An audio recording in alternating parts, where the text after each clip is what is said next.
Hello, hello, hello. Welcome back. This is Xanthus with Xanthus Gaming, and we're back in Diablo 3 Necromancer Beta, and holy shitballs.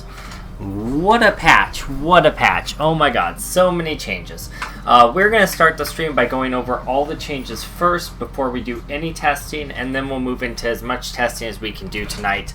We obviously will not be able to test everything tonight. Once you see the changes, you'll understand why, but we will do as much as we can. So first thing is first, we're going to go over the changes before anything else. Boy did they do some work.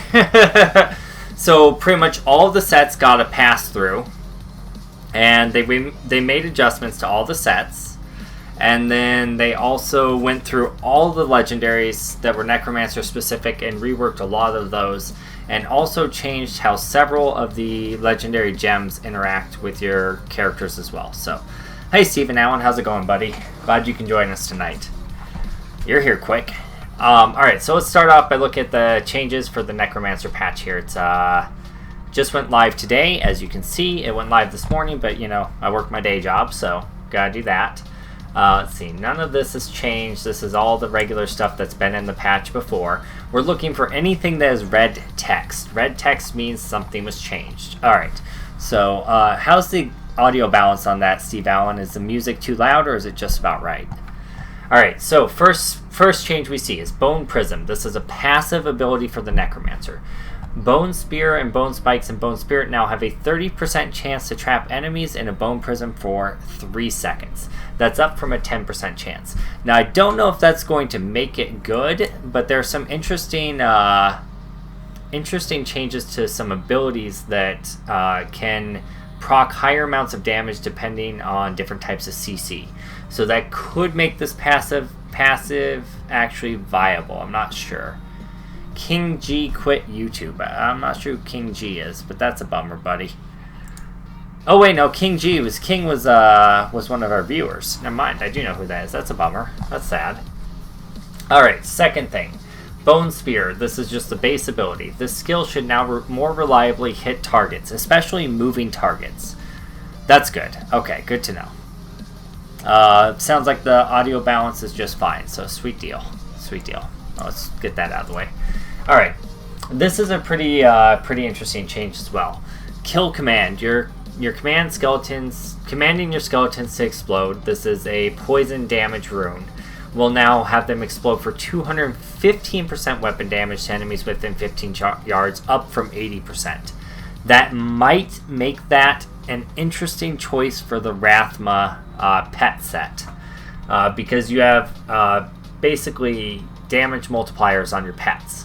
So that big buff on the explosion could make it viable. We'll see. We'll see. Alright, this is the one I'm most excited for so far, is that they buffed the damage of Corpse Explosion. I've wanted to use Corpse Explosion in builds for so long, it just hasn't been good enough yet. I'm so excited to see if it works with some of the builds now.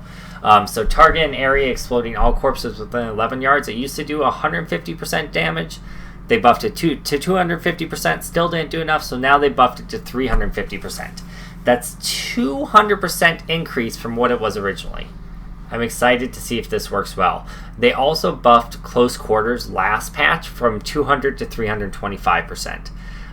So interesting change. Interesting change.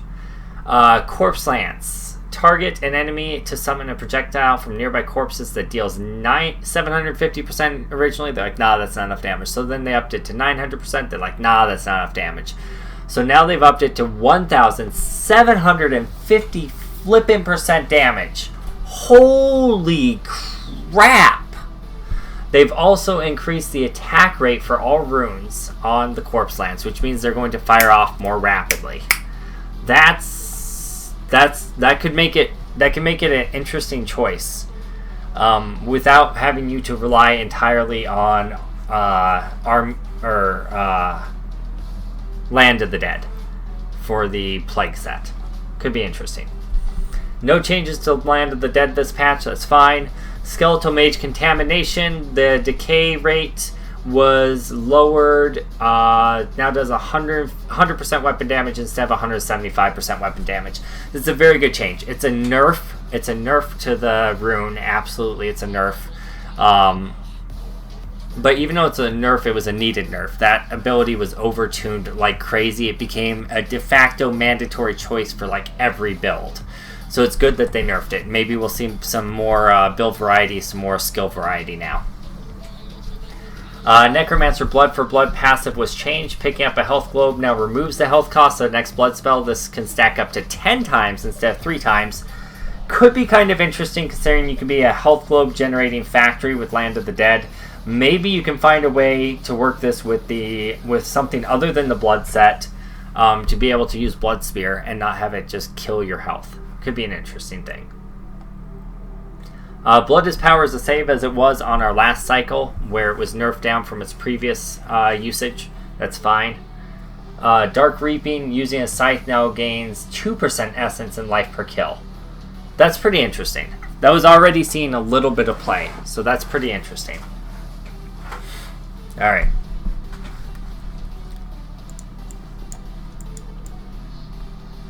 I just realized I didn't have my title updated.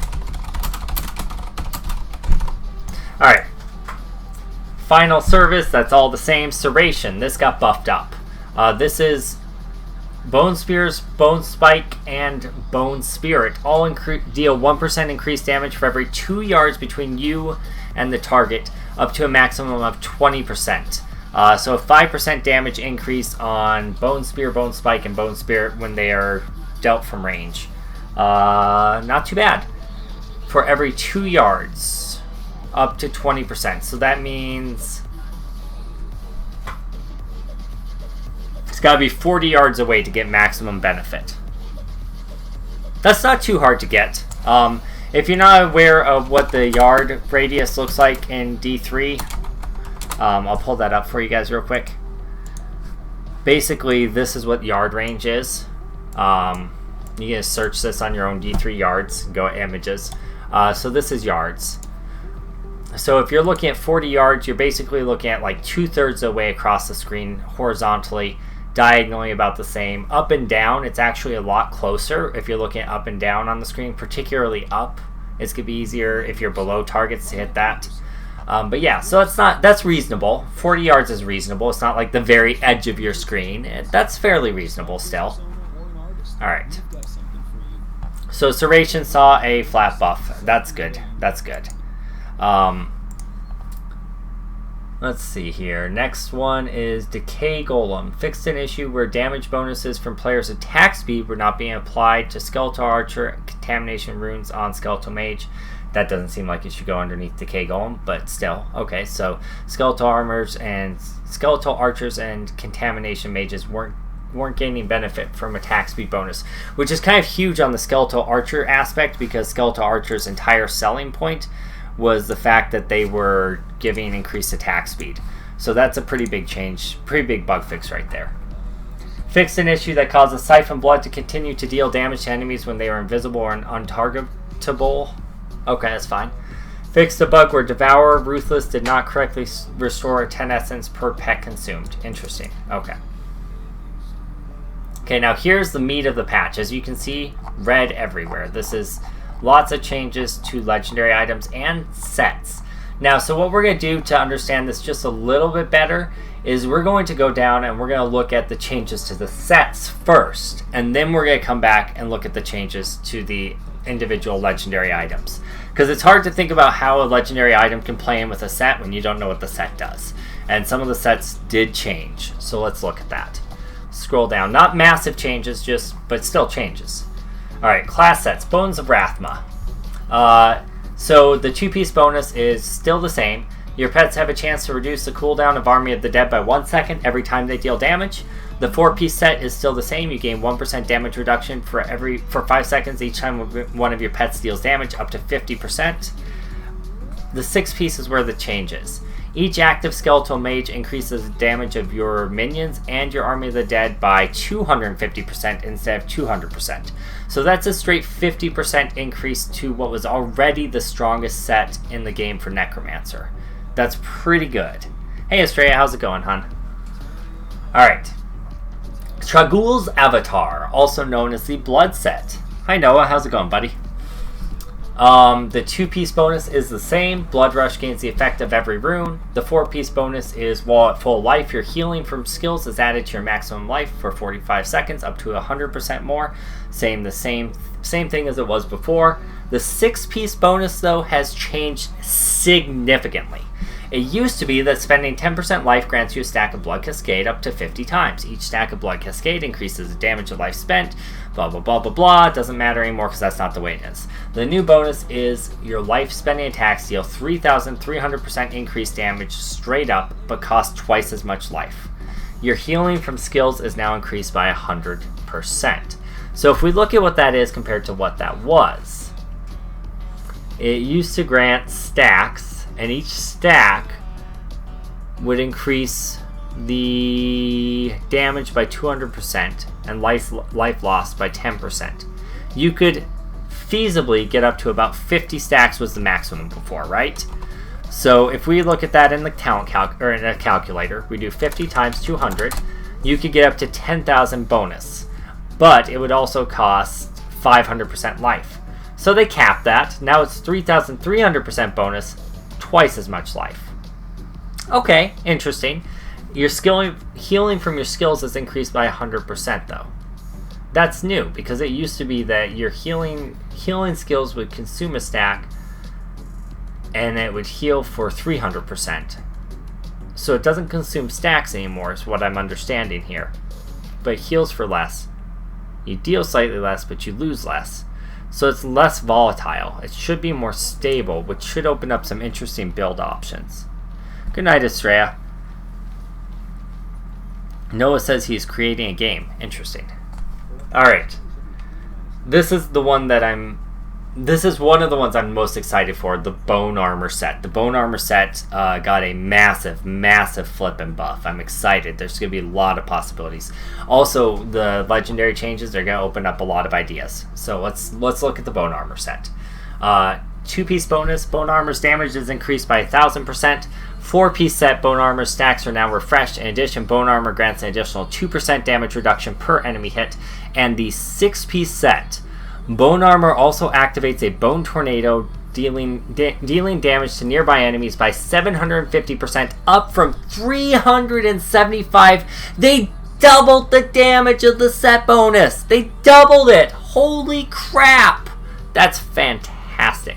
It no longer says it does it as physical damage. So my question then is it not modified by percent modifiers on elemental damage?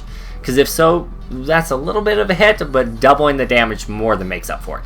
Here's where it gets even crazier, though. This is where this blows my mind. This makes me so happy. This is so good. Okay. Enemies hit by tornado take 850% damage more before. Let's make it 2,750. Holy shit. Suddenly, anything that is touched by your Bone Armor is going to take 2,750% damage from your abilities and your minions. That's a massive buff to this set. There's going to be a lot of really interesting things, especially with the reworked legendaries that they added in. Can't wait to show you guys the legendaries. This is really exciting times. I'm really excited to try out the Bone Armor set and the Pestilence set. The Blood set, it's not really my cup of tea. We'll still test it one of these days, but it's going to be probably the last one. And the pet set largely functions the way it did before, so we'll see. We'll do that one, but it'll be last probably. Okay. Now the Pestilence set. This is a pretty massive buff as well. Still functions basically the same way, but they buffed it through the flippin' roof. Each time you consume a corpse, it fires a corpse lance, not fragment, at nearby enemies, dealing 800% weapon damage. It said fragment before, but it was still doing lance, so it was a wording mistake before. 4-piece set bonus, each enemy hit by Bone Spear reduces your damage taken by 2% up to a maximum of 50%, much needed damage mitigation. And here's the crazy part. Each corpse you consume grants you an empowered Bone Spear charge that increases the damage of your next Bone Spear by 1,000%. Nah, that's not enough. 3,000%. Stacking 30 times? Nah, let's make it 100 times so it's easier to maintain. Holy crap. That means your Land of the Dead is basically going to give you enough charges that you can do Bone Spears at increased damage until your next Land of the Dead is up without doing some really crazy, super cheesy cooldown reduction bullshit. That's actually really cool. That's actually really cool. Especially if you build a corpse lance skill into your build period so you can keep consuming on the go as you kill things. Hell, you might not even actually need Land of the Dead. I'm not sure that you do. But that's a big change, and that's really cool. This is also a really exciting change for multiple builds. I think this is going to be a really interesting change for the Bone Armor set as well as for the Pet set. Jesse's Arms, formerly known as Gyrone's Arms, is now no longer gives Army of the Dead the effect of unconventional warfare. It was extremely underwhelming. Okay, thank you, Estrella. Now it is when you target your when the target of your command skeletons die, your skeletons are automatically commanded to attack a nearby target. This is huge because the commanding element of the skeletons is a giant pain in the ass and also takes essence every time you use it. So this will make it no longer take essence and also be more accessible. That's a really big buff to command skeletons if you're using it in your build. And it could make this worth the weapon and offhand slot. Here's the even better part though.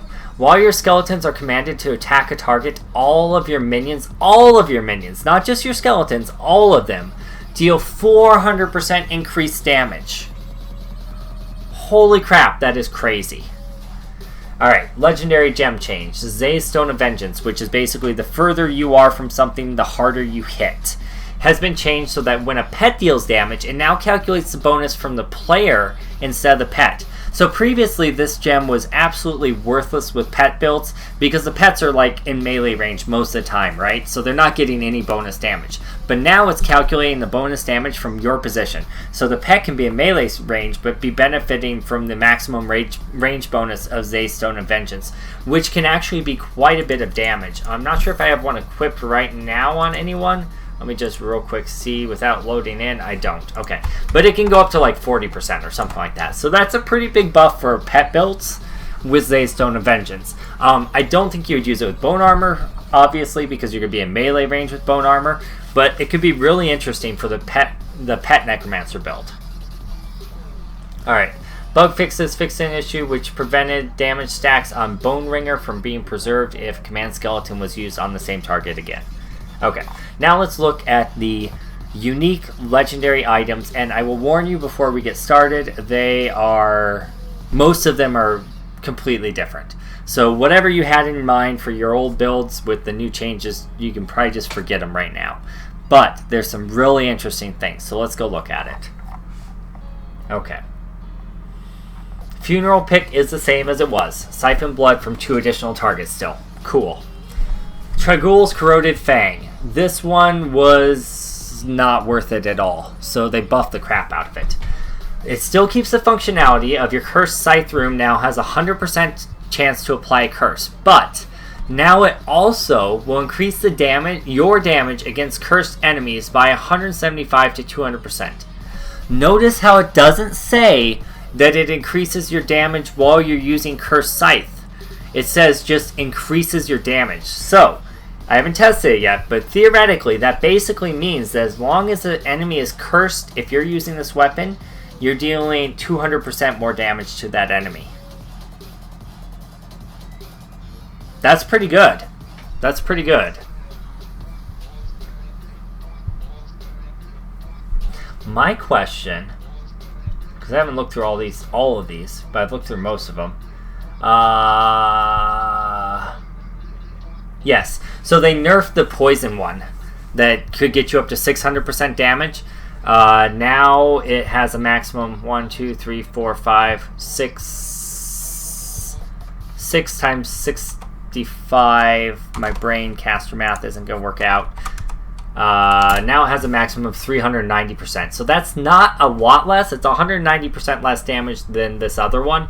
But you're not locked into only using poison abilities. So that actually opens up some interesting possibilities with a lot of builds, especially the Bone Armor build. Okay, Scythe of the Cycle remains exactly the same as it was. Your secondary steals deal 300% additional damage while Bone Armor is active. It's only on your secondary skills, which is very specifically Bone Spear. Let's look real quick. Bone Spear, Corpse Explosion, I want to say. Might not be Corpse Explosion, but it's just your secondaries. Skeletal Mage is one of them. Bone Spear, Skeletal Mage, and there's a third one which I'm drawing a blank on. I don't think it's Corpse Explosion, actually. Death Nova.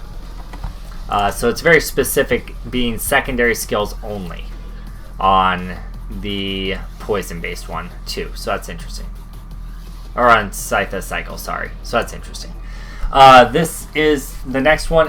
What used to be called Dread Golem Spike. It's now called Maltorius's Petrified Spike. This is essentially the weapon that makes your Bone Spear do more damage.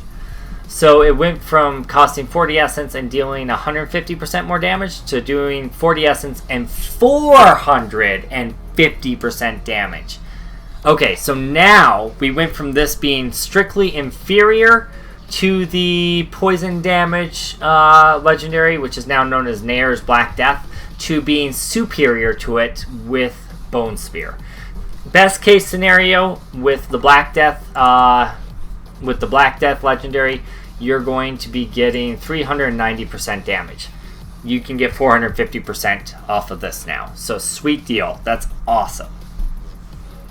Bone type blade now deals 20 to 30% increased damage, up from 15 to 20, so we'll just go at the upper end. So from 20 to 30% increased damage for every enemy within 15 yards. Now again, if you don't remember what the yard radius is, 15 yards is pretty close. 15 yards is about, well, this Devour radius is exactly 15 yards. So it's this radius right here. If you can see where my mouse is tracing, this is the radius. Anything within this range will increase our damage by up to 30%. So it has some interesting possibilities for Death Nova. Hey Stomp in Heaven, how's it going, buddy? So that's a straight up buff to this. Pretty significant, about a 30% buff. Pretty good. They buffed the radius as well from 10 to 15, so that's pretty good. That's pretty good.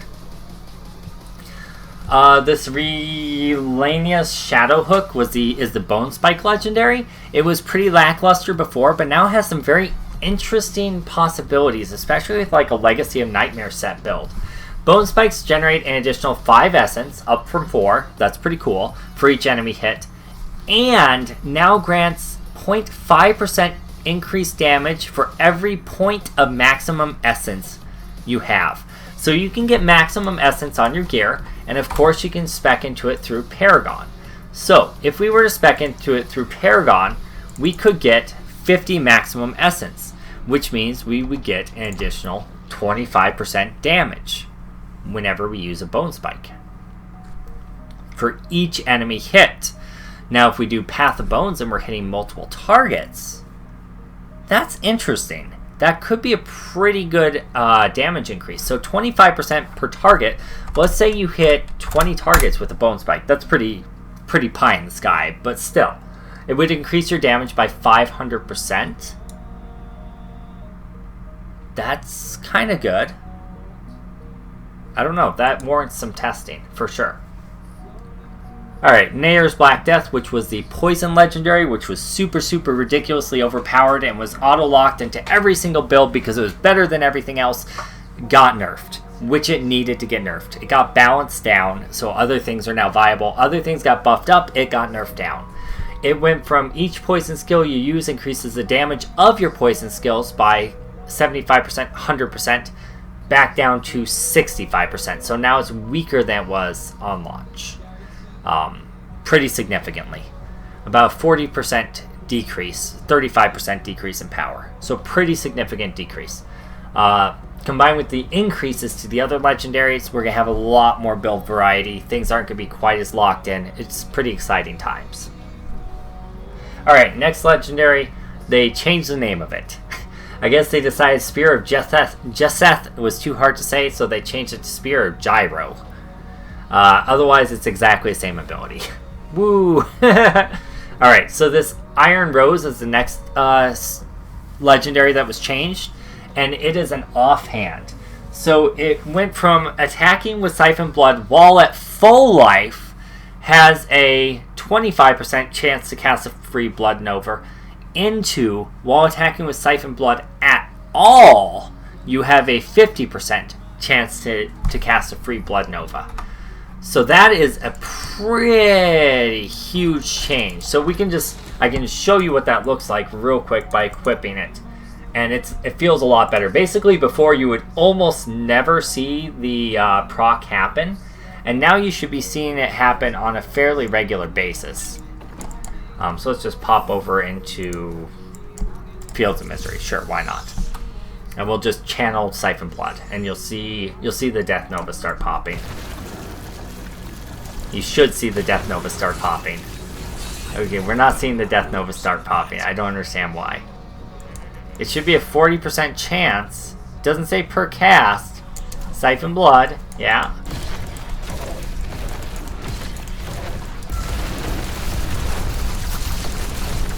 I'm not sure why there it is, there it is. Okay, so I'm not sure why it wasn't proccing there first. That warrants further testing. That might combo really well with the legendary that lets you siphon from multiple targets. Funerary pick. Let's just pop out there again real quick and just look at that. We'll go back to patch notes in just a second, sorry. Yeah, see, okay, now it's popping a lot more often. We do have Blood Nova on right now. Or Blood Nova is what procs automatically, so it lowers your health. So that's something to be careful of. You might need to take the passive that does the reduce negating the cost of blood spells in order to make that legendary work. But that's interesting. So that's a big change. Alright. I can't just leave it red in the background. Sorry guys, it's gonna bug me. I gotta go talk to the healer real quick. Alright. Alright. So that's a pretty big change on that one. Johnstone. Each corpse consumed in Land of the Dead increases your damage by 10% for 8 to 10 seconds after it ends, is what it used to be. Now it is, each corpse consumed in Land of the Dead grants a stack of Macabre Knowledge. Macabre Knowledge increases the damage of Corpse Lance specifically and Corpse Explosion by 150 to 200% while outside of Land of the Dead. So it's a massive, massive buff to your Corpse Lance and Corpse Explosion, but no longer just buffs all of your flippin' damage. That's good because that neck piece used to be almost mandatory for every single build for Necromancer. So that's a good change. This is going to tunnel it more closely into builds that use Corpse Lance and Corpse Explosion, particularly thinking it's going to be a necessity for the Plague build, right? So that's good. That's interesting. That has a lot of potential. Alright. Haunted Visions is now the same. Wisdom of Kalan, same as it was. That's the Bone Armor Stacks one. Bloodsong Mail, which is Land of the Dead, is the same as it was. But that has an interesting interaction with the two-piece set that increases the Command Skeleton's functionality, right? So that has a lot better chance of working out. While in Land of the Dead, Command Skeletons gain the effect of all runes and deals 125% increased damage. Also, you have that other one that increases damage by 400% and makes them auto-retarget. So I think that has a lot of potential now with the two-handed set.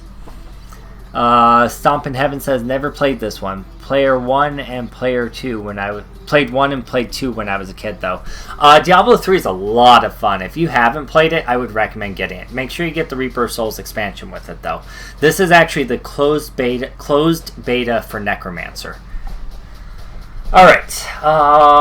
Requiem Seraplate. This used to be when Devourer restores essence while above maximum. Okay, so this was whenever you're at maximum essence and you devour, it'll grant the essence over 3 seconds instead. So this now will also cause Devour to restore an additional 75 to 100% additional essence and life. Oh, that's really good. Oh, that's really good. That's a glove, right? Or is that a chest? That's gotta be a chest. That's really interesting. So it makes Devour basically a huge healing potion type ability, as well as a massive, massive regeneration ability for essence. I mean, it was already good, but now it's insane. Yeah, there it is. No, that's not it. I have it somewhere. I think it's a chess piece. We can look at it in the cube. What was it called? Now it got its name changed, right? No, it isn't. Requiem. So R's. Yeah, it's a chess piece. So that's pretty huge. Alright. Fate's Vow used to be after consuming 20 corpses, you unleash a free death nova. It was meh. You had to use Land of the Dead with corpse consumption in order for it to be worthwhile. And now it is Army of the Dead gains the effect of Unconventional Warfare rune. I don't like that change. I don't like that change at all. Basically, they took the old 2-set bonus and put it on this item instead. Takes away a Death Nova legendary item, and it gives Army of the Dead Unconventional Warfare, which is okay-ish. It's an okay ability. It's nothing amazing. I'll show it to you real quick here. Army of the Dead Unconventional Warfare. Basically, it does a shit ton of damage randomly spread across enemies. So it's great for single target damage, but it's not very good for packs of enemies. So you'll see it in action right here. Obviously without anything else buffing it. So they just run all around and deal some damage. Like I said, it's okay. It's nothing special. You can see it didn't really do anything there. But the set isn't built around Army of the Dead at all. You'd want to use it with a set that buffs Army of the Dead damage, so like the pet set. So basically this item just became an item for the pet set. Meh. We'll see. Might have potential. That's interesting because the pet set didn't really see any other changes other than straight buffs and damage. And this is the only thing so far that's been changed that will affect the pet set. So it could be interesting actually. I take it back. Moribund Gloves used to be your golem has a 10 to 15% chance to shed a corpse when it is hit by an enemy, and now it is your golem sheds a corpse every fucking second. Holy shit. That is a game changer for any build that is going to use a corpse explosion. It basically means a golem will let you do corpse explosions without having to have the motherfucking Land of the Dead bullshit on there. So that is great. Sorry for my language. I'm really excited about that. And I've also had a very, very powerful painkiller because I messed up my back last weekend. Shh, don't tell. Alright. Grasp of Essence is the same as it was. Golem Skin Breaches is your golem's damage is now increased by 100 to 125%. Same thing as it was. And you take 30% less damage while it's alive. Oh, yes! It used to be you had to be within 18 yards to get the bonus, and now it's just if the golem is alive. That is a massive buff to this item. It was such a pain in the butt to try and make sure you were always within range of your golem. This is huge quality of life improvement and just a straight up damage reduction buff too. That's pretty sweet. Defiler's Caresses still is the same bone spirit thing as it was. Guess it could be good with the Legacy of Nightmare set. I haven't found a way to make it work in anything else. Stewart's Greaves is same thing as it was. You get movement speed when you do Blood Rush, which is your teleport. This is a new change. Brenner's Journey. Bone Spikes has a 30% chance to cast a Bone Nova at the target location. Bone Spikes has a 30% chance to cast a Bone Nova at the target location. So that combined with the legendary that now makes it so Bone Spikes increase your damage for every target hit could be an interesting combination, particularly with a Legacy of Nightmares style build. That could be very interesting. Sorry, my guy. I don't know what that says. I don't speak that language. I'm sorry.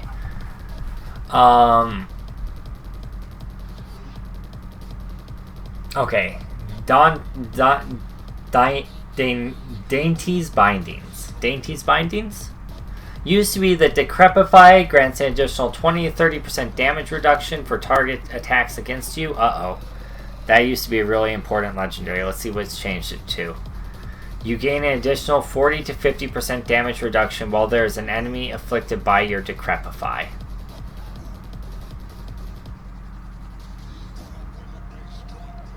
Oh, okay. Okay, so it got buffed from 30% damage reduction to 50% damage reduction. It used to be that the target specifically that was cursed dealt less damage, and now it's you straight up take less damage while you have something cursed with Decrepify. So that's a very positive change for this ability. Very positive change. This is a belt, and you could reasonably work that into any build you want to, more or less. So that's good. Circle of Nalaju's Evol. It's the Skeletal Mage one, which makes it so you cast an additional mage and they last 4 seconds extra. It got no changes other than the name was changed. That's kind of weird. Okay. Crispin's Sentence. This used to be Bone Spikes, Bone Spear, and Bone Spirit dealt 125 to 150% increased damage against enemies that were stunned, frozen, charmed, feared, or blinded. Now it reads, you deal 75 to 100% increased damage against slowed enemies, or triple this against enemies afflicted by any other type of crowd control. So basically you do 300% damage with all of your abilities against anything that's crowd controlled with anything other than a slow. That's a massive, massive buff to this ring. This is a ring. So that's a really big buff. Anything that's stunned, anything that's frozen, anything that's feared, blinded, any crowd control at all. 300% increased damage to those targets. It doesn't say it has to be your crowd control. So a monk could be applying this. Whatever else crowd controls things. Witch Doctor could be applying this effect. This brings in some very interesting group play options as well as solo play options. Alright. Corpse Whisper Pauldrons. Corpse Lance damage is increased by, it used to be 15 to 20%, now it's 25 to 30, so the high end went from 20 to 30%. So Corpse Lance damage is now increased by 30% instead of 20% for 3 seconds, each time you consume a corpse. It used to stack up to 15 times, and now it stacks up to 20 times. Corpse Lance damage is increased by 30% for 3 seconds each time you consume a corpse. So it stacks 20 times, so it can increase the damage of Corpse Lance by 600%, if I'm reading that right. So that's interesting. So Stomp in Heaven says what that guy said either means, well, you, or, well, you're a moron. I guess you can pick your favorite. Most likely it means I'm a moron, I would obviously say, right? That's funny. Thanks, Stompin', for the translate. Alright, so that's pretty cool. That's a good buff to that legendary. Sweet. And then we already looked at the actual set bonus changes. So, holy crap, a lot of changes, right, guys? Lot of flippin' changes. If you're just tuning in now, I see a lot of people just joined us. Feel free to go back and look at all the patch note changes. I just went over all of them and gave my impressions for them.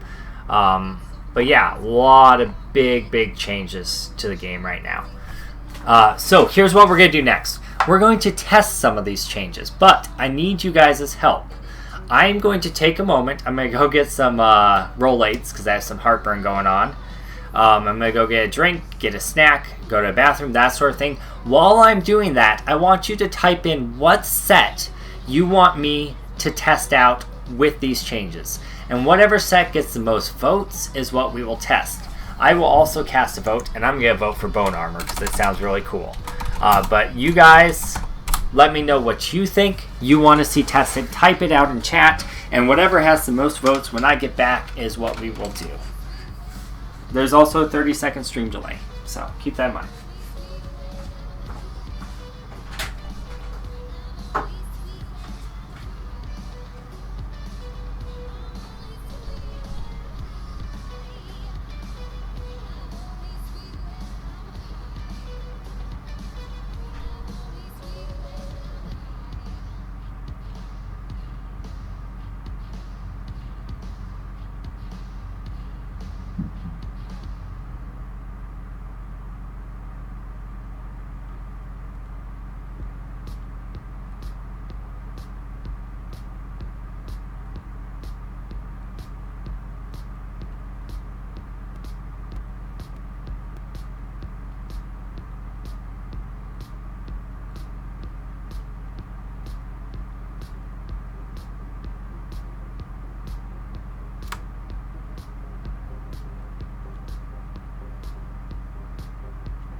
Alright.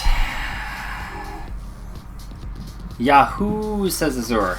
So what do you guys want to see? I don't see anyone typed anything that they want to see. So, damn boys, you let me down. That's okay.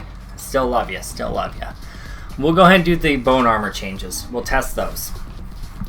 So, let me just go over to my armory. We're just going to equip our bone armor. Alright, so this is the set build that we'd worked out last time. That's not really going to get any benefit. So, might just need to do Storm Shield, but we'll see.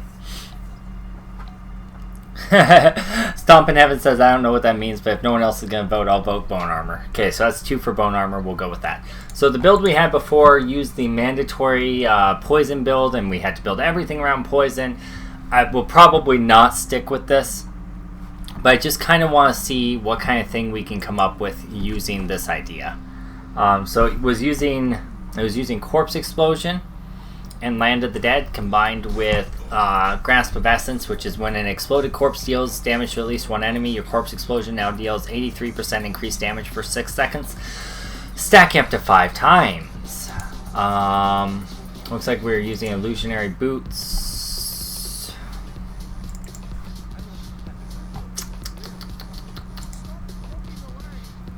I think we would actually want to probably just put this on in the cube, equip the set item, and switch out the Royal Ring of Grandeur. So let's put on the set gloves. What is it? Inarius? We should have them. Here they are. Put on the set gloves, and we still have the effect. We don't have the illusionary boots anymore, but I don't think that's that big of a deal. And we're going to swap out the Royal Ring of Grandeur. And in the place of the Royal Ring of Grandeur, we are going to put the newly changed Crispin Sentence, which increases damage to crowd-controlled enemies by 100%, basically.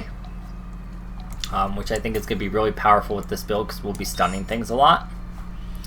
300% to anything that's like hard crowd-controlled, and 100% to anything that's slowed. Since we are also using Bane of the Trap, we're automatically going to get slows in melee range, and we're going to keep everything in melee range. So I think that's going to have some very nice synergies. I think we're going to probably want to go with Bane of the Stricken, but we also want Gorgok. So let's drop the Esoteric Essence, and let's grab Bane of the Stricken. I think we should be fine to do that, because we're going to have Ancient Parthenon's Defenders to reduce our damage taken. So let's just pop into a T13 Rift and see how this feels. I do fully intend to change some things. I want to get away from using this in particular to open up some build variety, but let's just test this to start and see how it feels first. Alright, running straight in here. Do we have the... Okay, we have the Deneta's Bindings, so we have that damage reduction there. We do have a Unity equipped, so that's good. Let's see how this feels. Gotta get our set bonus up. Oh, that was painful. Okay, a little bit misplaying there. Let's get our bone armor going. Let's get these guys cursed. Let's oh, that's a lot of damage. Holy crap. Okay, that's a lot of flipping damage. That was a lot of damage.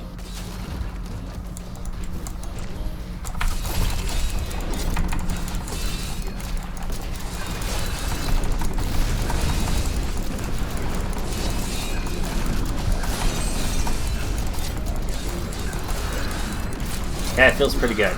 I don't like that we're locked into using poison things, like we talked about before. I'm not a big fan of that idea in general. But overall, this feels pretty good. So we basically have to get Skeletal Mages going until we get Corpse, and then we can blow things up, is what we're looking at doing here.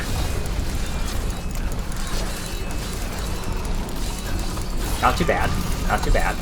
Definitely 18 billion crits aren't anything to laugh at. This is way better than the build performed before, so it has lots of potential. Lots of potential. Alright, cool.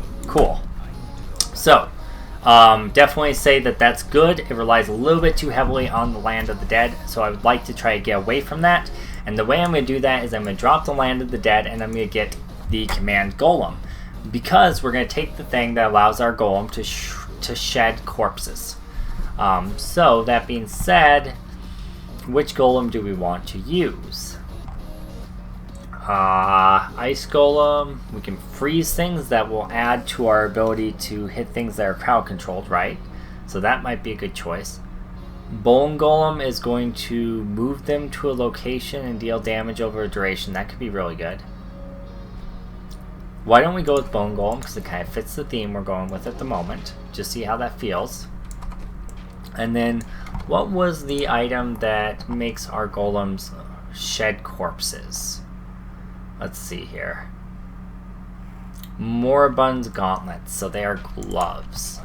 So they're going to compete with the Grasp of Essence, which is actually going to mean that we actually are going to have to use that. We're going to have to use a Rorg in the slot. Which is okay because we can drop our Obsidian Ring of the Zodiac because we're not using Land of the Dead anymore. So we can change that into a Royal Ring of Grandeur. And then we can equip the gloves, which are Moribund's gloves. There we go. Golems will shed a corpse every second. So as we're walking around, once we're out of town, I would assume, he should shed a corpse every second. Let's see if that's true. Yep, there's one, there's one. So that's good. We can target him to go to an area, and then we can blow up things in that area. Because he'll be shedding corpses, and we can blow those corpses up. So that's good. Okay. Okay, not bad, not bad. Alright. We want to take and drop the poison-based requirement for this build. And we're going to change that into, I believe there is a weapon that does corpse explosions, right? Let's see. Death Nova. Funerary Pick.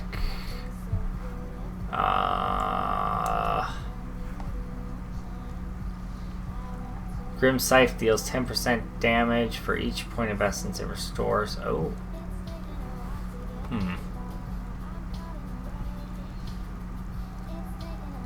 Bone Spear. That's the maximum essence one. I'm pretty sure there was one that does... Isn't there one that does corpse explosion, guys? Or is that just the gloves? That might just be the gloves. Oh, Curse Scythe rune. Now has a 100% chance to apply curse, and you deal 200% damage to enemies that are cursed. Which is great, because we're already cursing things with our Decrepify, right? So that's going to allow us to deal slightly less damage than the poison one. But it doesn't lock us into poison-based abilities. So I think that's better to use. And it also makes so our Curse Scythe is automatically applying a curse, which is good. Keep our bonus from our Donetta's bindings up so we are less randomly squishy at times. I think that that's the best choice there. Slightly less raw damage, but a good chunk more survivable is what I'm getting from that.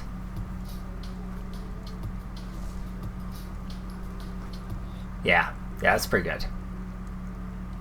Okay. We're going to stick with close quarters for the explosion, I think, because it does the most damage out of the explosions, right?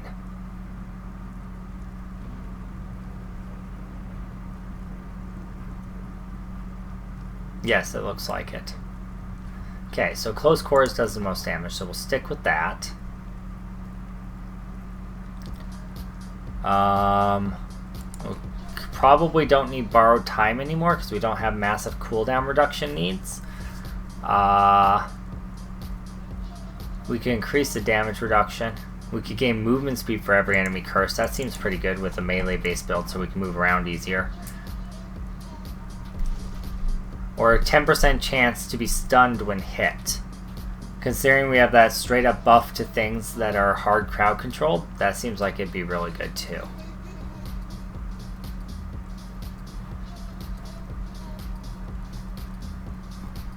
I'm not sure. I'm going to stick with the Opportunist. No, I'm going to go Dizzying Curse. Yeah. Okay.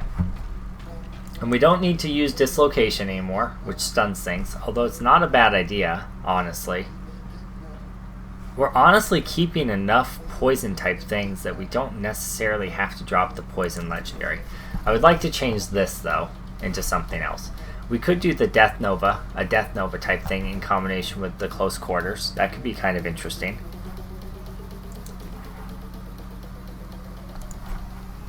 Yeah, let's try that out. Let's try Death Nova instead of Contamination Mage. And let's go with...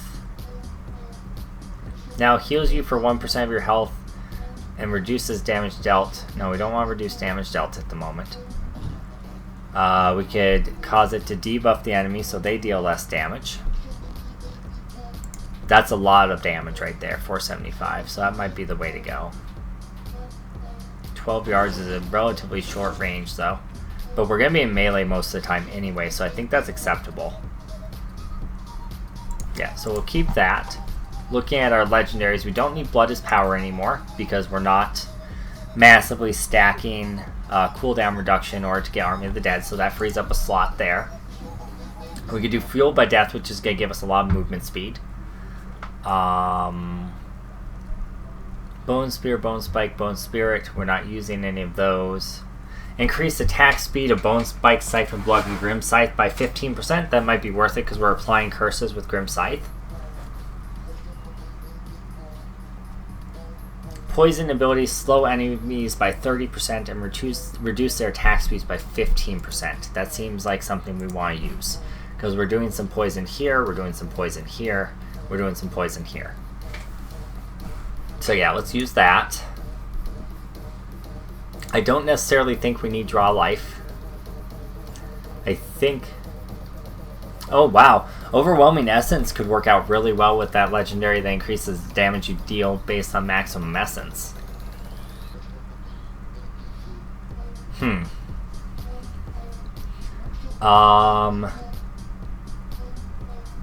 hold on. What else could we do here? The essence cost of your command golem is reduced by 30%. Oh, cooldown of command golem reduced by 30%. What is it right now? 60 seconds? So 30% off of 60 seconds is 18 seconds off, I think. Caster math, not entirely sure. 42%, so 42 second cooldown. That could be interesting. That could be interesting. Curses last forever and cost 50% less essence. That could be good with the Grim Scythe. So basically, any curses we do get applied with our Grim Scythe would stay on forever. That seems like it'd be pretty good.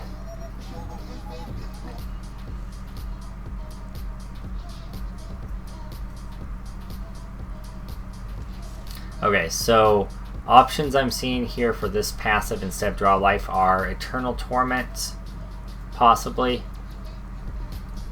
or Fueled by Death, possibly. I think I'm going to go with Eternal Torment. We might be trading a little bit too much damage, survivability for damage here. I'm not entirely sure. We'll see how this works out. I don't really think we need this because we don't have anything that does cold. We could change Command Golem into freezing and have it do cold. Not sure if it's worth it for just that though. Attacking with Siphon Blood, we're not doing that. And the other unique... What's the other unique legendary for Necromancers? Damage bonus of Command Skeleton is increased by 30% per second they spend attacking. Okay, so we're not going to be using that. So we could swap in for some damage reduction if we find we're too squishy right now. That might be an option here. Okay, I think this is looking pretty good in general. I'd love to see some pet testing when you get a chance. War Shark. I might do that, but I think it's going to be another night. I don't know how much time I have, but we'll see. Do you stream on a schedule or just kind of whenever? At the moment, I'm working 50 hours a week in my day job, So most nights I go live around in the 6 to 7 range, Mountain Time. Just because I work so late and then I have to come home and get dinner for my family and all that good stuff going. So then I stream after that. In about a month or so, I'll be going on vacation and I'll be streaming full time. At that point, I'll post up a schedule. So yeah, on the weekends, I do just kind of schedule. I just kind of go whenever. But when do you personally think Necro is coming out? I'm thinking July 15th. July, $15. I think Necromancer will probably come out when it's ready. I know it's such a cliche answer. I think Necromancer will come out. I think Necromancer will come out with the next season if it's ready. If not, they'll probably wait an entire another season before they release it. I think they're trying to push really hard to get it out this season, though. Okay, so I think that's all the changes we really need to make at the moment. Got our maximum stacks of bone armor here. Hard crowd control buff and damage. Okay, got all that. We have our curses lasting forever, and each curse increases our maximum damage. We are reducing damage they do with our poison skills, and then we're increasing our armor. I think this could work, or we're going to die really horribly. It's either going to be great, or we're going to die really horribly. Let's find out! Okay, we got to make sure we get our curse on something right away, and we get our armor up right away. So there's curse options, and here's armor. Oh yeah, that felt good. Those things just went splat.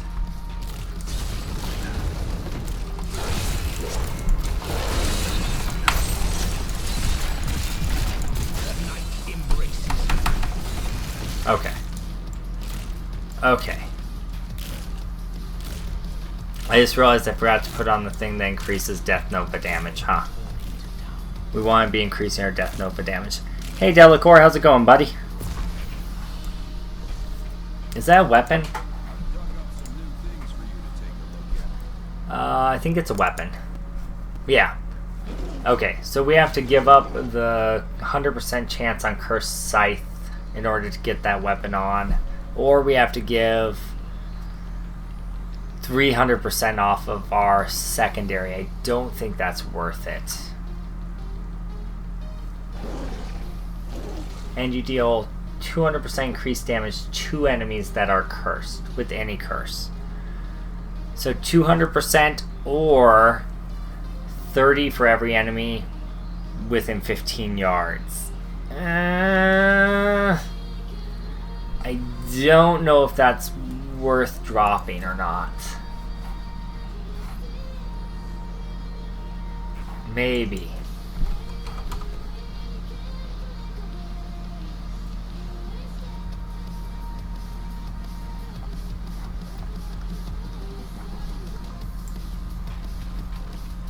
I think we want to keep it the way we have it, actually.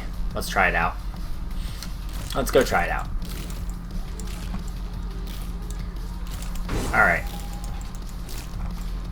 So the golem leaving behind corpses everywhere is fantastic. I really love that, actually. And it's going to make some really interesting options for devour type things. So let's move him up that way. And that's going to give us corpses in that area that we can start exploding, right?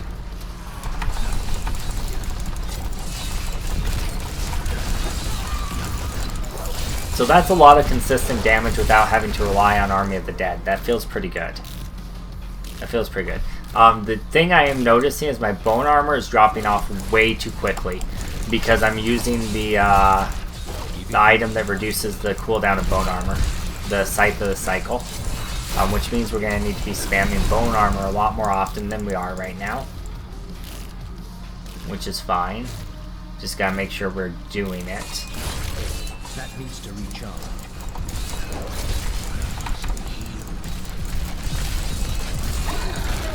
Okay, that's fine. That's fine. We got that. It's not a big deal. Give it more time.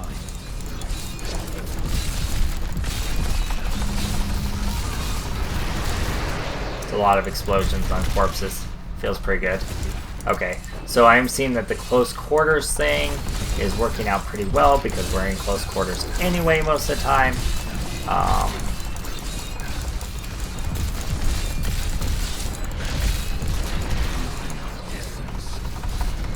Oops, I just stood an explosion. Not seeing a lot of elite killing potential here though. He is Juggernaut, which means he's immune to a lot of our damage. He's immune to most of our damage because he's immune to all of our crowd control stuff. And our build relies almost entirely around stacking damage based on crowd control. So that's definitely a weakness with this build. And you can get around it a little bit. With some different legendary choices. But overall, I think Juggernauts are just a straight skip with this build. So we're just going to straight skip him. Let's go on. Let's keep going. I don't think that that's a fair test of elite killing.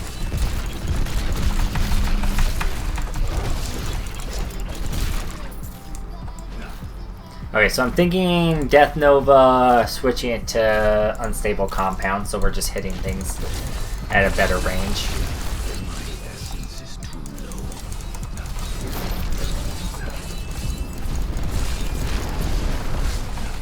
Death Nova isn't really doing all that much to impress me, honestly. Let's see. 92 million. Nothing all that special. I think most of our damage has to revolve around Corpse Explosion.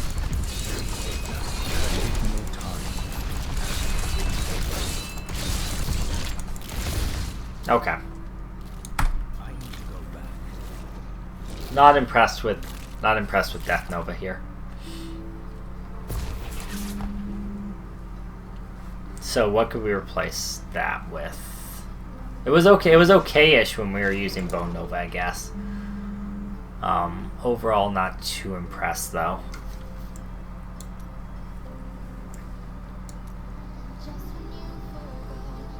I mean, we could run Land of the Dead too, but it's just gonna be such a long cooldown without an Obsidian Ring of Zodiac. We could run Frailty Aura, and just make it so that things are blowing up even more quickly. Cursed enemies take 15% increased damage from your minions. Maybe.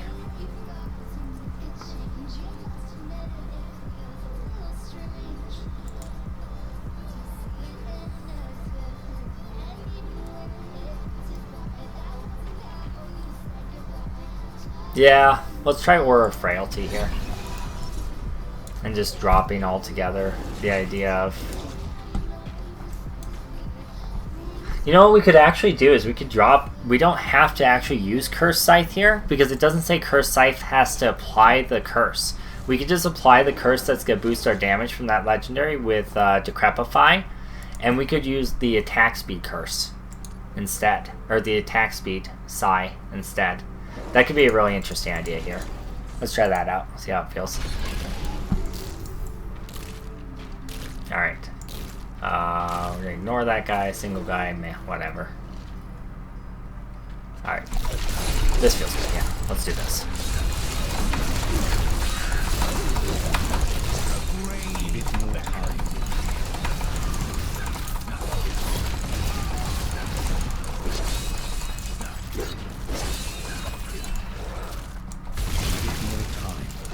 We're still kind of locked into wherever our golem decides to path to. Which is a bit of a bummer because we're relying on the golem to generate those corpses. It's not really that big of a deal though, because wherever he goes we just blow shit up really hard. So I think that's fine.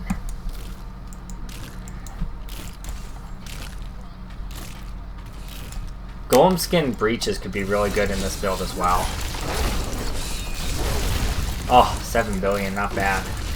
11 billion, 5 billion, not bad, not bad. So I can see this pushing up pretty high actually. And we got a lot of movement speed too from our passives.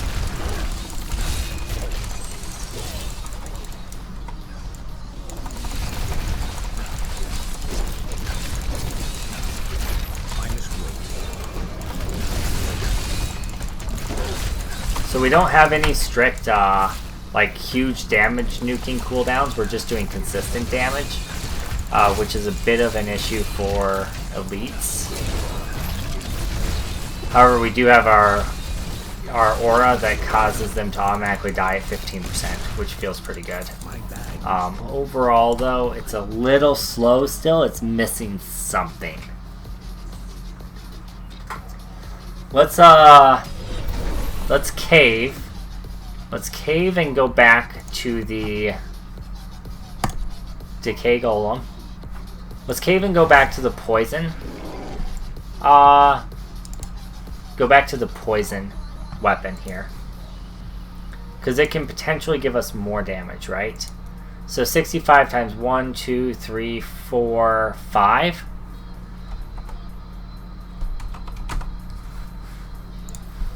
Uh, 325%. It's not bad.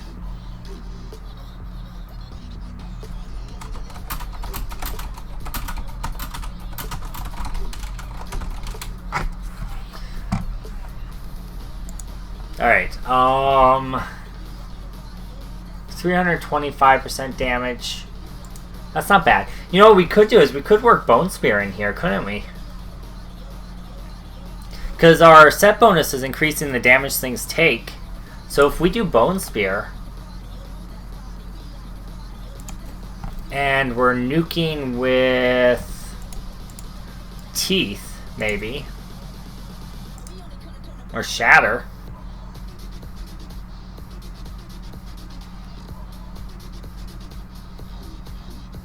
Maybe. That could work.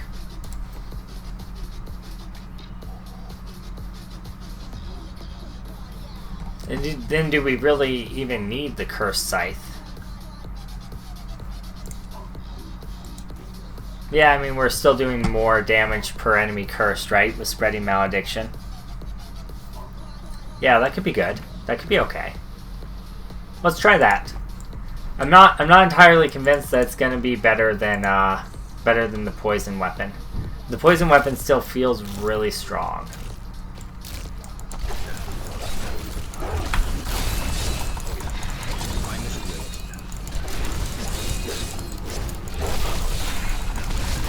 So my Bone Spear is hitting for 20 million.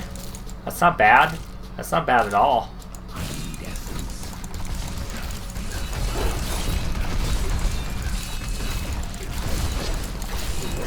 I think we actually built for Bone Spear instead for Corpse Explosion. I just really like Corpse Explosion.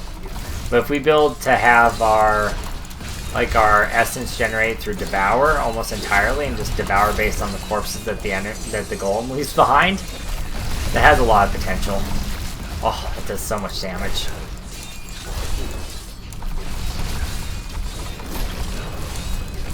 Oh yeah, and we can cause our golem to start doing more damage too based on the corpses he consumes.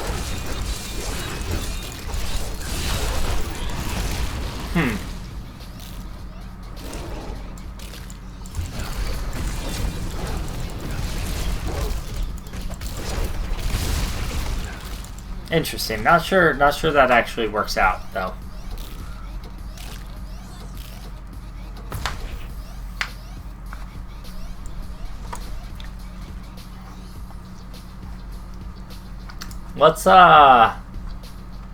Let's switch this to attack speed on our Psy, so we're attacking more often to get back essence. And then I think we're gonna swap back into having probably the curse one, but let's try out the Black Death again. All right, so we got poison, poison, poison, poison. Let's just switch this to poison. Blighted Marrow. And then let's leave everything else the way it is. See how that feels.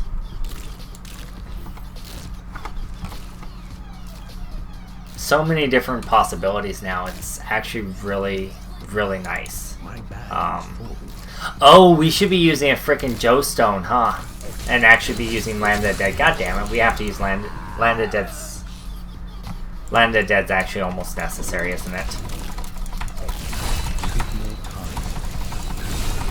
Oh. Lord. Lord help me. It's a lot of damage. We're taking a lot more damage now. Did I not have any? I don't think I had anything cursed. My bad. Spaced out there for a second.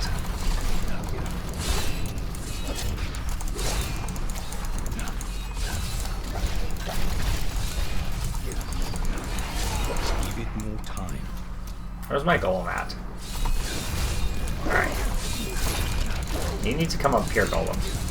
So I can't command him to move up here, can I?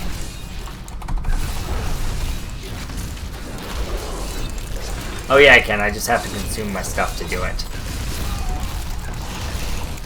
I must wait.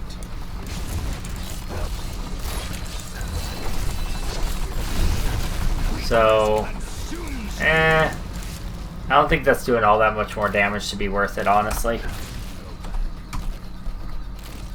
I think we want to go back to what we had.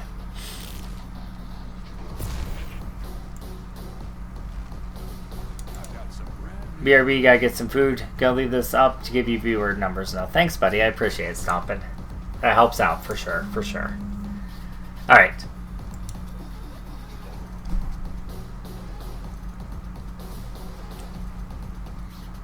Yeah, let's do Tragul's Corroded Fang. I think that's gonna be pretty good here.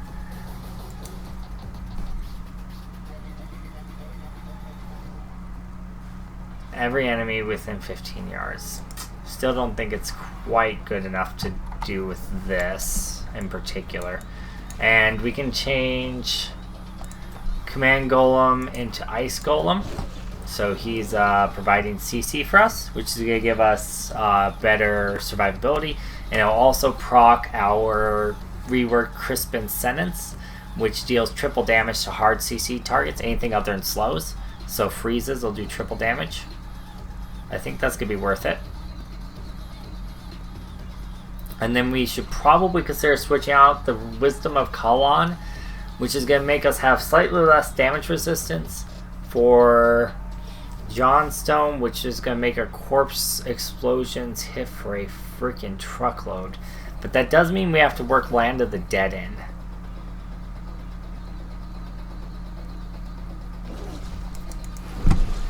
I think it's okay though. We got another one of the Crispins, whatever. Let's see if it's better than what we're using. It's legendary, so it's probably better. Reroll the area damage. Yeah, it's better. It's also got thorns on it, which there's some interesting thorns options. Sockets. Let's swap those things out.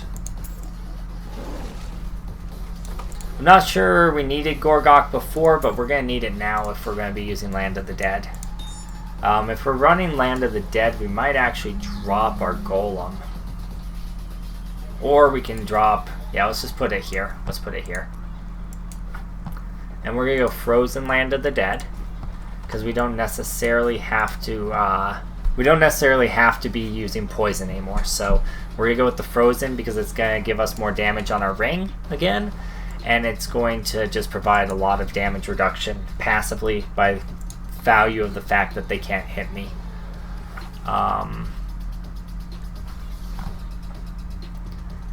Unfortunately, we can't get an Obsidian Ring of Zodiac unless we drop our damage reduction from Unity. And I think if we drop our damage reduction from Unity, we're going to die a horrible, bloody fucking death.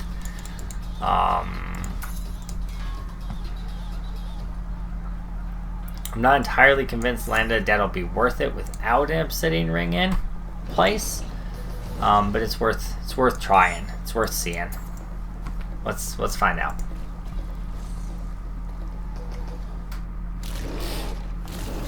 All right. Oh, here's gonna be a good test, huh? That needs to recharge.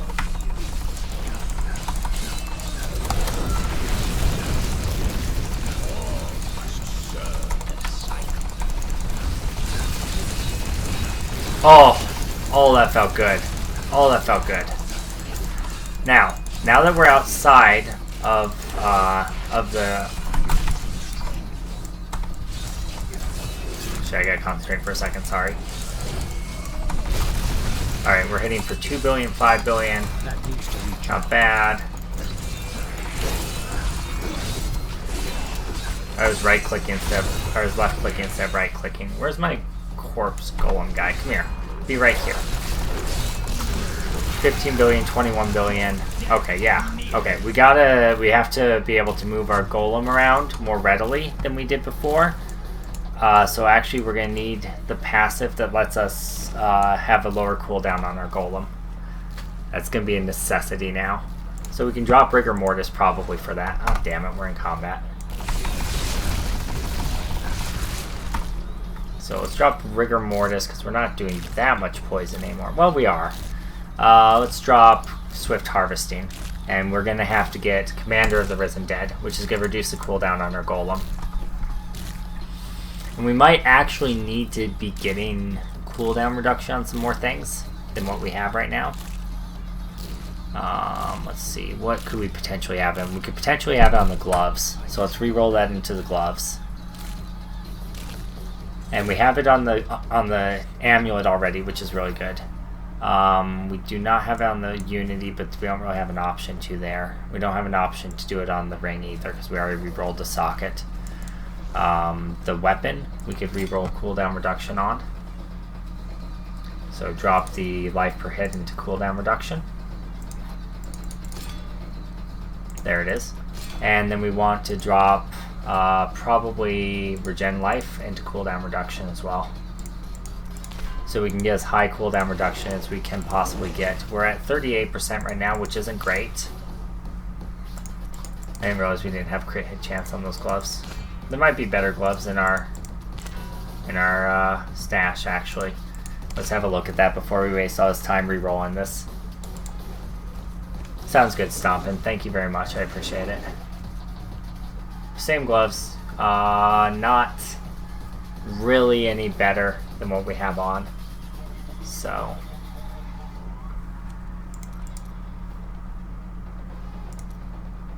yeah, it's our only pair. Alright. So we have 22% of Macabre's knowledge, and it doesn't seem to wear off, so that's nice. That's really nice, actually.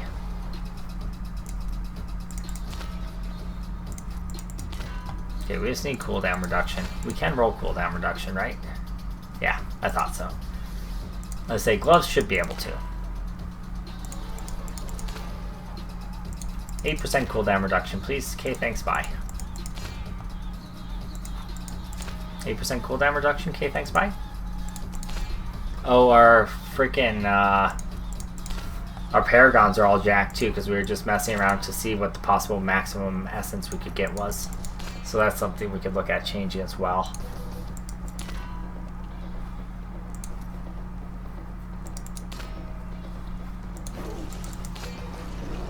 Wait, did I just skip cooldown? I think I just saw cooldown reduction and didn't take it.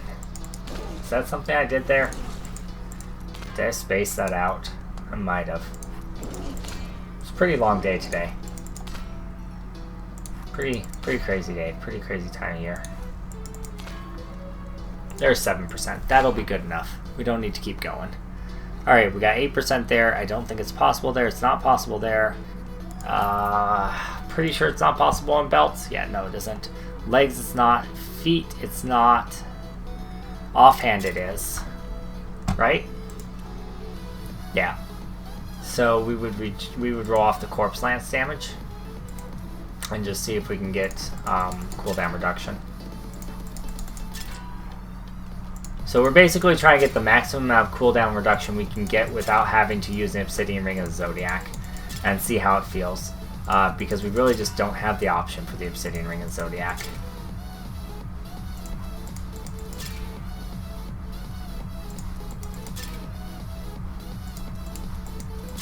Just in case we don't end up getting it before we run out of materials, we'll take the massive amount of Vitality.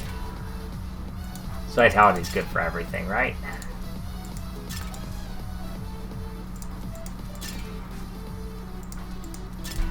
I just saw 5%, I didn't take it.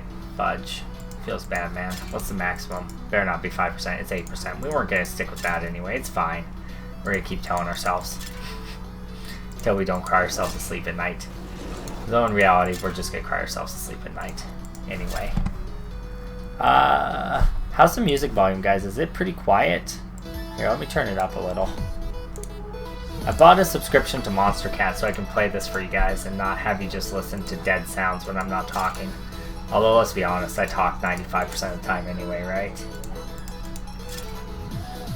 I say as I stop talking. Oh my god, I can't believe I missed that cooldown reduction. Aww, how annoying. How flipping annoying. God dang it. Oh well, we needed the vitality anyway. Whatever. It's fine. It's fine. It's really not fine.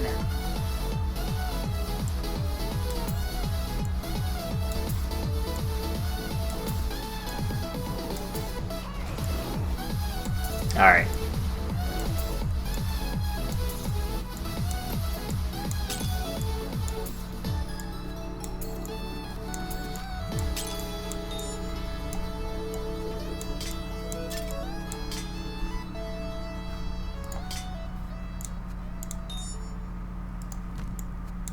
Oh, we don't need those.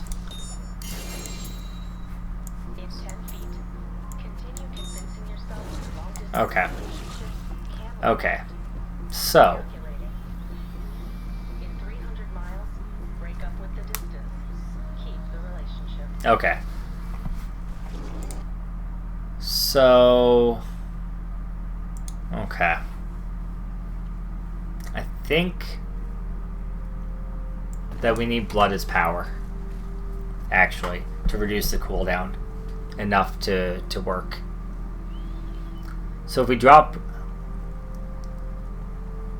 Rigor Mortis for blood as power, that'll give us a damage reduction for Land of the Dead to keep it up. Alright, this should be good. This should be good enough.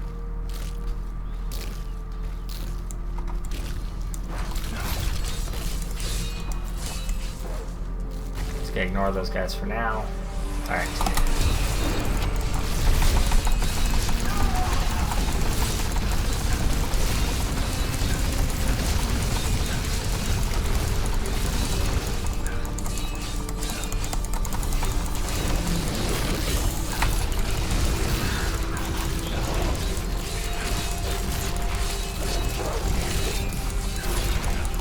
Oh, we need to switch back to having the cooldown reduction on our curse, because we actually need that cooldown reduction again. Okay, that's something we can do to reduce the cooldown of our Land of the Dead. Change it from Dizzying Curse to Borrowed Time again. Do we get it? Yeah. It won't work until the next time we cast Land of the Dead, but that's fine. That needs to recharge.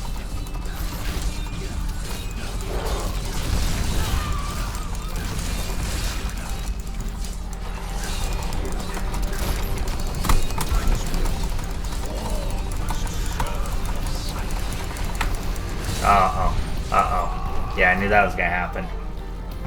Fuck. Feels bad. Did we lose our macabre stacks? We did. Okay, so you lose your macabre stacks if you die. That's a pretty big thing. That's a pretty fucking huge thing, actually.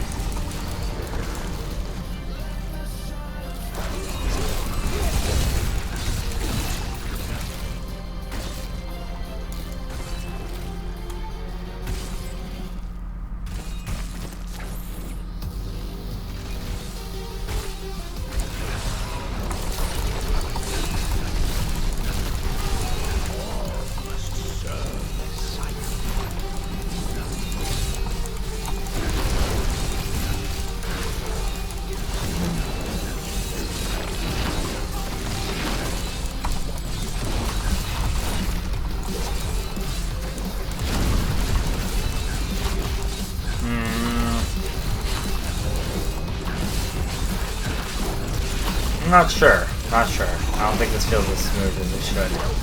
What can we do to fix it? First, I'd like to switch these so I'm actually hitting with my Cursed Scythe more often.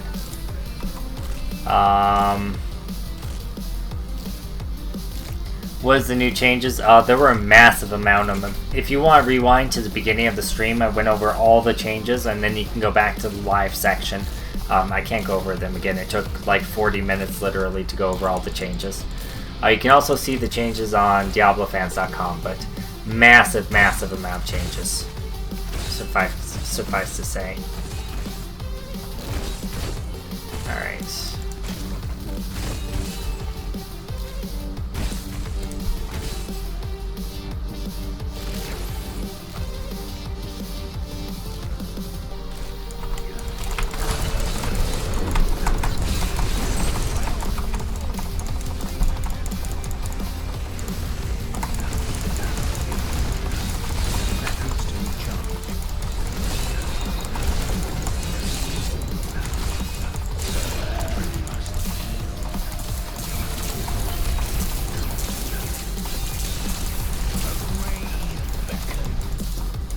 So seeing that close quarters might not always be what you want to go with, because sometimes your golem herp derps off in a random direction, and if he's herp derping off in a random direction, you have to get up there in order to apply the corpse explosion. Though you really want to be anyway, because you have that damage buff from the bone armor, from the passive that surrounds you. So I think you probably want to be anyway.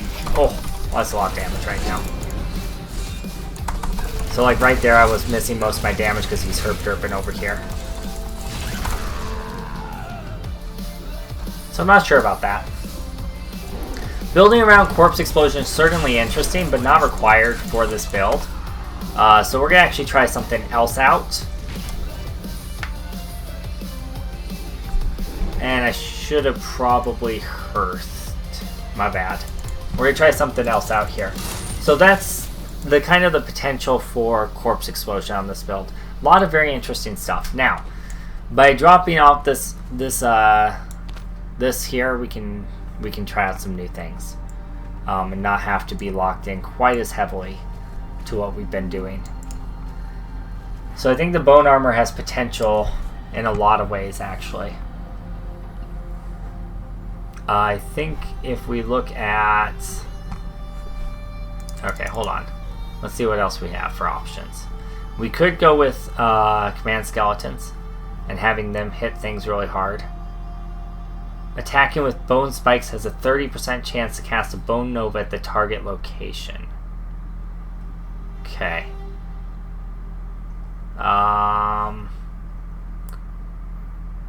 Depth diggers combined with the scythe. Combined with the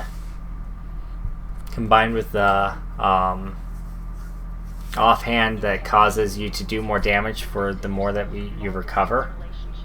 Maybe. That's a possibility. We could go with a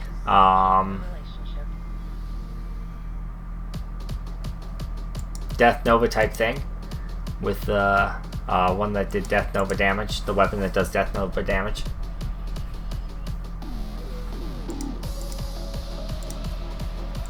Okay.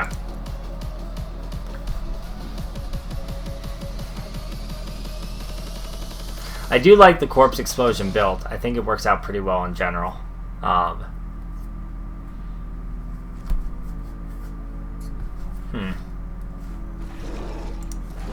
let's try out some other ideas with the bone armor real quick, because I have a few kicking around that I think could work okay. We could do a corpse lance type thing. And instead of corpse explosion, we'd use corpse lance. And then we could use like corpse lance with ricochet maybe. Enemies hit become increasing chance of getting crit. Ricochet, stun, we could stun things.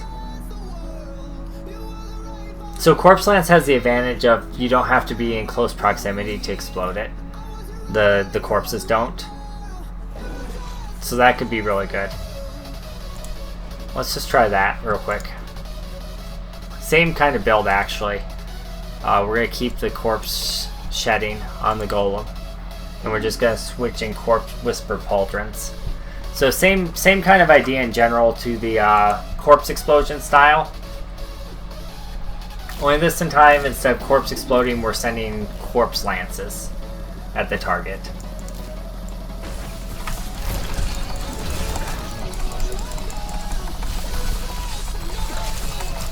So yeah, I can already see some potential here. I must have a corpse.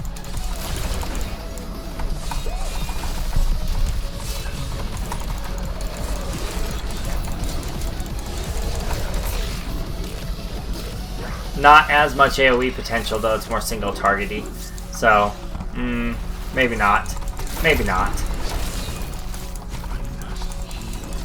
Nah, that's not gonna work. But we move really fast. That's not gonna work.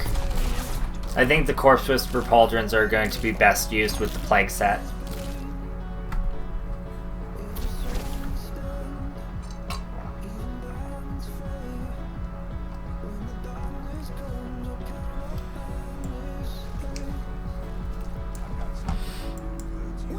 We can drop the Johnstone if we're not using any corpse-consuming things. And we can go back to using the necklace that seems like it's obviously designed to be used with the bone set. Which I think is a better call anyway, because it's more damage reduction. So let's do that. It's called Wisdom of Kalan.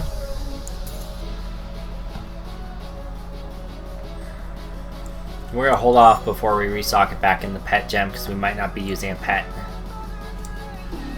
Alright, so if we're not using Johnstone, we don't need Army of the Dead, which means we don't need the absurd amount of damage.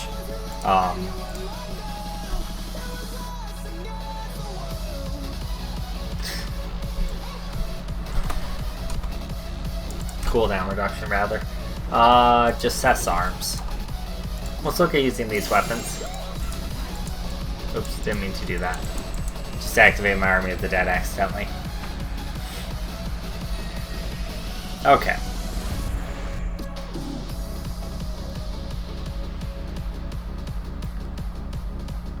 Actually, that's gonna be better with the pet set. We're gonna save that for the pet set for later.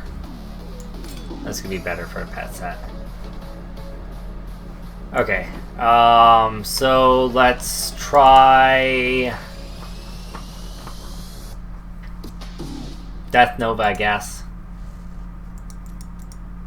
Blood type blade. Seems like it should naturally kind of work with the bone build. And then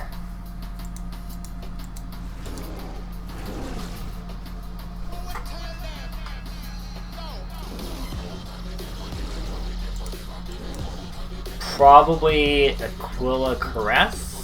No. Depth Diggers, maybe. And then switching to the other side, or the other phylactery. This one here. 10% damage for each point of essence missing. We still gotta change our fucking Paragon into... Let's get a little bit more life.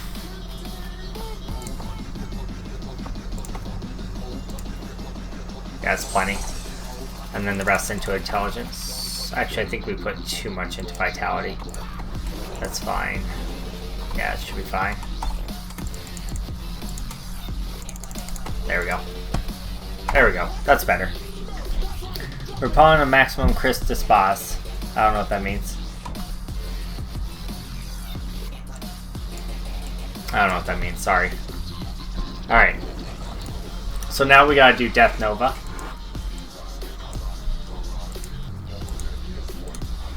Because that's kind of the thing, right? And we probably want to go with just the Bone Nova one, because it's going to give us an idea of the range that we have to stay in to be getting the benefit. We don't really need this anymore. At all. We don't need the Golem at all. So we can drop the Golem for something else that's going to help us stay alive a little bit better. Maybe Blood Rush.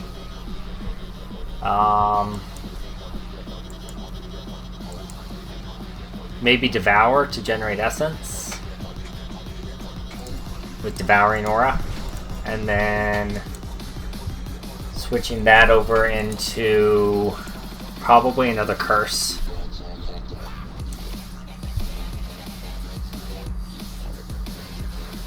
Right? Probably another curse. That'd be best. Maybe the leech curse. It's gonna give us health back. Might not be a bad idea to get teleport with this build. Actually, let's go blood rush with healing.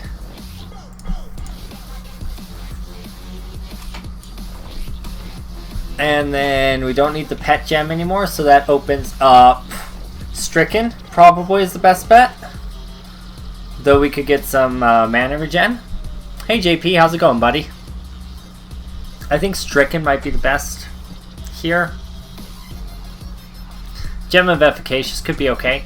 And actually, so could Pain Enhancer, just because it's gonna deal, or give us attack speed, which is gonna be good. Attack speed's really good here. I think Stricken is the best though. I think Stricken's needed actually for the Rift Guardian, because we're so focused on AoE damage that I think Stricken is going to be strictly required. What did I do? Okay, yeah.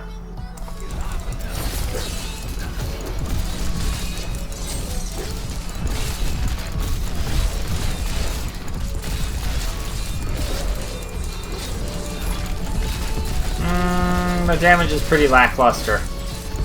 The damage is pretty lackluster.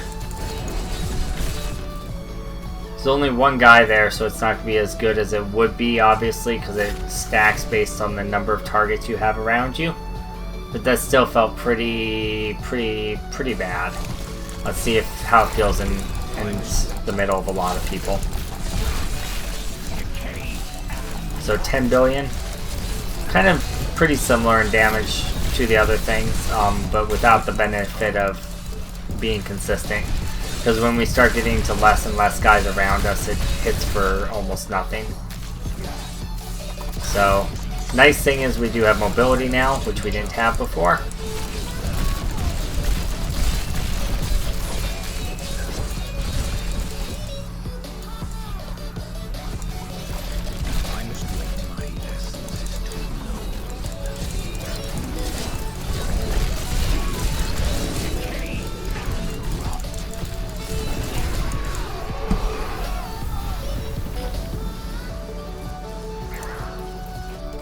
Had no idea they changed anything until I saw your massive! Yeah, they changed a lot. They changed a lot. Okay.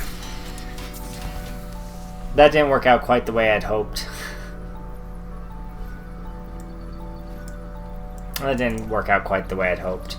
Alright, so we can't build around Blood Tide. That doesn't seem to do jack shit. So let's build around...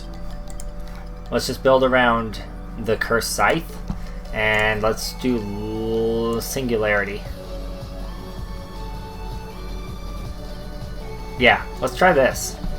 Okay, yeah. This will work. And actually that gives us... That actually gives us reason to put in Maximum Essence, as weird as that seems.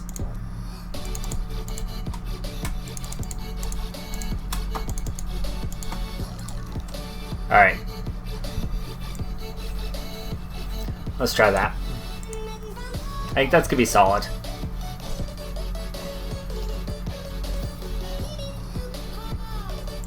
We want Extended Servitude. And yeah, it should be fine. We don't need Blood as Power anymore, honestly.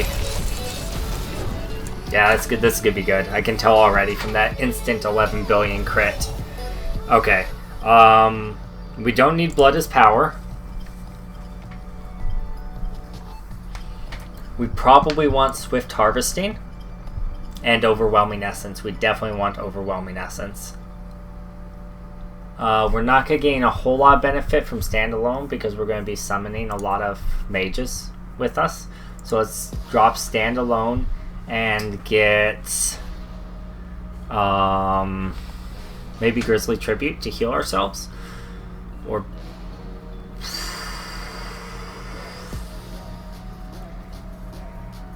Maximum Essence. And I think we're going to try that. Yeah. We don't need Borrowed Time anymore. So we could go to... No longer reduces their movement speed, but it does give a higher damage reduction. 30% less damage to enemies that are cursed with it. Alright, let's try. Is the Corroded Fang as good as the patch notes look? Is Corroded Fang the... I don't remember the names of everything yet. Let's see. Because they were all just changed.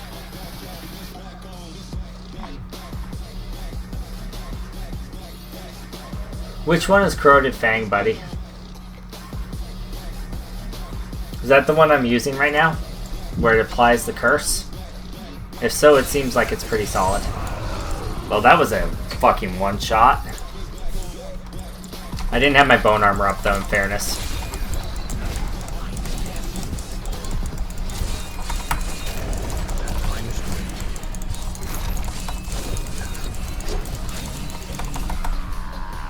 Still a lot more squishy. We need to be a lot more survivable than this to make this work.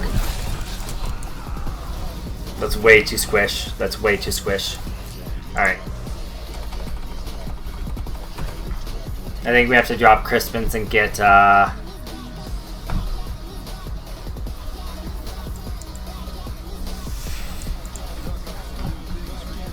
yeah, Corroded Fang is really good. Corroded Fang is really good.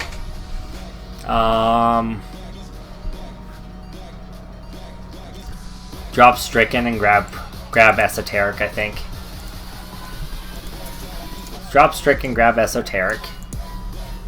Oops, Esoteric.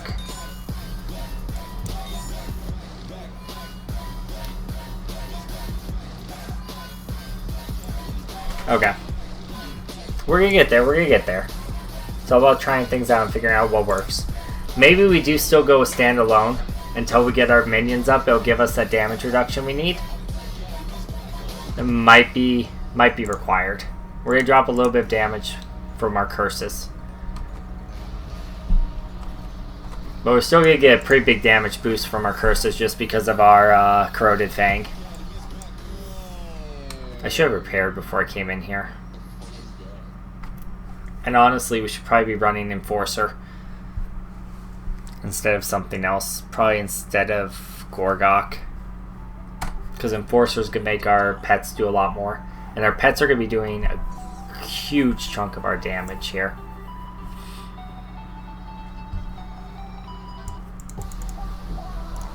Although Gorgok does give us dodge chance, which is pretty important. Pretty damn important. We don't need corpses being shed because we don't have a golem anymore. So we can actually put back on our regular gloves. And then we could probably get something else in place of that. Or just change the Royal Ring of Grandeur to something else. Let's see what other options we have in here.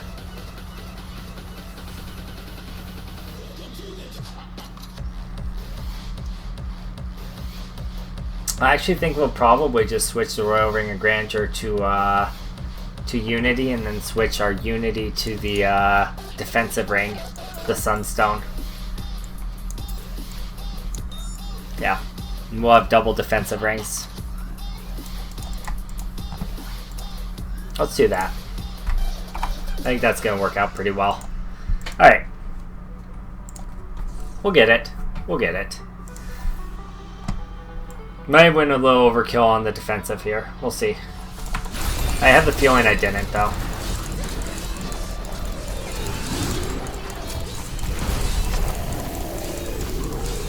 Got frozen.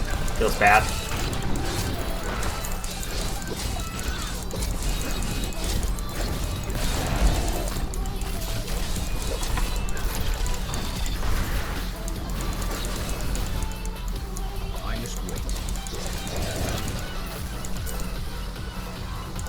Okay.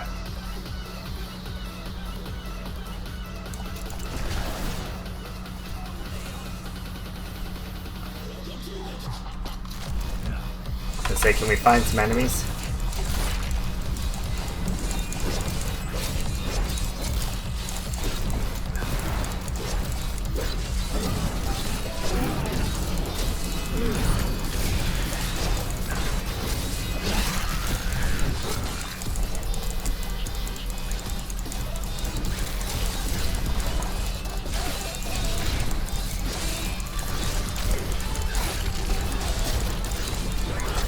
That feels pretty good.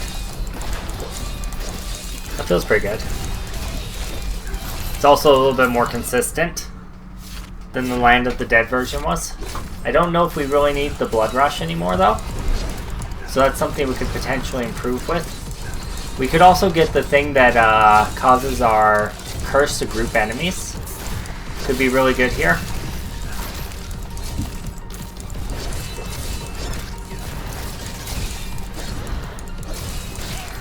If I had Simplicity Strength leveled up, that might actually be solid too.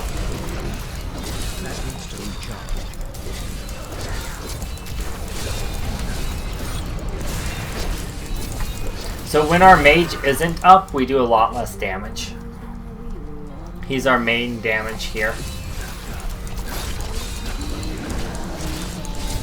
I mean, our size still hits for quite a bit. Size still hits for 400 million. So it's not nothing, but it's also not a ton.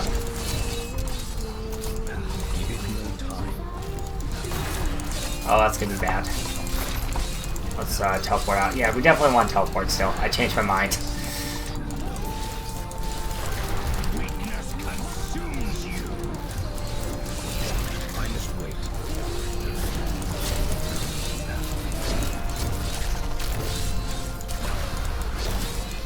We might want to grab Reaper's Wraps, actually, though.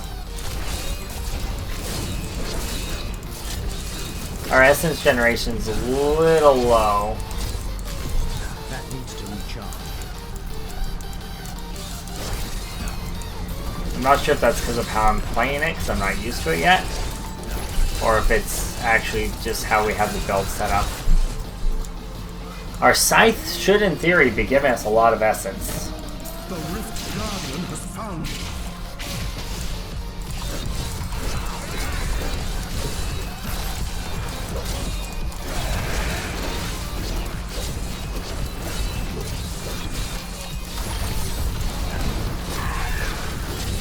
Alright, here's our damage, theoretically.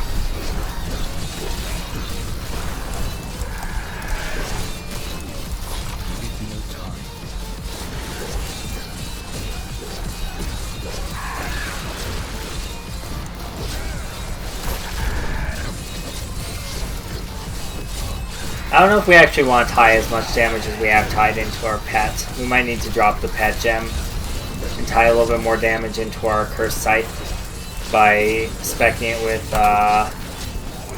Stricken. Also, Stricken will help us with bosses like that. That's it, that wasn't too bad.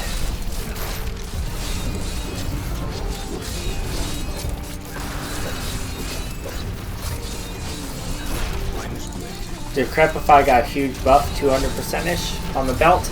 Yeah, it's actually really crazy. A lot of things got massive buffs. But yeah, we're using the Decrepify belt specifically for that reason. Because I got a pretty crazy good buff. Cool.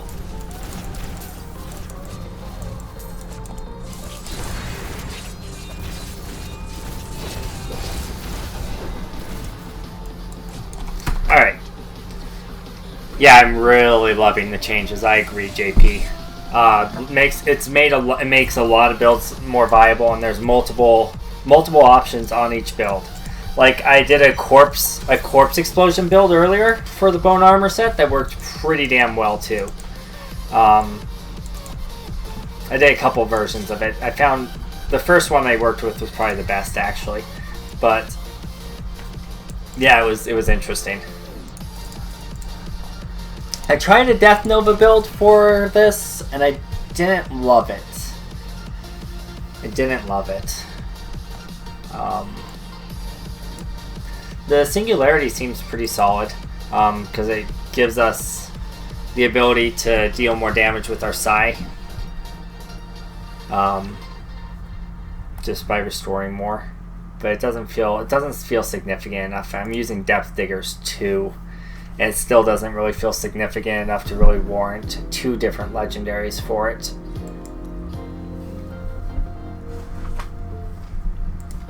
Though the Singularity does a lot of damage. It doesn't feel like it's enough to be going with 2 different legendaries.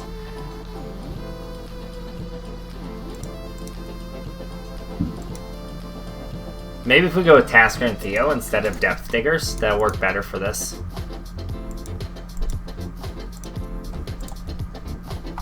Okay, and then instead of Overwhelming,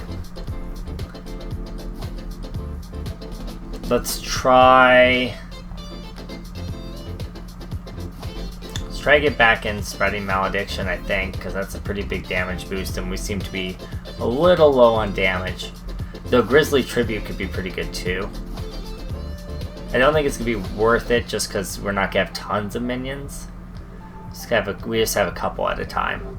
Oh, we should be using the ring that causes us to get two mages, right? That should be a thing we're doing. You asked, have we tried the bleed attack gem speed? No, I haven't. That's not a bad idea. I was thinking about trying it earlier. I just didn't get around to it. So yeah, let's try that. Let's throw that in. And then, are we still stunning? Yeah, we're still stunning with this, so that's fine.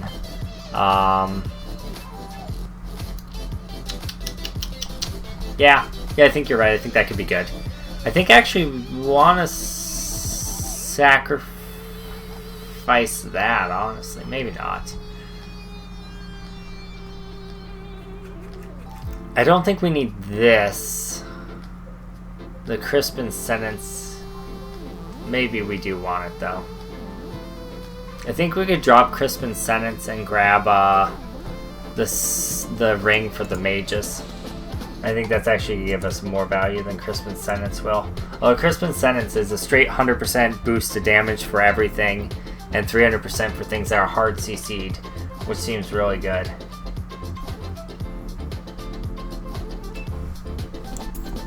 But let's just try this and see how it feels. We could even drop the Unity for one of these two and do 2 damage things. Or drop the Sunstone.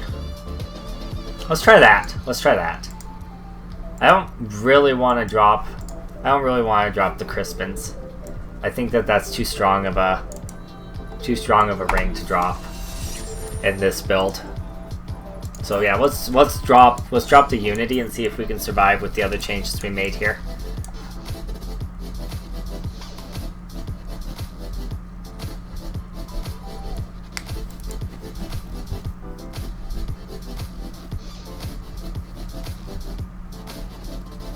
We'll do the stun. Okay.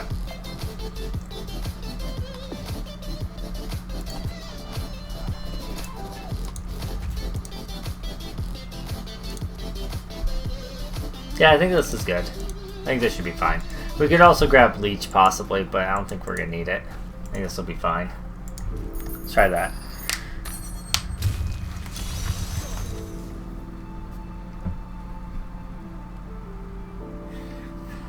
Alright. I think you're right. I think that the bleed gem will provide that little bit extra damage that we need. But I think that one of the biggest things is just getting that double mage out is gonna feel really good.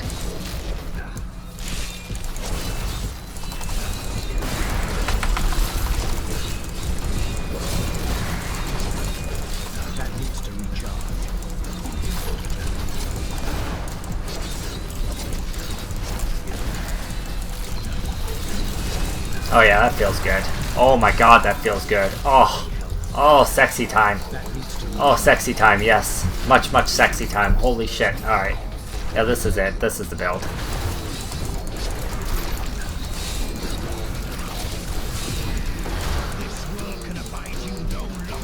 The real test will be when we're fighting an elite here, if we can stay alive, but I think we'll be just fine. The double fucking singularity mages with this build is absurd. Actually, legitimately absurd. That's a lot of fucking damage. That's a lot of fucking damage.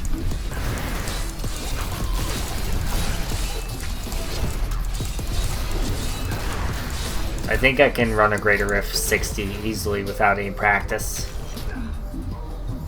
The only thing I'm worried about is survivability. I must wait. Not sure we need the attack speed, honestly. The bleeding attack speed gem.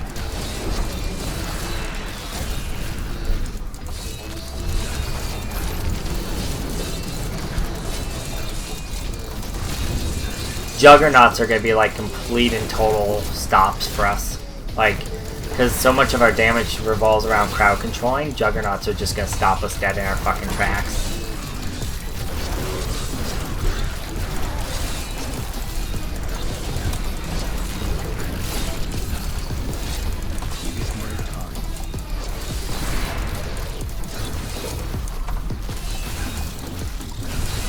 I like that the mages teleport to me, so I can have high mobility and not have to worry about them being left behind too much.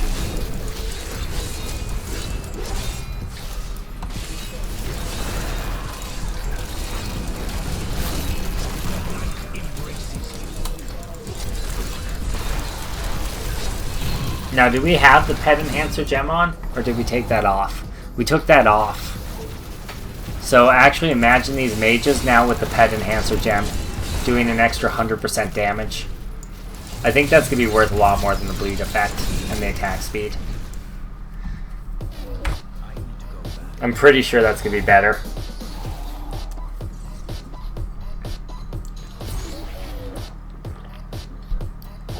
Oh, it's 30% damage. Maybe not. Let's see.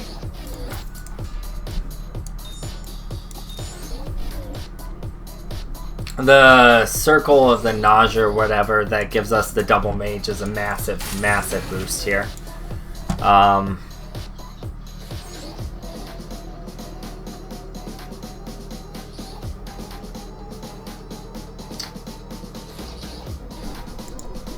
We might actually consider doing this. While your attack skeletons are commanded, all your minions deal 400% increased damage. Let's try that. We need to put command skeletons on our bar, but I think that could be worth it.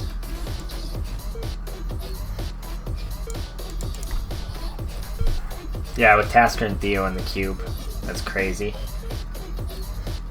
200% damage against cursed enemies. 300% with our side. So we could drop...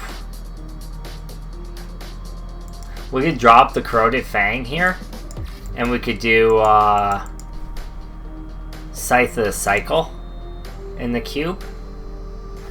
Uh-oh. Aw, feels bad. I can't test that right now.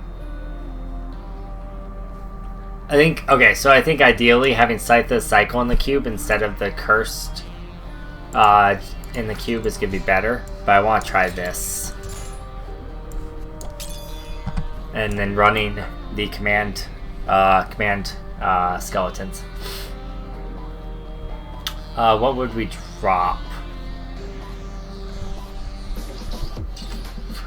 Let's just drop the teleport for now and see how it works in theory.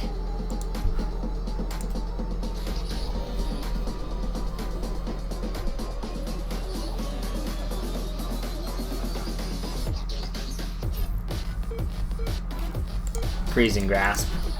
Okay, I think this is gonna be really powerful. Like, really fucking powerful.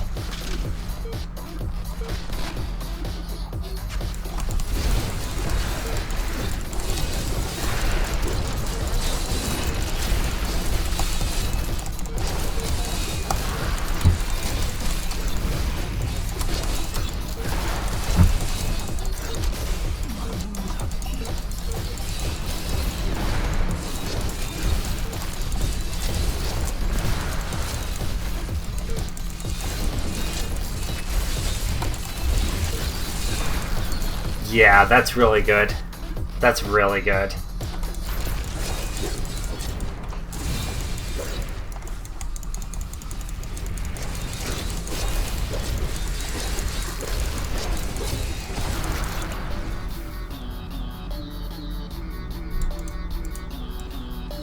Is it constantly draining my essence because it's redirecting the command skeletons?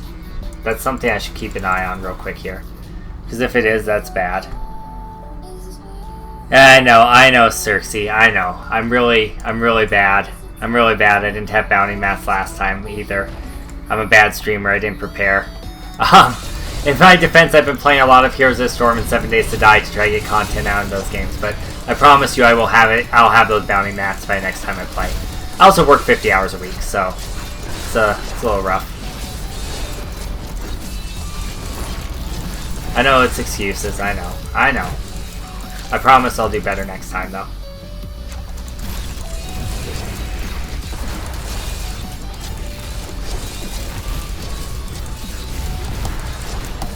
Oh yeah, this is actually really powerful. I think even with Scythe Cycle instead of the one I'm using, it would be even better. So yeah, this is... I think this could be a greater Rift build.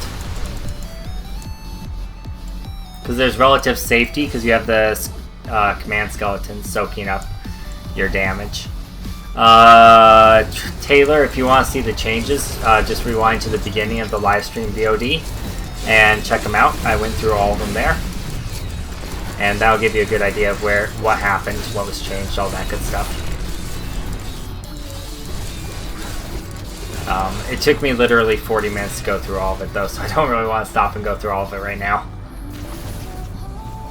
Alright, we gotta go up north. My bad, team. My bad. Alright, so this seems to be the way to build the bone armor set.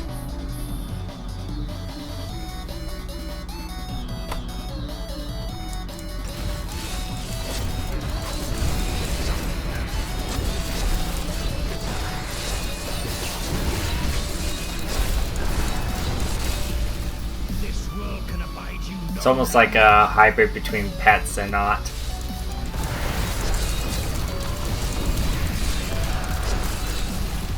You gotta remember to keep your skeletons commanded though, because otherwise you lose 400% damage. But as long as you remember to do that, that's pretty good. Yeah, the changes were absolutely massive. They buffed all the sets, all of them. And they also reworked most of the legendary items. So, pretty crazy stuff, actually. Pretty crazy stuff. So far tonight, all I've had time to test is the bone armor set. On my next stream, I will test whatever you guys want. So if you want to see a particular set, let me know in the comments after the video goes into a VOD. And the only reason I'm asking you to do it there instead of in the live stream chat channel is it will help drive more viewers to the channel, help drive more viewers to the videos, and just, you know, give me more incentive to do more Diablo videos. So, win-win-win, right?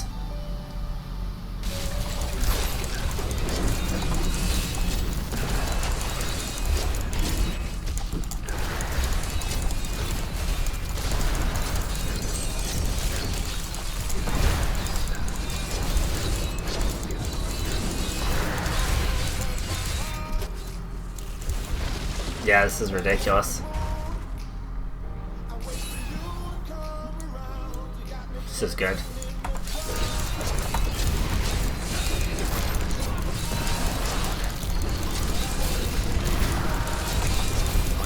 Here comes the damage.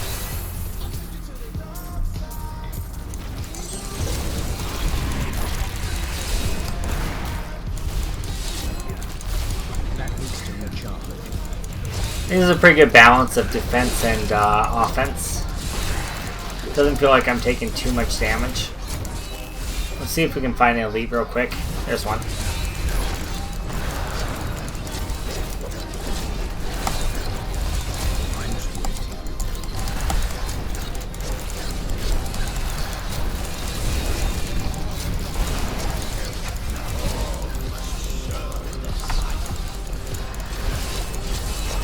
Not bad.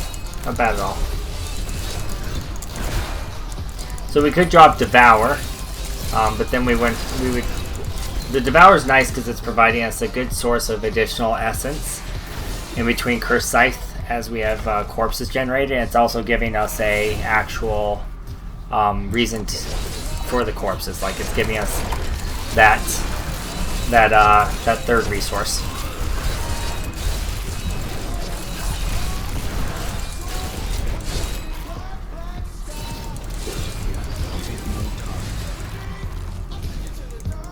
Alright, Taylor. Check you later, buddy. I hope to see you on the next stream.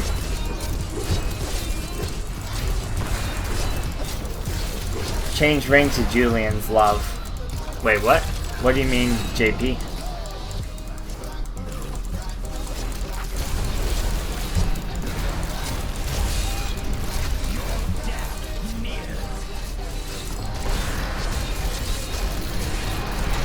Uh-oh, explosions.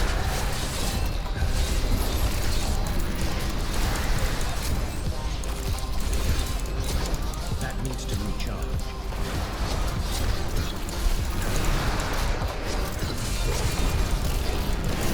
Let's stand in this and see if we die. Okay. So explosions still one-shot us. Because we're using Sunstone instead of Unity. If we use Unity, that might not be the case though. So we might switch that to Unity instead of Sunstone. Hey, there's Obsidian. Let's switch Unity to Sunstone. Nival's Evil is Julian's love. Oh, they changed its name to Julian's love? Wait, really?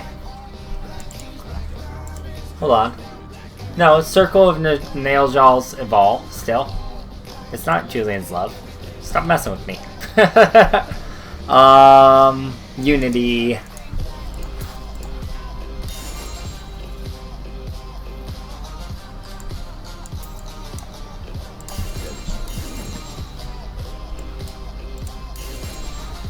I don't know what's happening right now.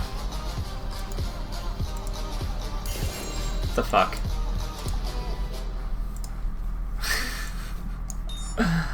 God damn it.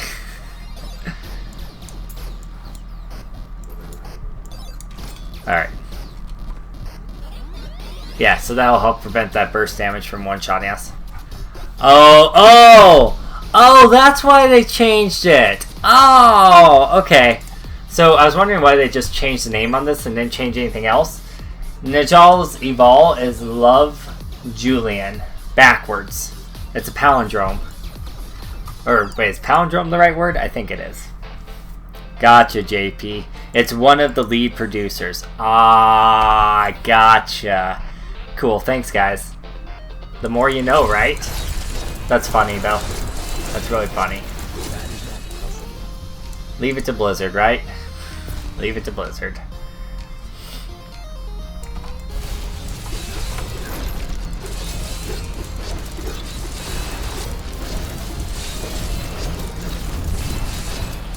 Let's just test it, standing in that.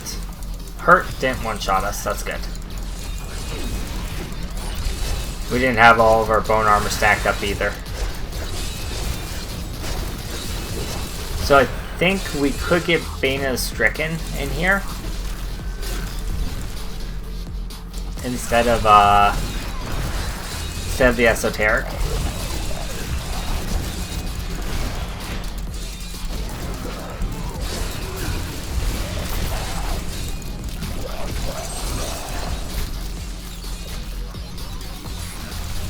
As long as we play carefully. But I don't know if we really even need to, honestly.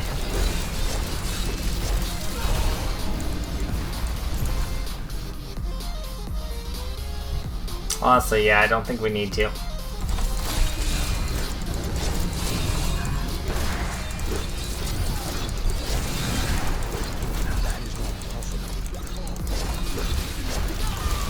I keep forgetting to command my skeletons. I'm not sure if there are any possible changes we could be making to our passives. If so, that might be something to consider. We'll look at that in just a moment. Maybe we can maximize what we're doing with our passives slightly more. But overall, this feels pretty strong. This is T13, and it feels like I'm playing my Paladin, who was in the top 100 on leaderboards in season. Like, feels that level of strength. Maybe a little bit weaker, but not much. This is without any optimization, right? Something to consider.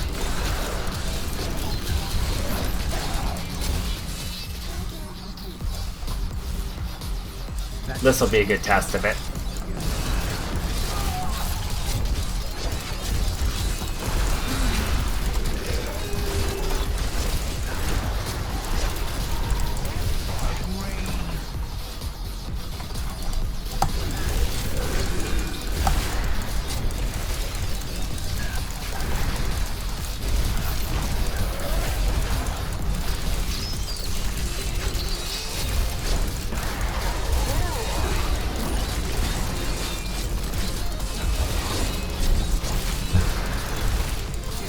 Yeah, that was nothing. Wasn't anything. Alright. If you're lucky enough, you can even fight the whole team on Graveyard Map during a rift, but that's RNG based. Yeah, I think I've seen that before. I just didn't really realize what was going on. It's kind of funny.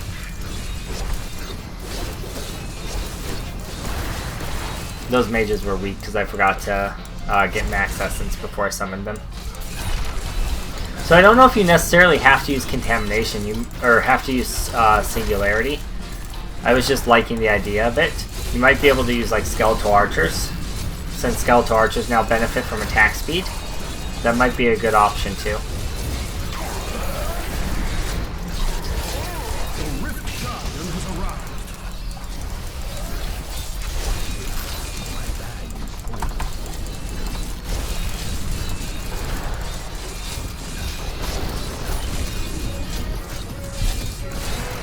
Obviously going to be weaker against the Rift Guardian because there's not a ton of minions to generate essence off of, but he still dropped pretty quickly once we got going.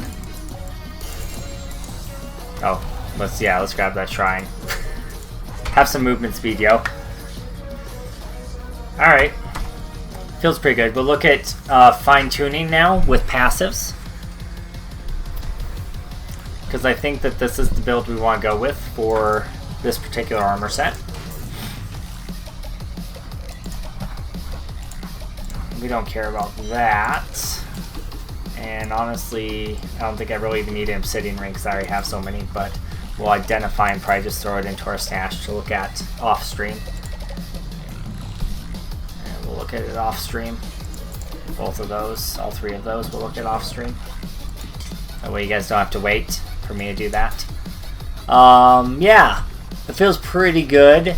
Obsidian Ring of Zodiac may be better than Crispin Sentence. But, no, I don't think so. I think Crispin Sentence is better.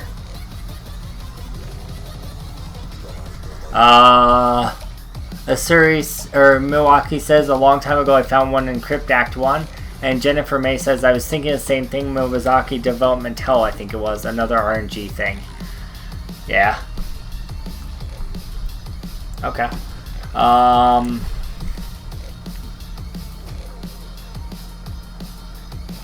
this feels good. Let's see if there's anything we need to change here. We have Extended Servitude. Swift Harvesting to regen back the essence. I don't know if we need Standalone because we have so many minions now, so I don't think Standalone's really worth it. We could take Commander of the Risen Dead to reduce the essence cost of command. We could take Rigor Mortis to reduce the damage of the enemy. Rigor Mortis is my first instinct. Oh, we could take Grisly Tribute to get life on hit from all of our minions. Since we have so many minions now, I think that's the way to go.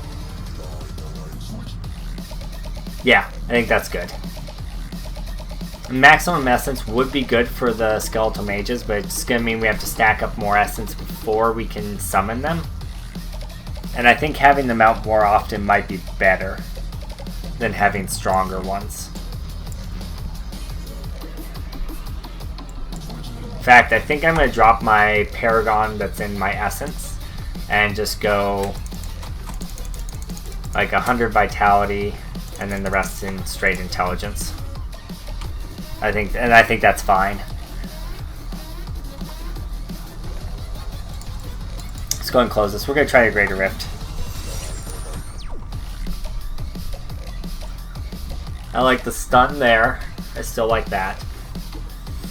I almost feel like maybe before I try Greater Rift, I should try Skeletal Archers in a regular Rift and see how that feels. Yeah, let's try one more regular Rift with Skeletal Archers and see how it feels. Just because Skeletal Archers give us attack speed, and that could be kind of interesting.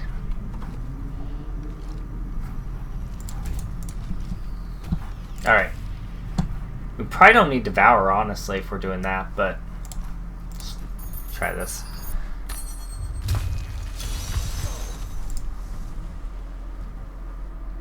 Mobazaki says, I usually find them farming gold, so I think it's a pretty low chance. Okay, fair enough.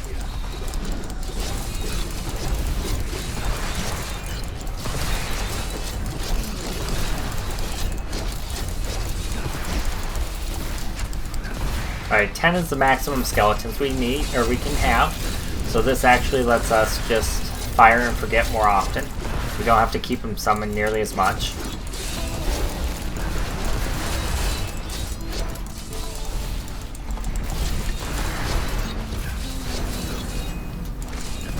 So the thing I don't like about this is they're hitting for a lot less. The thing I do like about it is I'm getting a ton of attack speed. Not sure it's worth, though. I think it feels weaker in general. I think that the Singularity Mages felt stronger than 10 Frost guys.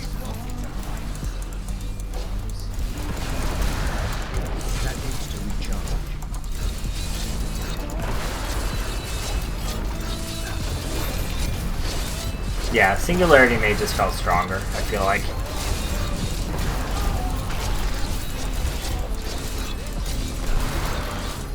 Well, it's nice to always have all the curses on everybody because we have the freaking attack speed from the Singularity Mages.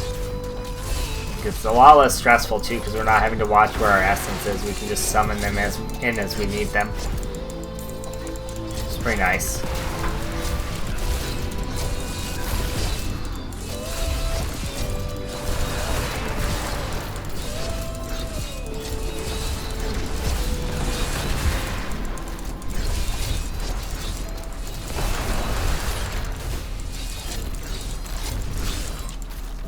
I mean, they're still hitting for like 3 billion pretty rapidly. Move speed max until it's vitality is what I go for. But you can't max your vitality. It has no maximum. It has no cap. So I try to balance my vitality to a level which I can survive without going overkill, to maximize the amount of intellect that I can put in, because there's no cap on intellect either.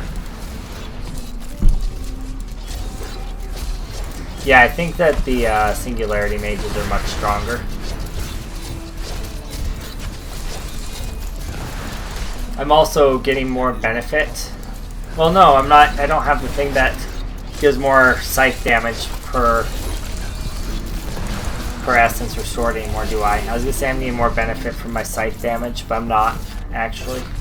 I'm actually getting more benefit from scythe damage with the mages because they're upping my attack speed so damn much.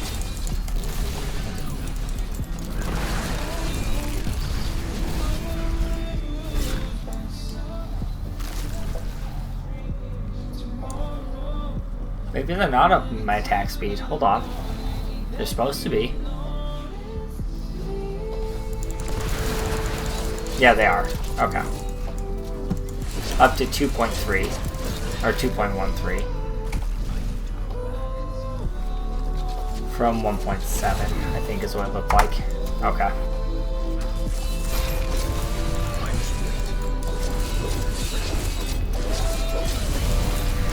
That's pretty fast Curse Scythe attack.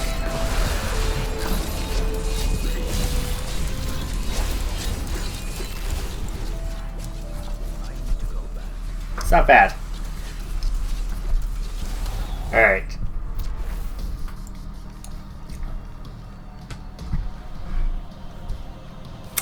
So pets do more damage, or Gorgok's attack speed, or Pain Enhancer's attack speed plus bleed. The legendary gems are in question. Not sure what to go with there. I think we have to. I think Singularity is better, just straight up here, compared to Skeletal Archers. Contamination Mage got nerfed a lot.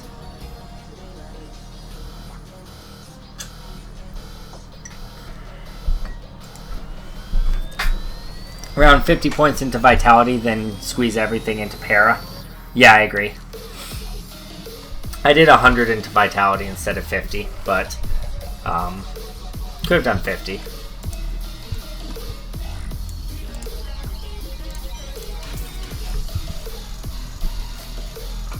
Nothing's re-rolled on any of this, so these could be better too. Actually, these could be a lot better.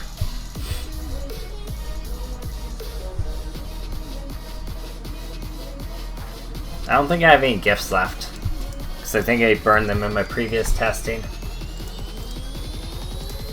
Let's see real quick if I do. No, I burned them all in my previous testing. It's too bad. That's okay though, it's not a big deal. Let's see if we could just buy a couple more of this set and maybe get a gifted one. I mean, we could still probably just buy... We can just buy another one anyway, another 2, and maybe we'll get a legendary ancient version. Let's just see what we get.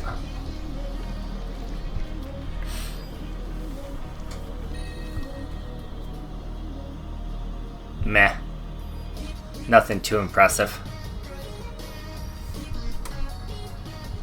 I mean, that's better, but we'll have to re-roll something off of it in order to get the socket. So it won't be much better. Let's see.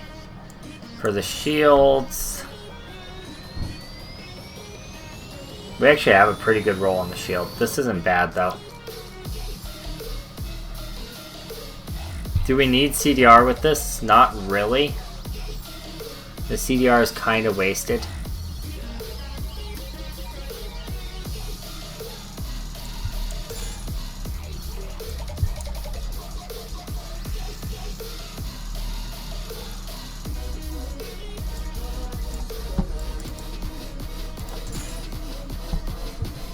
Wait. That was the wrong one. Okay. Yeah. Okay. So we could re-roll the CDR into something else. Block chance, maybe? Critical hit chance? Let's re-roll the CDR into crit. Or armor or block or something like that. Anything but CDR, basically. Which is funny because we have so much CDR in other places now because we re-rolled all that gear. Rip.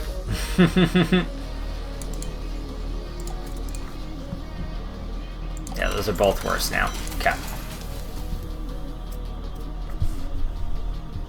So I think we want to get... I think we want to drop Esoteric Alteration. And either get Bane of the Stricken.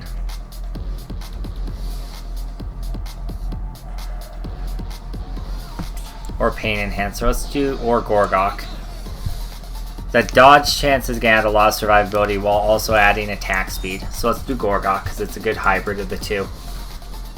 Alright. This should be, I think, pretty close to what we want to build. We could potentially drop Devouring Aura for a different ability. If you guys have an idea on what we could use instead of Devouring Aura, that might be better. But I do like the idea of Devouring Aura because it just gives us back that much more essence. Which I think is important for this build. Unless you guys have a better idea. But if we're going with Singularity, I think Devouring Aura is important. Stomp in Heaven says the Prodigal Son has returned. Welcome back, the Prodigal Son. We can also drop Tasker and Theo for Requiem, which is going to give us even more essence, which will give us more mages. But I think Tasker and Theo is better with this. I think Tasker and Theo is quite a bit better with this.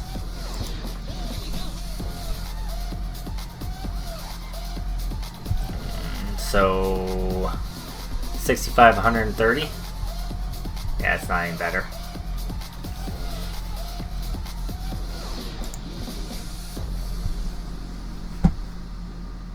Yeah, okay. I think that's about as good as we can get.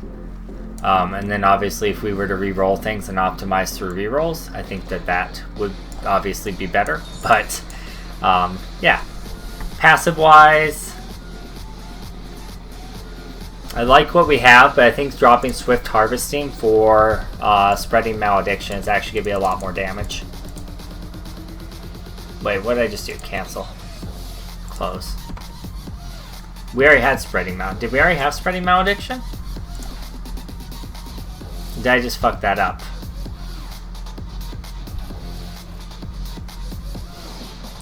Might have already had that.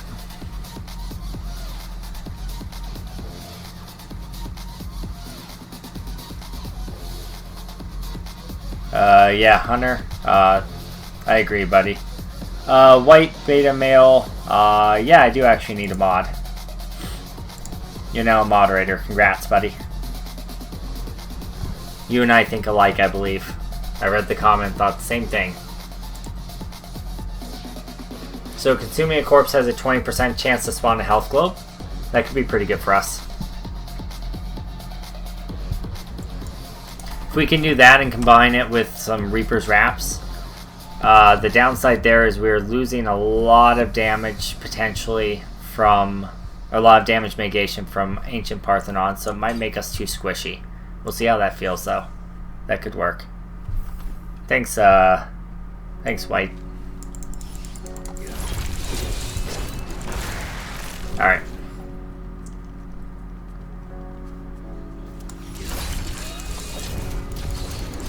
Oh, I want to stop for a second, type into general chat for the guy who's confused about Zays.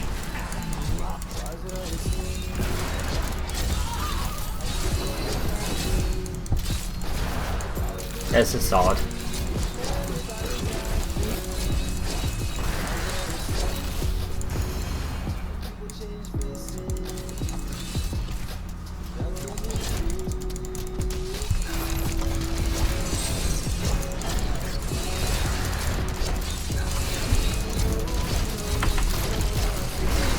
Oops. Explosion.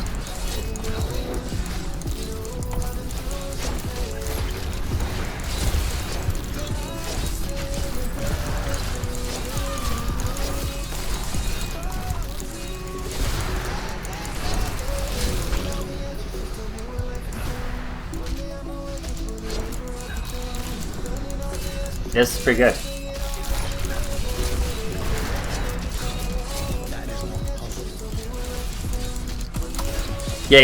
Yeah, White, I agree completely. I know it does have a different meaning in Britain, but I also know that's not what he meant. So.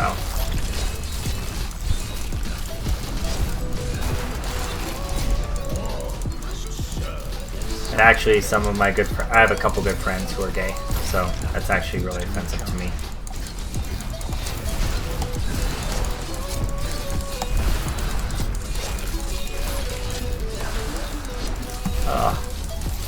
My wife would also be pretty surprised. Alright.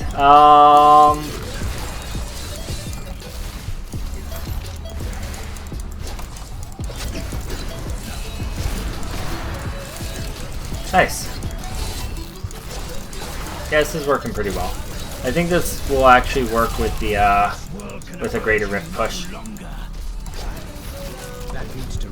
I don't see any problems. Survivability doesn't seem to be that big of an issue. Even with dropping that stuff for the extra damage. The Singularity Mages attacking faster seems really good too.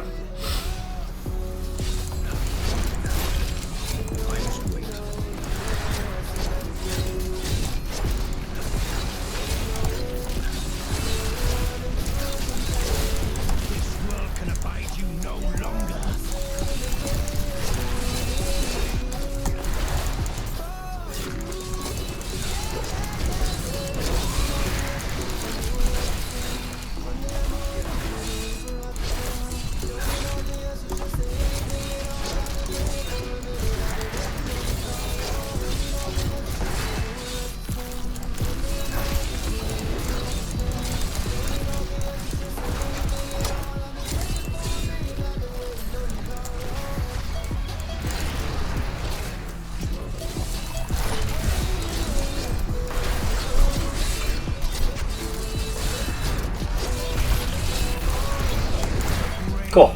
Beckon. That leads to recharge.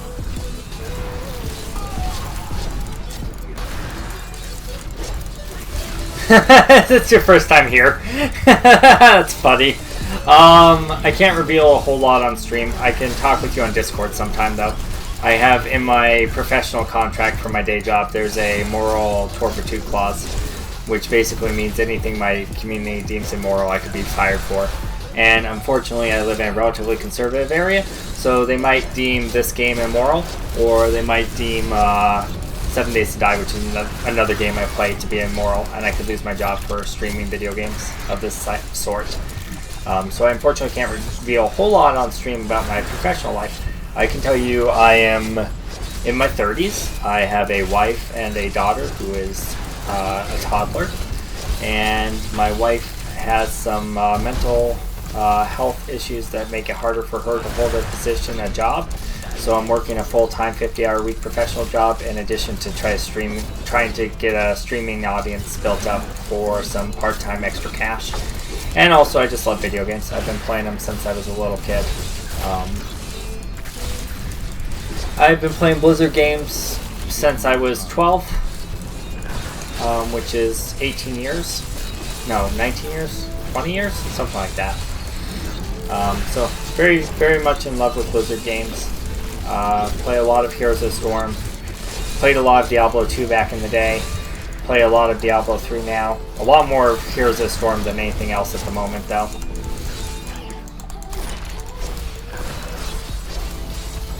Yeah. Xanthus viewer virgin. God. Oh, serious. But yeah, if you want to pop into Discord sometime, we can chat about it.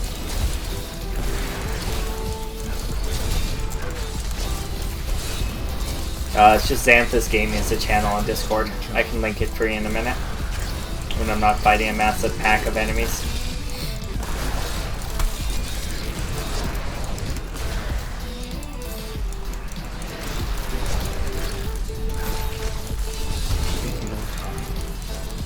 I really should have some of the people who are here, like every single stream, be mods as well, because there's a good amount of them.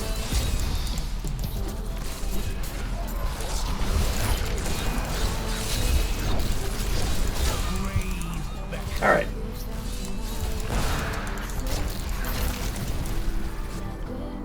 Yeah, I'm really impressed with the changes they made here, actually. Thanks, Stompin'. Glad to have you as a viewer, buddy. I'm glad you're enjoying it. I keep forgetting to activate my fucking command skeleton, so I'm doing like 400% less damage than I should be, and we're still clearing things this quickly. You know, I'll activate it now so we have it for the Rift Guardian. I'll stand in all the stuff. I'll stand in all the things.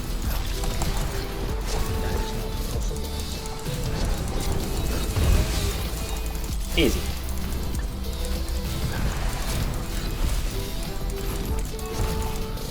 Easy, easy. Alright.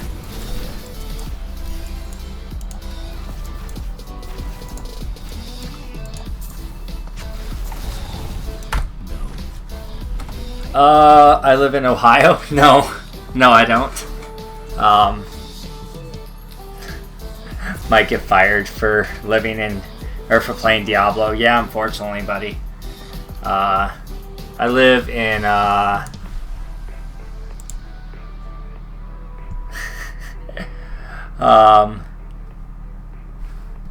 can't tell you where I live, but I live in a conservative state. So, there's a good number of those, but I'd rather not say specifically where I live. On stream, anyway. Chat with anyone who wants to know in Discord about it, though. It's not a big deal. Alright.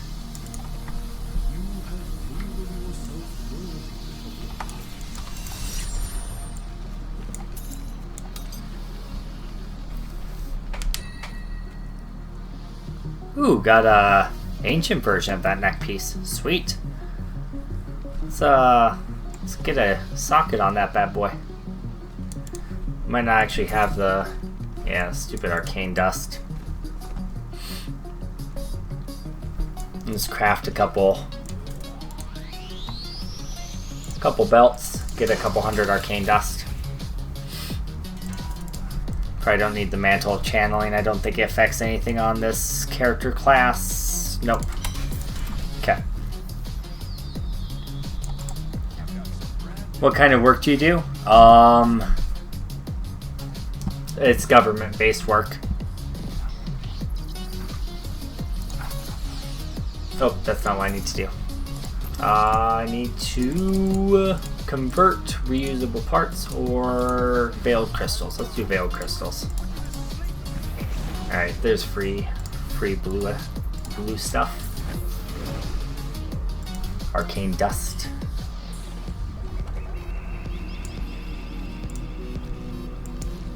Let me just give you my Discord, and we'll chat about it later. White. Let's see. There you go. Here's Discord if you want to pop into it, and we can talk about it later sometime. Cool. I'm glad to hear that from both of you guys. You're welcome anytime. Anytime. Alright, let's re-roll that. Let's get a necklace. Alright, let's get a socket on that. Resource cost reduction's not needed. Oof. Too bad we can't keep it. We need a socket, but that was a nice roll. There's the socket. Alright. So that's just a straight up massive upgrade. Can't beat that. Alright, let's try doing a Greater Rift. What level of Greater Rift do you guys think this could do?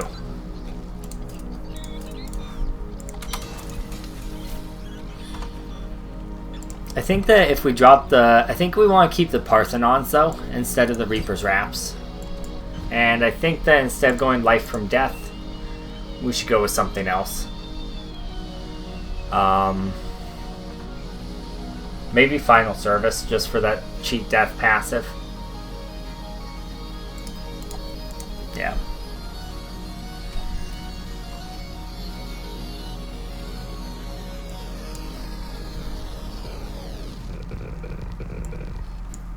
Okay.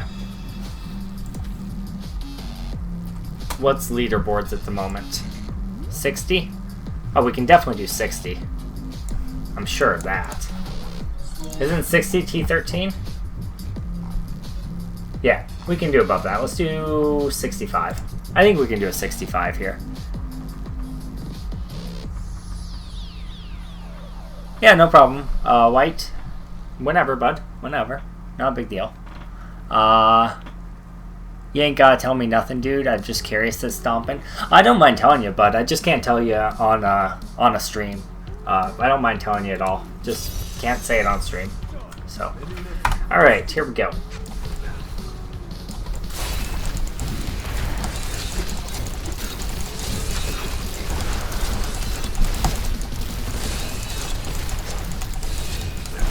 Cool.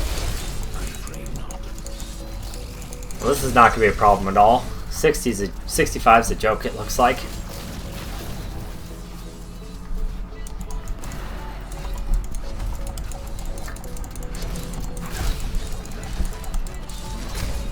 See how the elites feel, though.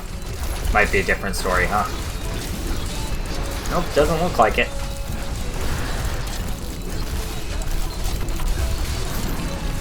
Almost stood in an explosion there.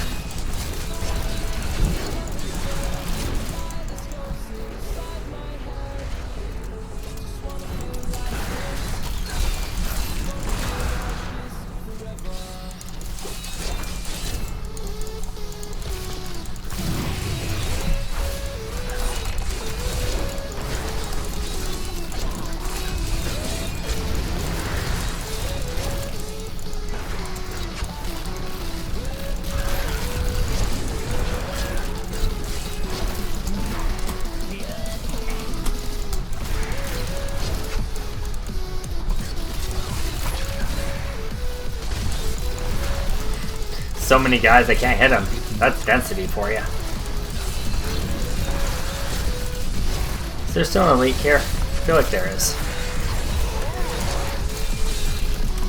There is.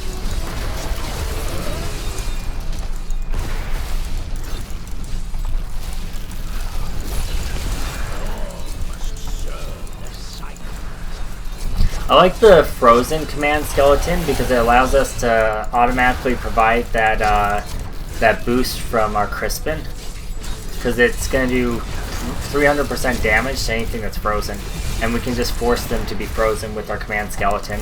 So it's really good for single targeting down an elite or Rift Guardian, for instance.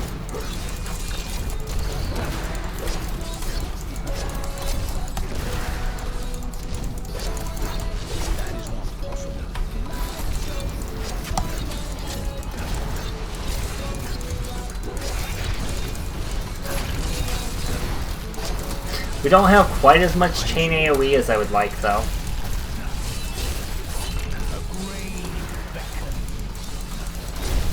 So maybe instead of running Devour, we should run something that gives us more AoE potential. Maybe like Corpse Explosion instead of Devour. And that way we'll still be using corpses as a resource, but we can use them for damage. That might be a good way to go. Because our AoE clear potential isn't quite as good. We can clear small packs pretty quickly, and we can clear elites pretty well. But our single target isn't quite as good.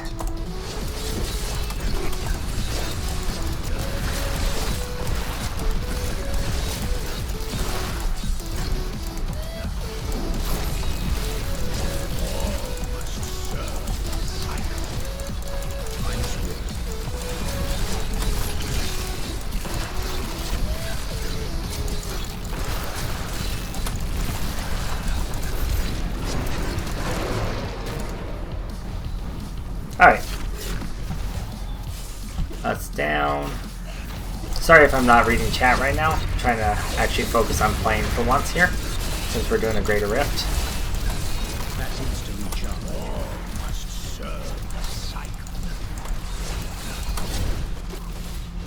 How am I so tanky? I can go over the build after this rift. And it'll become pretty evident, I think. Hopefully.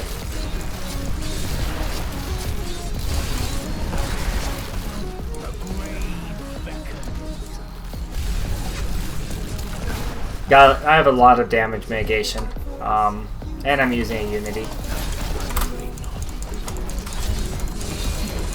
Plus all the pets we have makes us a bit tankier. I actually think that I shouldn't have went with the cheap death passive, but I think we could have kind of could have squeaked out some more damage. Could have went with another damage passive. Don't think we need the cheap death passive at all. Might need it though as you push into higher greater rifts.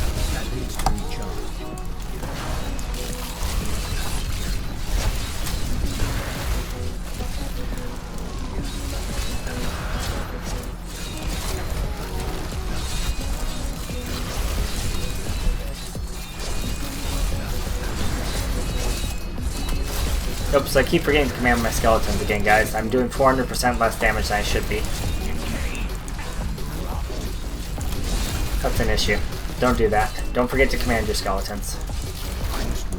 It's really not hard either because they bounce around now.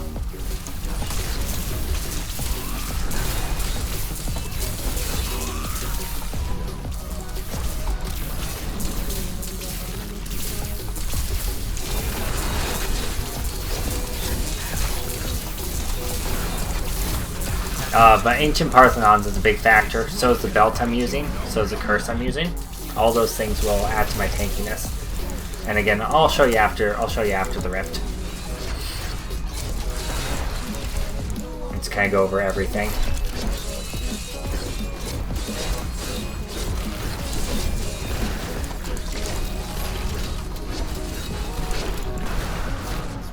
Just trying to think of anything I might change before I push to a higher griff level.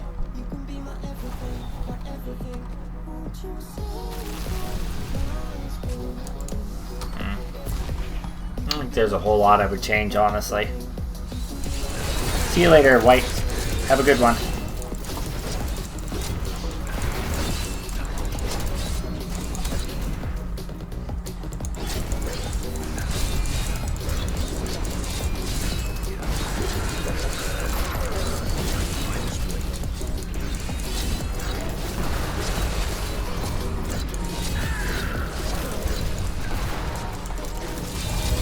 I would definitely get bounty mats so that I could have my cycle of the scythe or whatever. Would be a lot better than the curse scythe that I'm using. That would actually eke out an additional 100% damage increase, which is fairly significant when we're already stacking so much percent damage increase. So we have a much higher damage ceiling than we're currently reaching. It's just because I'm an idiot and forgot to farm the bounty materials again. So, my bad, boys. My bad. Oh. Stood in fire chains. There's that cheap death passive.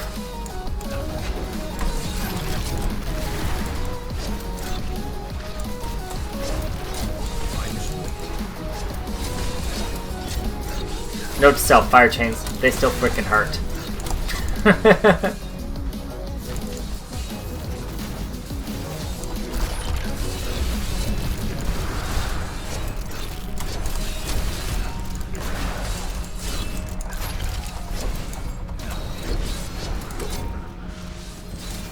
this way, these guys give me more essence. It's really important that you're always hitting the biggest pack you can be to summon your mages. And you also need to make sure you're applying your bone armor pretty consistently, because that's where a big boost of your damage comes from, applying your bone armor to targets. What is these guys? Health rings, vortex fast. That explains why they're so damn annoying. Alright, we're almost there. Pretty decent time, it feels like. I think we should hit decent on the leaderboard. Probably top 500, right? I would think we'd be top 500 with this. That needs to recharge. But yeah, we could definitely push this higher if I actually had the stuff in the cube that I should have in the cube. If I wasn't an idiot and forgot to farm bounty mats. But we will rectify that, and I'll make probably make a run video later. Probably tomorrow. Probably do some more testing tomorrow. Maybe do a different set. Again, if you guys have a particular set you want to see me test, leave it in the comments after this becomes a VOD, please. It'll help generate more YouTube traffic for the site and for the channel, so we can get even more people in here and make the channel even more awesome. So, if you would be so kind as to visit this 700. If you'd be so kind to visit this video once it's a VOD and leave a comment on what type of set you want to see me test next, that would be helpful. It would also give me some feedback on what you want to see, which, you know, I'm doing this for you guys as much as I am for me, so.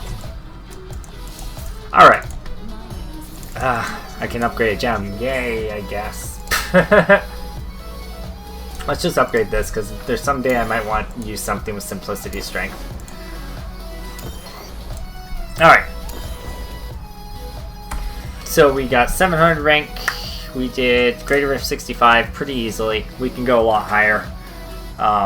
We'll try to go a couple higher before I end stream. I actually should be in bed like 45 minutes ago, but I'll keep going for a little bit more.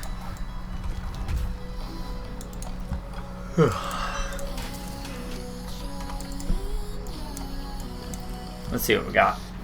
I'll go over the build too real quick for you, since someone wants to know how it's so tanky. Let's just check it, these items real quick. Nothing I need, nothing. Ooh, that's a decent witching hour. Arkstone, that's trash, trash, trash. We got better. Alright, so here is the build. In the cube we have Chagul's Corroded Fang, which increases the damage on cursed targets by 200% and causes our Grim Scythe to automatically apply a curse. Pretty good.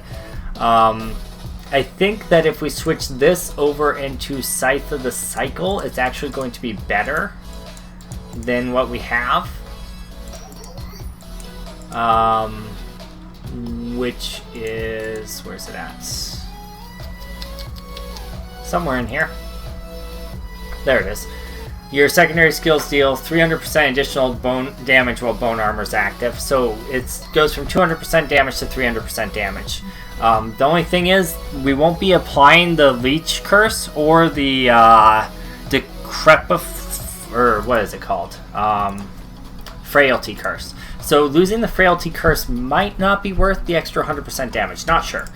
We grab Tasker and Theo because our Skeletal Mages are doing a shit ton of damage. We grab Circle of Nigel's Evol, or Julian's Love, for the double Skeletal Mages and the longer time on the Skeletal Mages, since they are our main source of damage. We grab Skeletal Mage with Singularity, which causes it that every essence point consumed gives 3% increased damage on the mage. And we have 220 max essence. So that's 660% increased damage on the mages that we summon, but it sucks up all of our essence when we do it. That's okay though, because we're doing Grim Scythe, which is going to generate shit tons of essence as long as we hit multiple targets. And we also have our Devour in here, which will be devouring corpses and giving us more essence. Though I'm considering changing Devour into Corpse Explosion Close Quarters. I'm not sure if I want to do that, but I think it could be good. Now, the tankiness comes in from the fact that we have Command Skeletons freezing things all the time, plus they're soaking up damage from enemies and skill shots from enemies, all that sort of thing. Well, not skill shots, but projectiles, you know? Our mages actually soak up projectiles as well. So those are two things that help us survive projectile damage. We just have to avoid affixes at that point. Not a big deal. We also have on Dainty's Bindings, which give us 40% damage reduction as long as there's a single target afflicted with Decrepify, which means we basically have a 40% damage reduction constantly, or 47%, which is pretty crazy good. 50 is the max roll there. In addition to that, we are running a Unity, though I think we could probably drop the Unity and grab Convention of Elements. But if we're pushing into higher Gryphs, I think we want to keep the Unity. We are running Crispin Sentence, which means anything that's crowd controlled in any way, shape, or form is taking 82% increased damage. But anything that's crowd controlled with anything other than a slow, so freezes, charms, fears, blinds, anything other than a slow, will take triple that effect, so 240% additional damage. Our damage reduction is also further increased by not only the belt, not only the skeletons, but also from Ancient Parthenon's Defenders, which means every enemy stunned within 25 yards reduces all damage I'm taking by 10%. Now, it counts stuns as well as freezes, so these guys who are freezing things will be reducing our damage. Also, our dislocation on our bone armor will stun enemies around us and cause us to take less damage. In addition to that, every stack of bone armor will cause us to take less damage, up to 3% per stack, 10 stacks, 30%, but we can also have an additional 5 stacks with our necklace. So that's 35% damage reduction, so we have 35% damage reduction, 10% for every enemy within range, 48% additional damage reduction there, plus we have minions soaking up hits. Yeah. So that's it. Daniel says Blizzard sucks so hard nowadays. How the F do they expect us to pay for a class in game? I mean, no new expansions, acts, etc. What the hell? I understand what you're saying, and I hear you. However, that was either release this DLC pack or put the game into maintenance mode. They can't release another expansion pack with where their revenue stream has been and how old the game is. Plus, they have a new Diablo game in the works. So it's either get a small DLC that doesn't cost a whole lot, get a whole new class and a bunch of new features, or just go into maintenance mode for the next 2 years while we wait for the next Diablo game. So I think it's okay, honestly.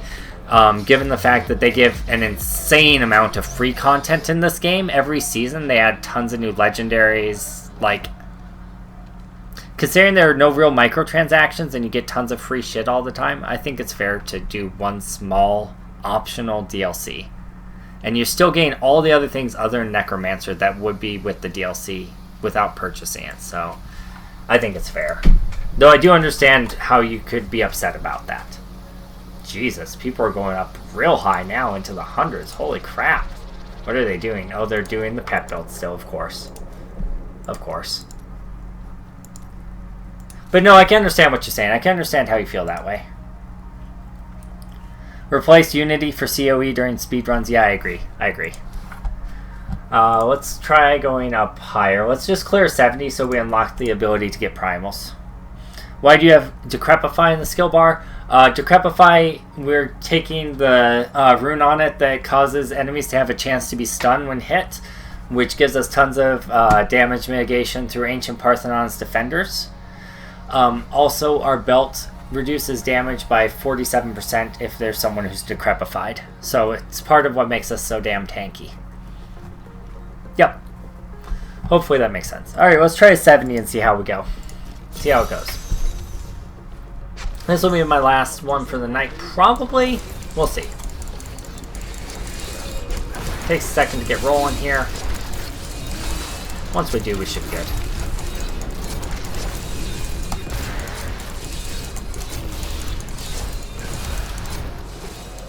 So one thing I am noticing about this build is good density helps a absurd amount.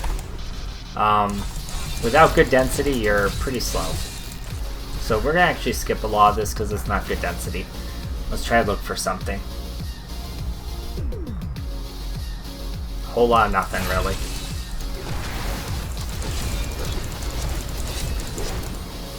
That needs to recharge.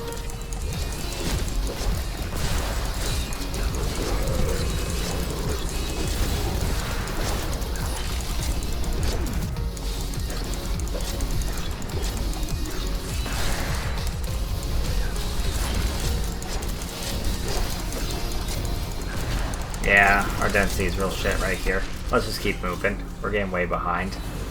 Dealing with shit. There we go. Give it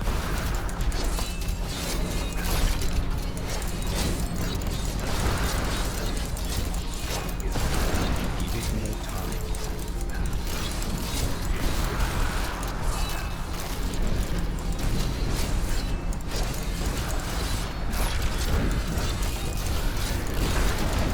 Give it more time.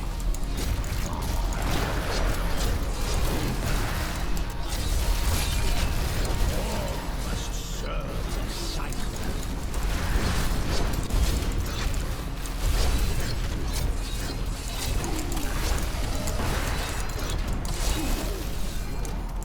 No leads, huh? There's one. Health link, fire chain, knockback, reflex damage. Ew. I must wait.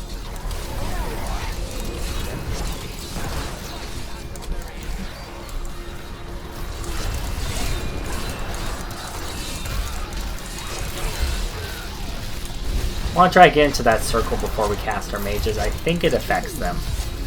And if not, oh well. I must wait. I think it does, though. This guy is part of the health link, right? These guys being split like this is actually going to be a bit of an issue. That needs to recharge. We might have to drop the cheat death passive to eke out a little bit more damage. I don't know if we can do it. We might actually need Bane Stricken, actually. Might be all it takes. Give it more time.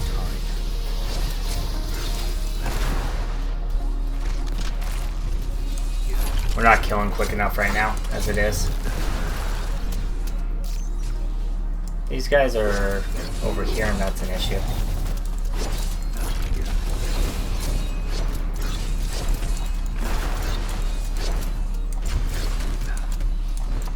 That needs to recharge.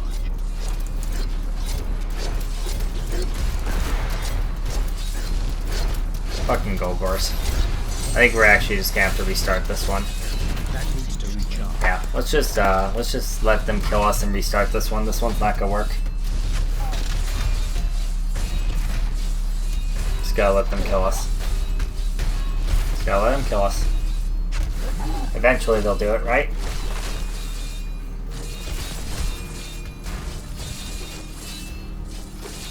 Eventually they'll kill us, right? I think I might have taken a little bit too much tankiness. I'm not hitting anything, by the way. I think I might have taken too much tankiness. Not enough damage. Come on. Please kill me. Come on, please. Please. Come on. There we go. Jesus. I have 0 pieces of gear augmented. None. No pieces of gear augmented. I don't need it, though. To do a 70. That was just a really bad start, and I need to make a change. So, We'll get it this time around. Not a big deal.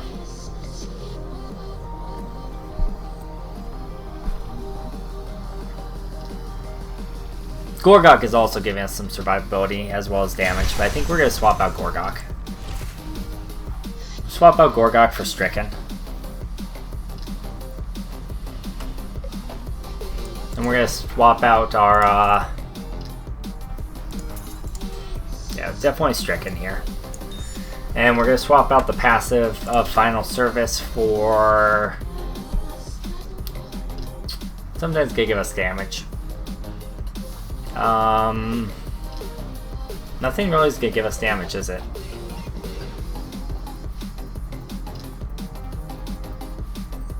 Not really, huh?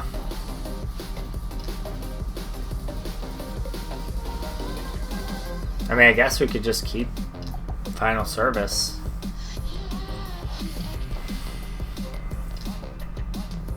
Using a Scythe grants 2% essence and life per kill. Maybe.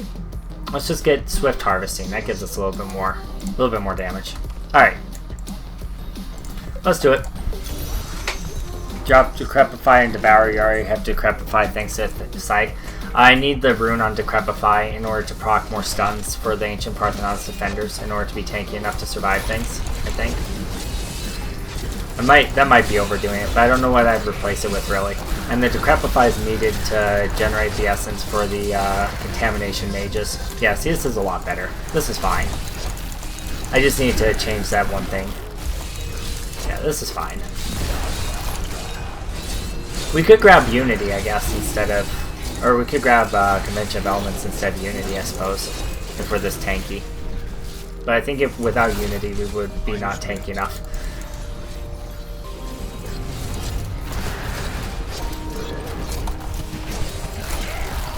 Once again, forgetting to use my command. Oof. Standing in frozen is always fun.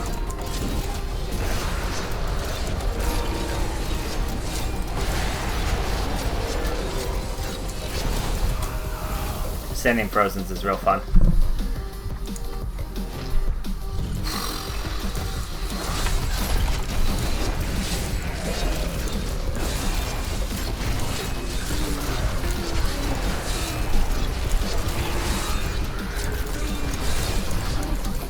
There we go. I hate those guys, honestly. They're a bitch.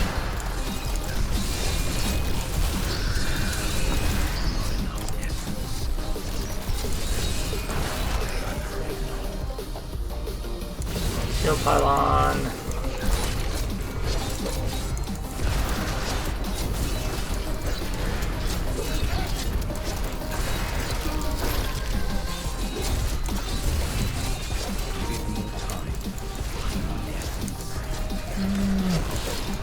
Right, we might need to drop Decrepify in order to get a little bit more damage.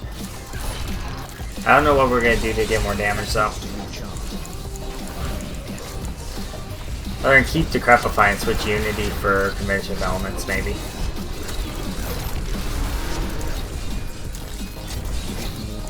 Because if we had COE, we would be fucking decimating shit.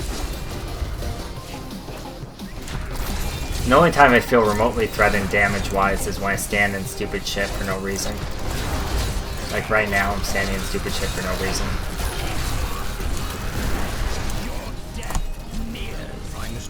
And it's really not even that big of a deal here. Almost was there for a second.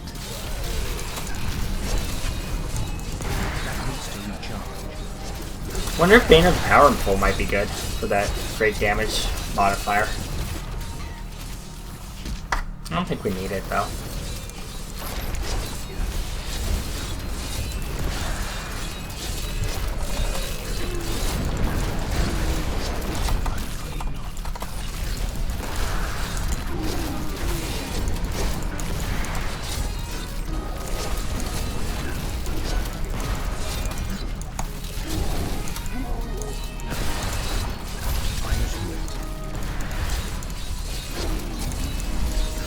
That's true, the stunt shouldn't be a problem with the bone armor.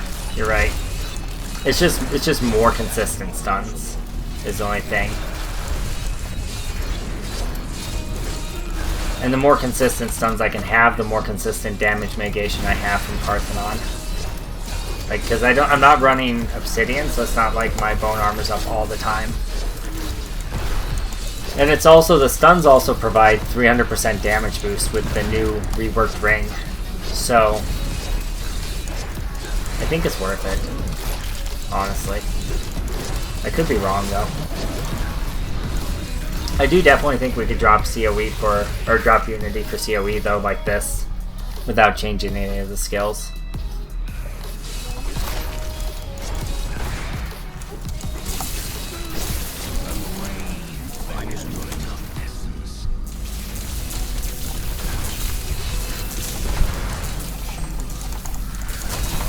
Fuck. Stood in too much stuff.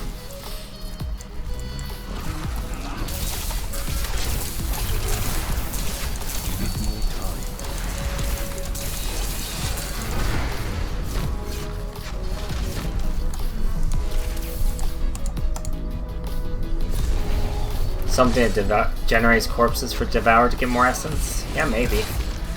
Just a little bit of essence it provides seems to be enough to keep up all my skeletons, though. I think I could drop Devour for Corpse Explosion, possibly, is what I was thinking, because that would eke out some more damage. I'm not sure, though.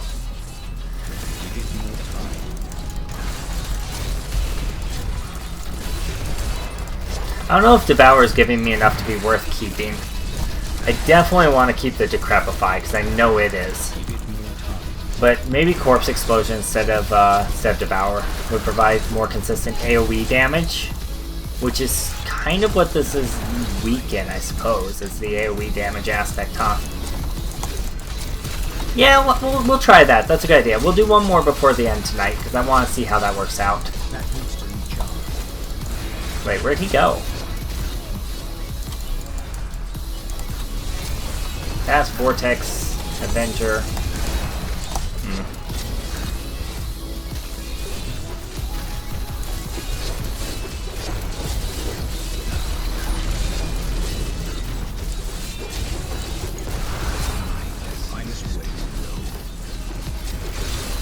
This guy's slowing me down a little. Because I killed all of his friends, and now I'm not getting mages.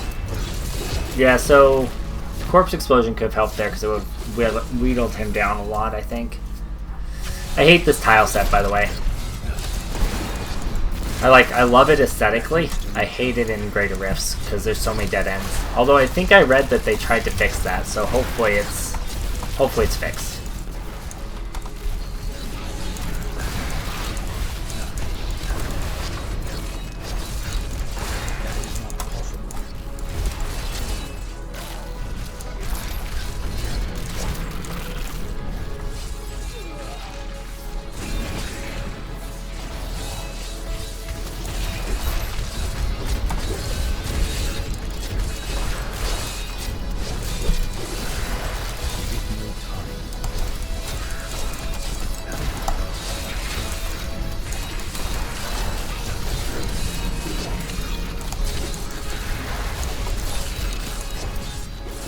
I hope it snapshots when you're casting the mages, because if it does, then the Oculus Ring is a great buff. If not, then it's a little bit of a waste of time.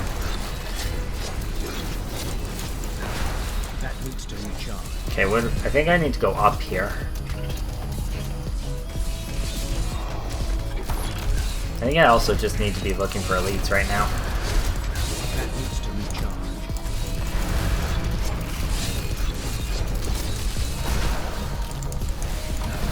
Alright, well there's a speed pylon to help us look for elites. There's one. Oh, that's painful. What's he doing? He's a Juggernaut. That sucks. God dang it.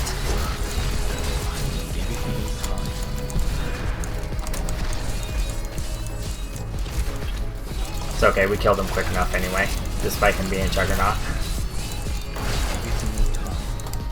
Juggernauts are a giant pain in the ass for us, though.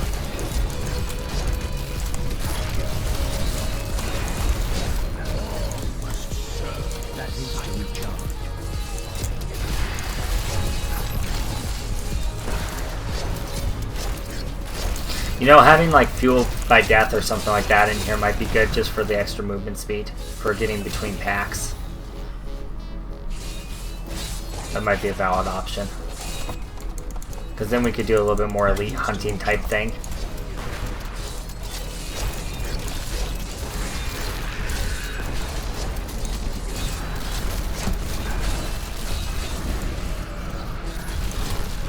Weakness consumes you.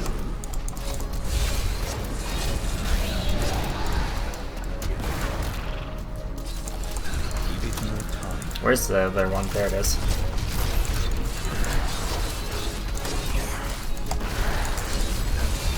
Just on the off chance the office rings snapshots. Because I don't know if it does or not. If it does, it's a pretty big boost, I would think.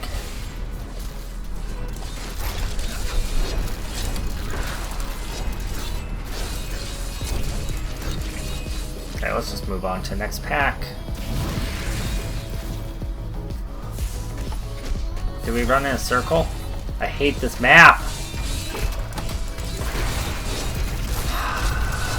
Where am I supposed to go? This way? I hate this map.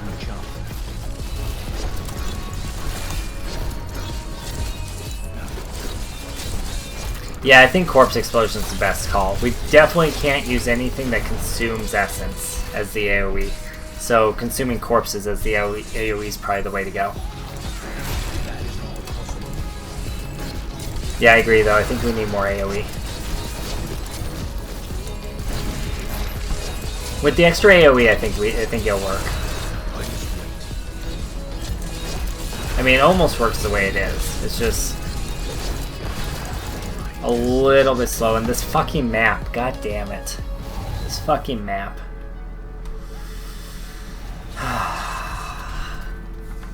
Just loop all the way around the whole damn thing and waste half of my lead that I gained. Sounds great.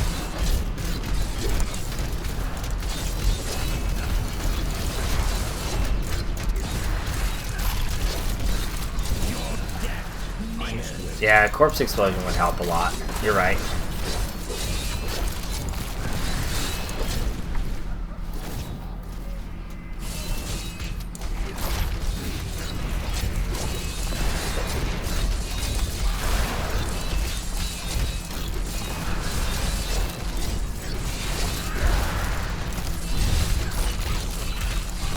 Because Grim Scythe generates enough essence as long as we have a decent number of enemies.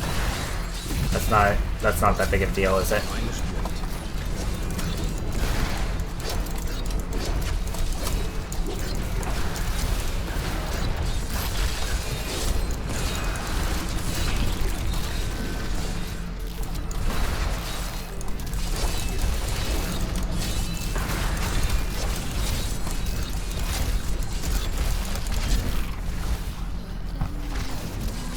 I hate this map. There's an elite. That needs to recharge.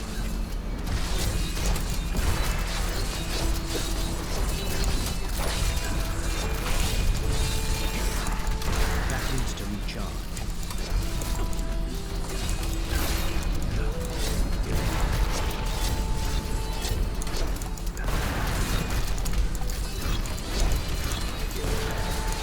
That is not possible. Channeling Pylon.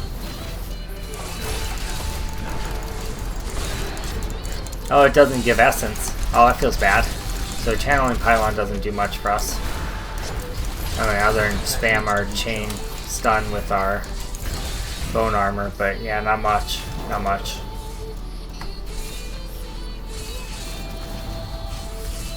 There we go. This will push it.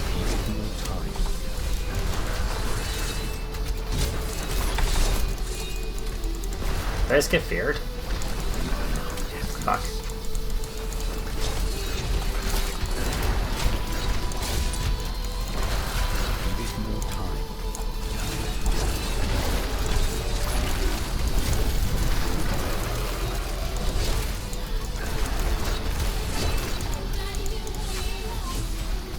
There we go. Alright, well, We might be able to kill the Rift Guardian in time. Oh.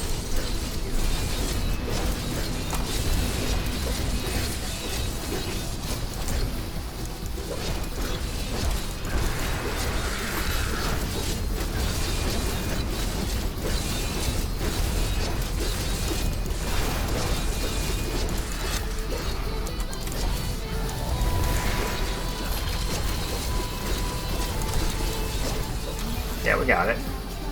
Alright. Yeah, corpse explosion. Agreed. We're gonna switch that and try it again and see how it feels. But yeah, I agree. Definitely need the AoE.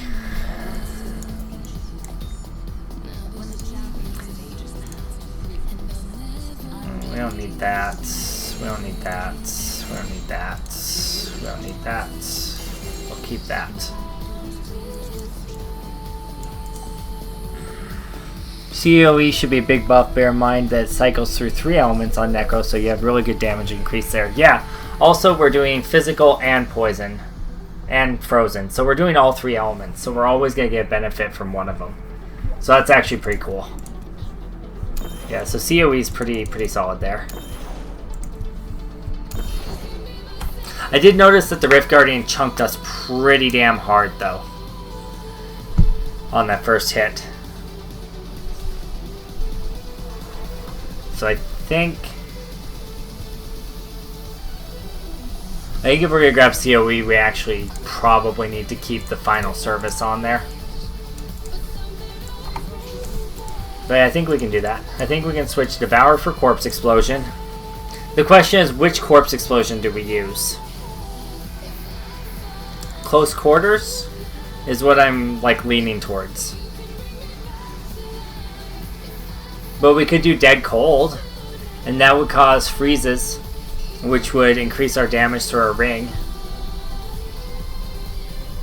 But Close Quarters does a lot more damage, so that's why I lean towards there. What do you guys think?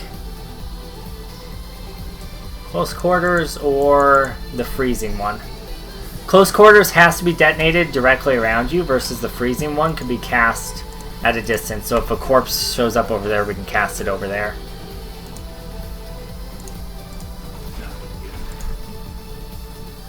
Let's drop the Unity and let's put in our Convention of Elements, wherever that might be. There it is. Okay. It's also a straight damage boost over what we have, the COE. We might find that we have survivability issues like this, I'm not sure.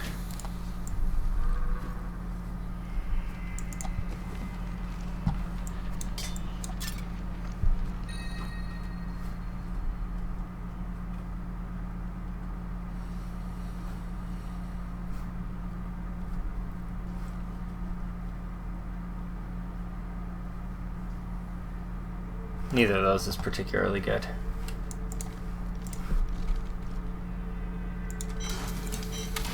Alright. Dead Cold will give you stuns, yeah. Stuns also increase damage via Crispin's Sentence. So it gives damage and control. But Close Quarters gives a lot more damage.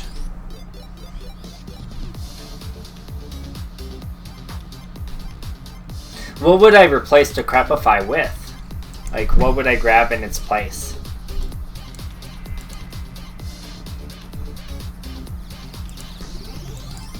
We don't have enough cooldown reduction to really use Land of the Dead or Army of the Dead. We could use Command Golem, I guess, instead of Decrepify. That's a little extra damage, I suppose. We could use like a Decay Golem. A Blood Golem to heal us, maybe?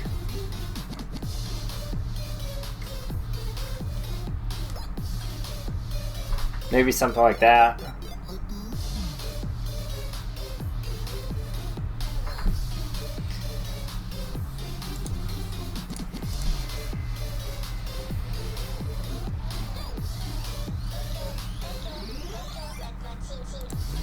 Or we could do Flesh Golem and just put corpses on the ground and then explode those corpses.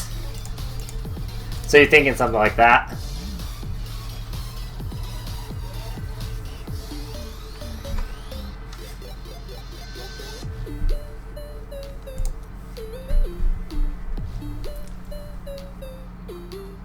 Too bad it only lasts for 5 seconds. If that were longer, that'd be really good. We could get Blood Rush, that's true.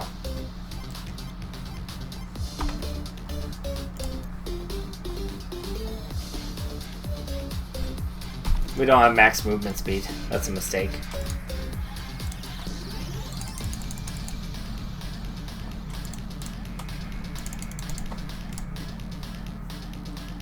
Okay.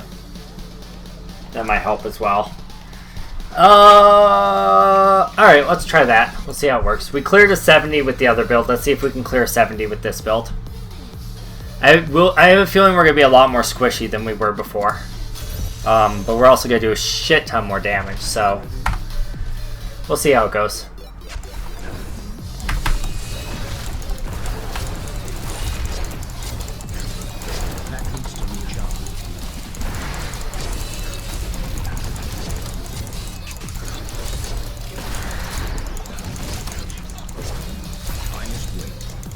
There's a lot more stuff to pay attention to also. It's not quite as easy. Which I suppose is a good thing.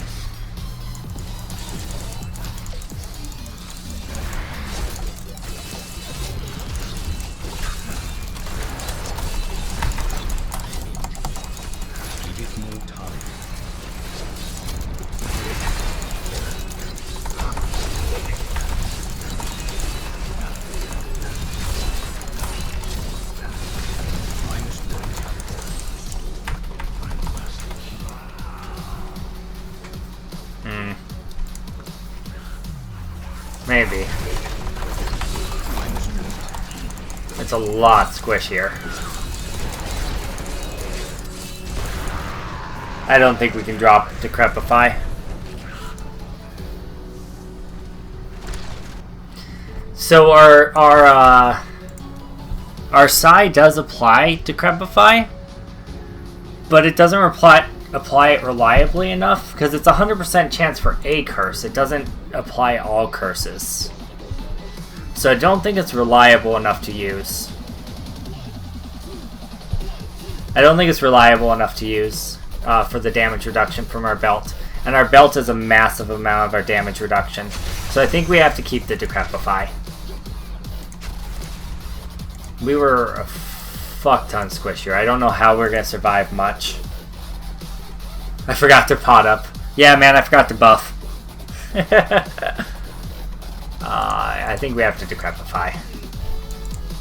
We also lowered our toughness a ton by dropping Unity and grabbing Convention of Elements. Like, I think we just dropped too much at once. Let's see how this feels. I think we just dropped too much at once. Oh god damn, I hate this rift layout. Alright. I should, yeah. Yeah, my bad. Not having the Unity hurts pretty bad.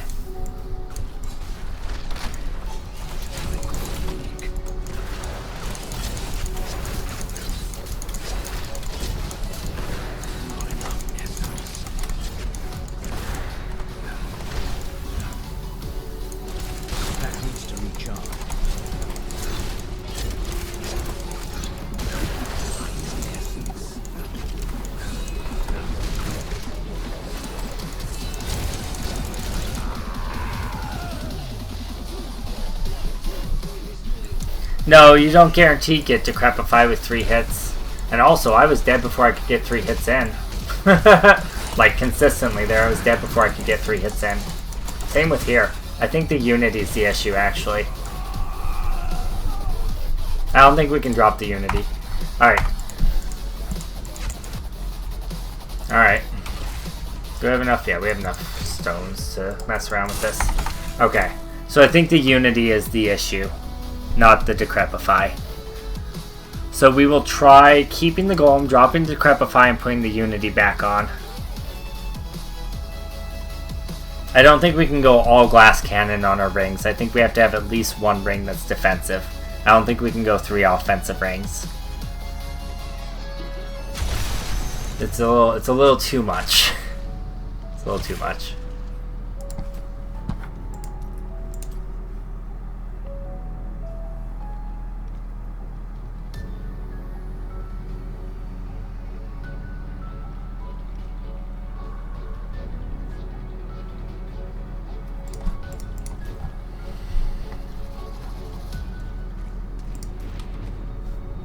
Yeah. We'll try it. We'll see if we can get Decrepify up consistently enough. It doesn't say...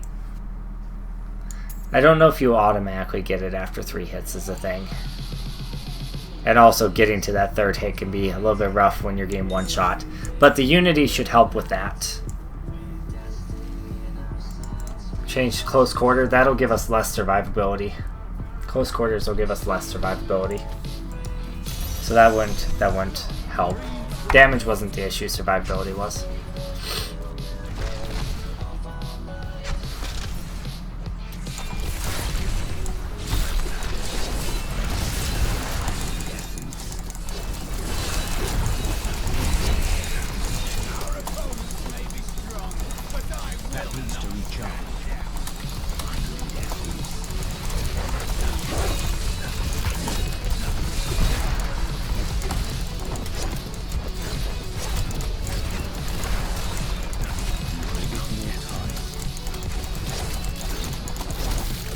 Yeah, Unity's needed.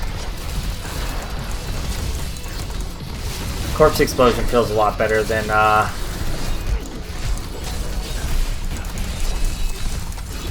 Devour, but I still don't know if it's really doing a whole lot, per se.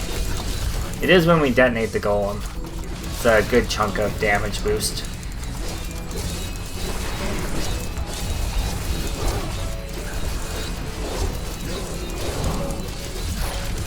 Having a hard time getting in there.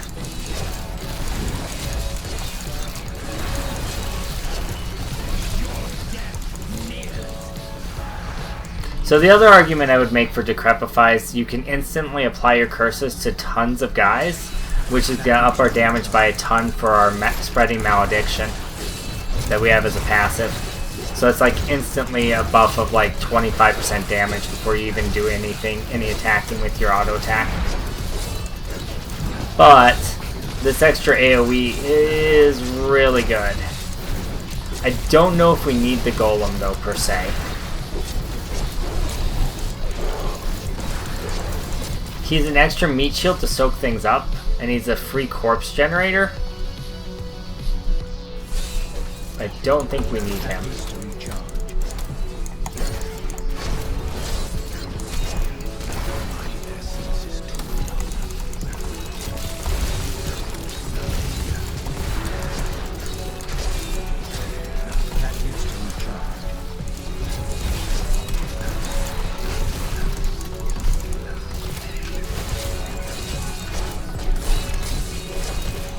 Overall, it feels slower, though. I think part of that is just because the Decrepify not having that instant damage bonus up on like 30 guys is a big thing. And it's also harder for me to maintain my mages because I'm doing so many other things at once.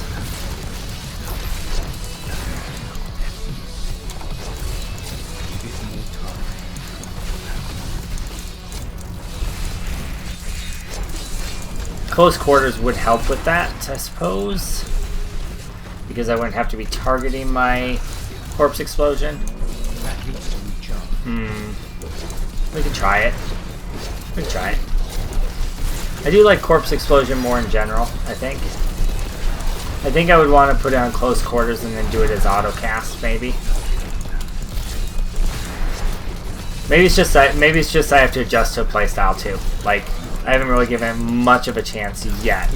Since I'm not dying instantly, I'm willing to give it more of a chance. When I was dying instantly, I was like, yeah, no, it's not gonna work. Corpse Explosion doesn't feel like it's doing a ton of damage, though, to be honest. I think we would need the Legendary for Corpse Explosion for it to be worth much.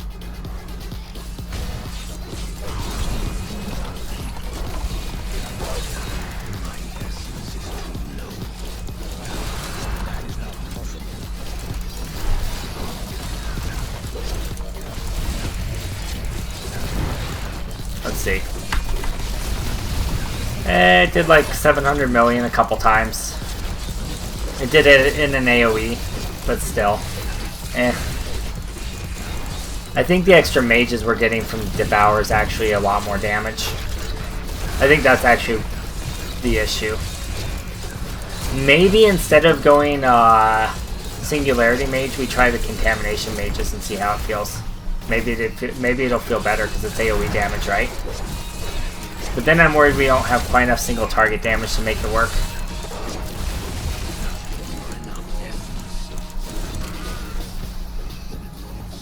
We definitely don't have enough damage here, though. The corpse damage isn't doing enough to warrant it. And I don't know if it's because we have the wrong corpse damage rune. Like, if we had close quarters, would it be better? Maybe.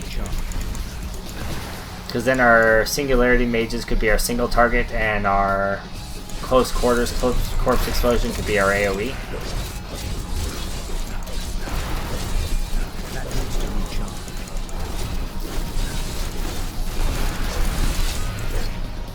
Maybe. This isn't doing enough damage, that's for sure. Was there changes to Necro skills or change to how you play? There was massive changes to lots of legendaries as well as the set, and those changes caused us to change how we're playing. There were a few changes to baseline skills and passives as well. If you want a full patch review of all the notes and what my thoughts on it, just rewind to the beginning of the VOD, Brendan, and you can see it there. Alright, we will see if that same build, Kevin, works better with close quarters, and see if that feels any better. I have a feeling that the essence from Devour translating into mages is just better. But let's see. Maybe close quarters will feel better. Alright, that's our E cast. Let's check out our key bindings real quick. E cast is numpad 6, which means we hold numpad 6 and then we hit numlock. And now we're auto casting close quarters.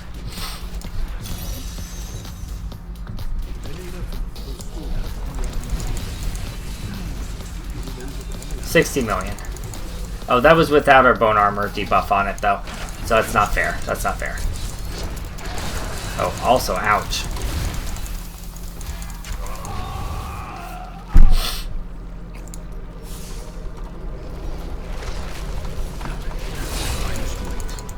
I'm stuck and frozen. That sucks.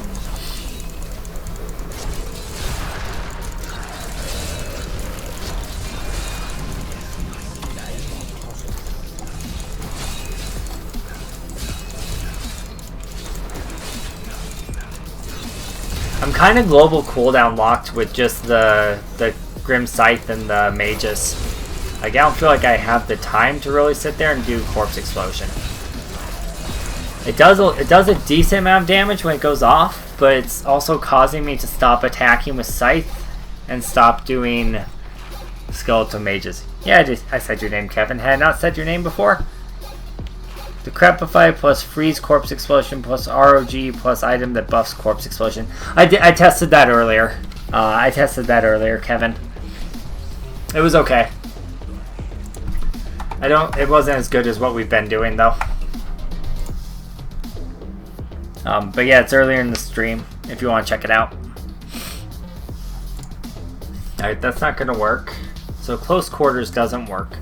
I'm thoroughly convinced that while I love Corpse Explosion as a skill, the current build does not lend itself to Corpse Explosion.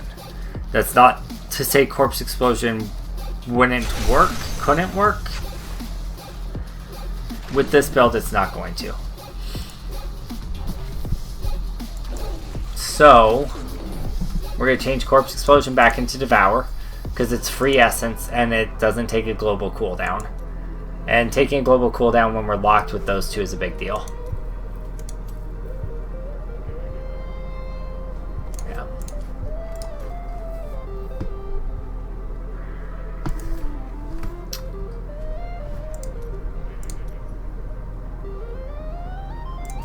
Let's try not putting the Decrepify back on. Although I really think that the damage you're getting out of spreading Malediction is worth just having Decrepify on there. Can't you do auto cast trick with key bindings like people do with the wizard? Yeah, I just did it. But unlike Explosive Blast on wizard, Explosive Blast doesn't take a global cooldown. You can activate it while hitting other skills. This takes a global cooldown. It overwrites any other skills I'm trying to do. Which if you go back a few seconds and watch, you'll see when I was trying to auto-attack, it was interrupting my attacks with Corpse Explosion being cast rapidly. And it was a really big issue. Like a really big issue. That was my first thought, was just to do that. And it didn't work. Alright, let's try this.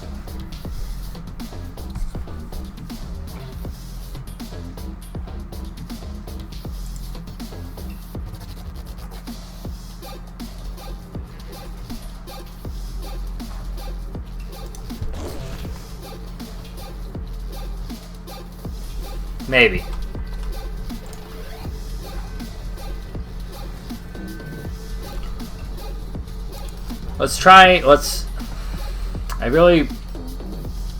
I'm nervous about doing this, but let's try Contamination instead of Singularity. I don't think it's gonna work as well, but maybe it will. I think what we had before was pretty optimized. It just needed a little bit more AoE. I'm just not sure how to get that little bit extra AoE.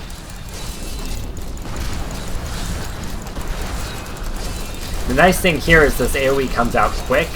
It's easy to get. It's easy to throw out. Okay, that feels better actually. Let's wait until we get into a full room, but I think that feels better.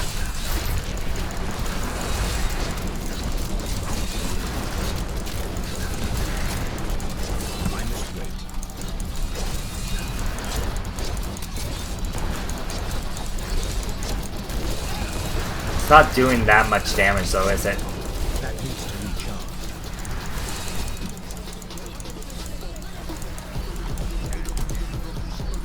I do like having Blood Rush a lot.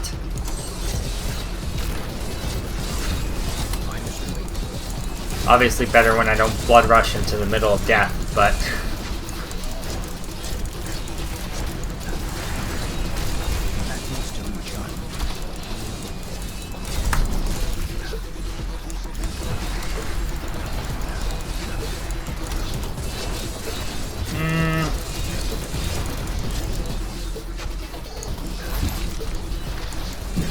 It's just those Singularity mages do so much damage, and I was able to maintain 10 of them at once, so it's hard to argue against that. Even though this does more AoE, it does a lot less single target damage. I mean a lot less. Let's keep going though. It's easier to maintain the pets, which feels nice. Could open up Corpse Explosion to us. We're less global cooldown locked with Contamination mages than we were with Singularity mage. So maybe that's how we get the Corpse Explosion worked in.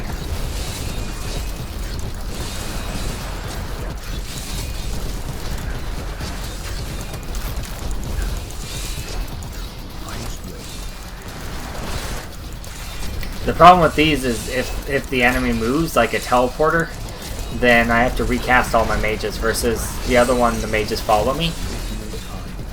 So it's a bit of a bummer actually.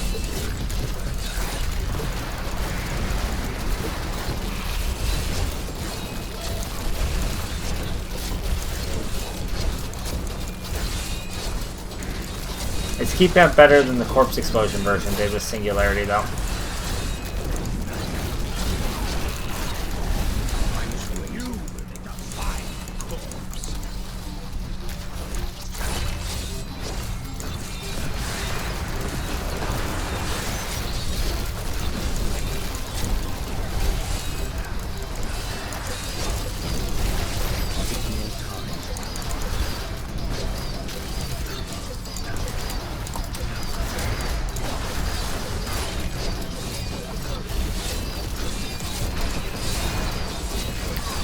Revives?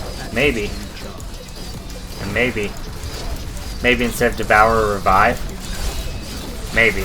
That'll be more single target damage. What if we do Revive with the helmet that turns them all into a single super entity. That could work, right? Can you have more than one of those up at a time? That needs to recharge.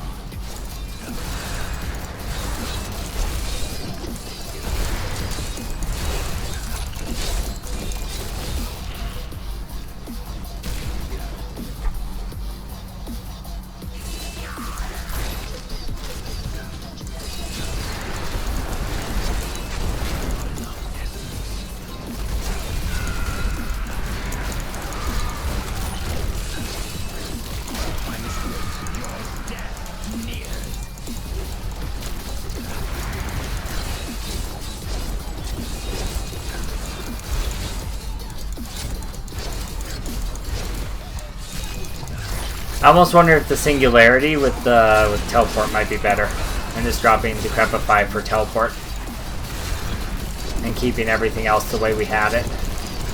Because the mobility of teleport is letting me skip through packs a lot easier, which would let me elite hunt on the other build easier, which would help alleviate the issue with the AoE damage, I suppose.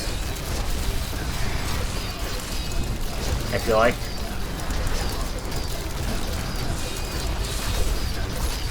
That needs to recharge.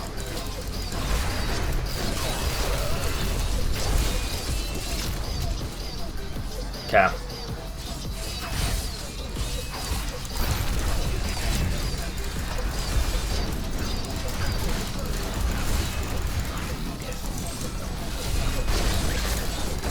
Yeah, like this single target's really bad. Which means Rift Guardian's gonna be really hard to take down with this build.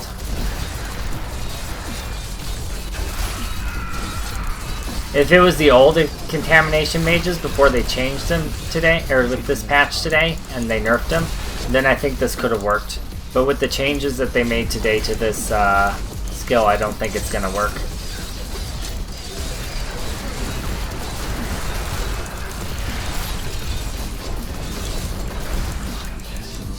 Alright, I'm gonna let it kill me and then back out.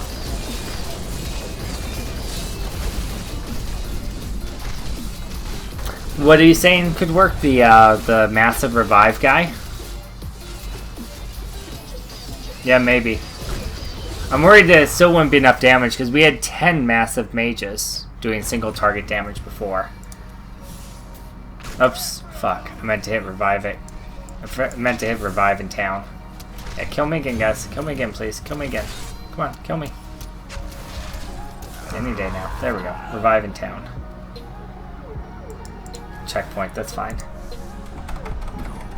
not here.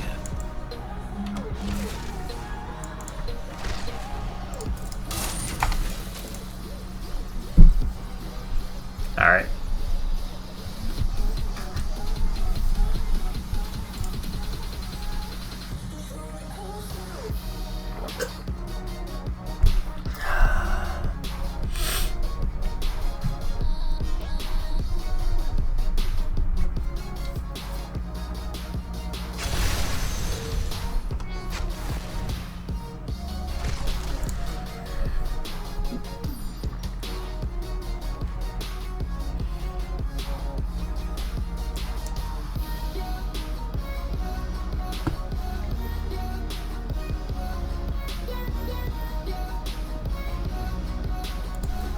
We'll try the revive.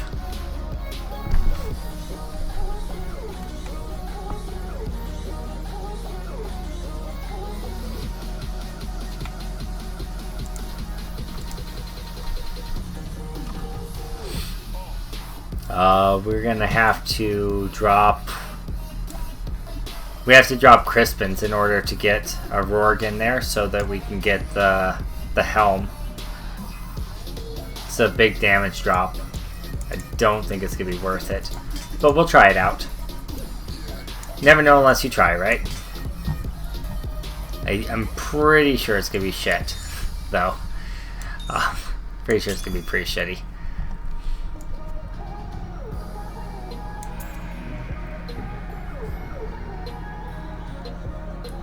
Oops, and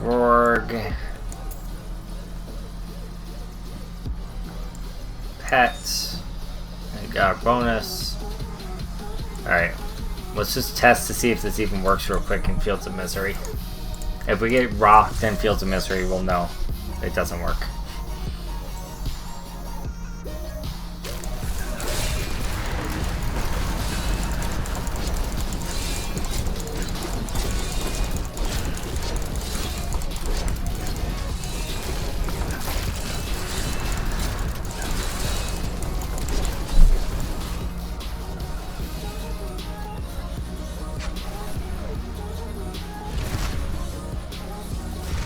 Yeah, that super minion's not hitting for much. He's hitting for 3 million. Maybe it's an issue of the rune that I put on. He's not... That super minion, quote unquote, did not do much there. Let's just try it. Maybe it's because I did the ablation thing, which is supposed to increase their damage.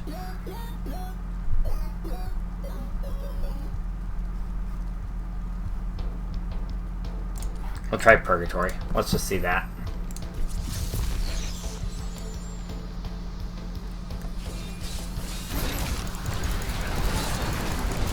Kill all these guys, slowly but surely.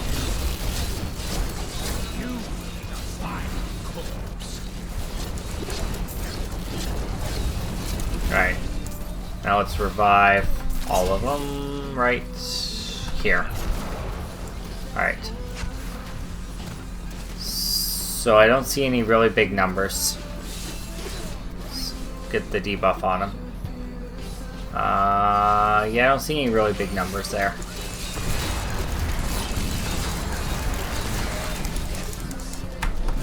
Alright, let's see. A lot of little numbers, and keep in mind this is tier 13, not greater of 70. I don't think this is gonna work. There was some big numbers right there. Okay. Well, let's try it. We'll try it. We'll see how it goes. You need 10 corpses. Yeah, okay. I had 10 corpses. I'm pretty sure. Alright, we'll try it. We'll try it. I don't think it's gonna work, but we'll try it. Give it the good old college try.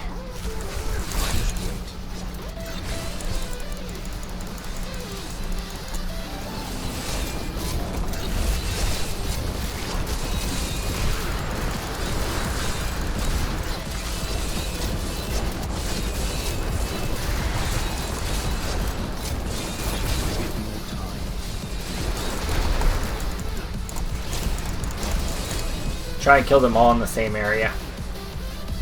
That way I can get my super minion.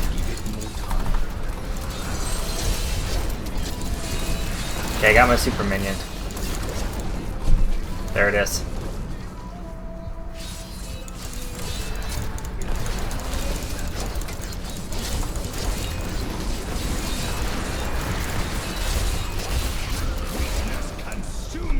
Get another one.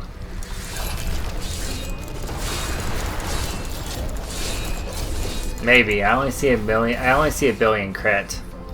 It looks like we're keeping up though. I don't know if that's because we have a lot of white trash. Maybe. I mean, it does look like we're keeping up though. Kind of. Kind of keeping up. There's a 13 billion crit. It's a little bit closer to what I'd expect. But the mages were hitting for like 30 billion consistently.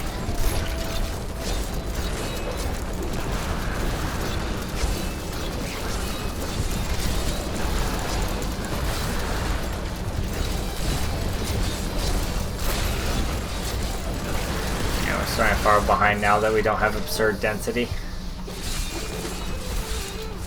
Oops, wrong button.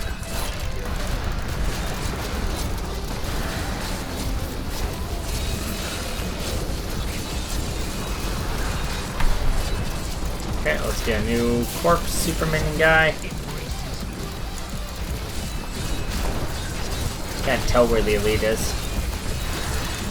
Oh, he's an illusionist, that explains it.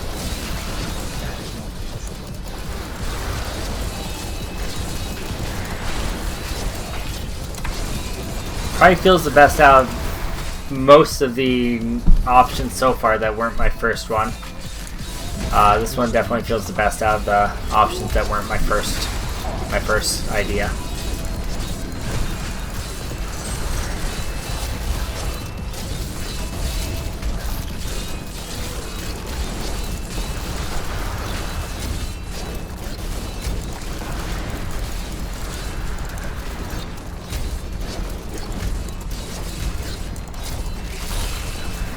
There's super minion died. Let's get another one.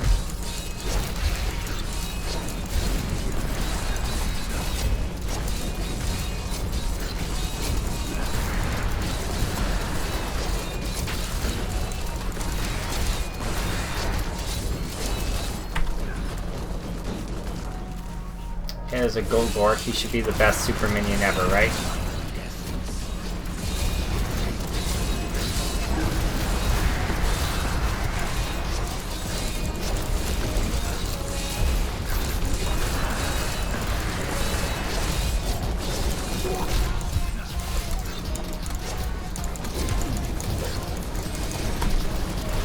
He's down. Let's get a new one. Actually, let's get that right there. Oh, we can have more than one. Okay. Hold on. We can have more than one. We can have more than one super minion.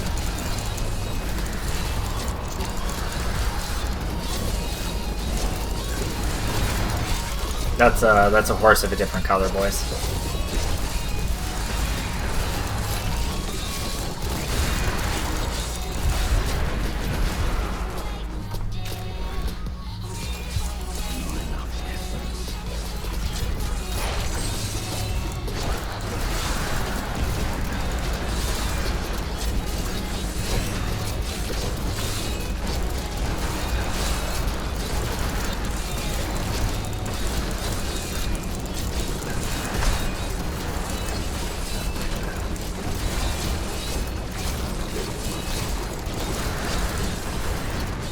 Yeah, I still don't think it's fast enough to keep up with what the other build was doing.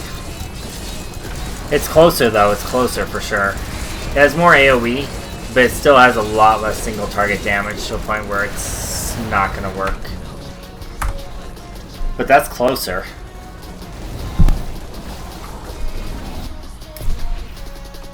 That's definitely closer. I think the thing to do is to drop Decrepify, go back to the other build, and keep Singularity, but not have Decrepify. And we can have Blood, we can have Teleport, and then we can Elite Hunt. Or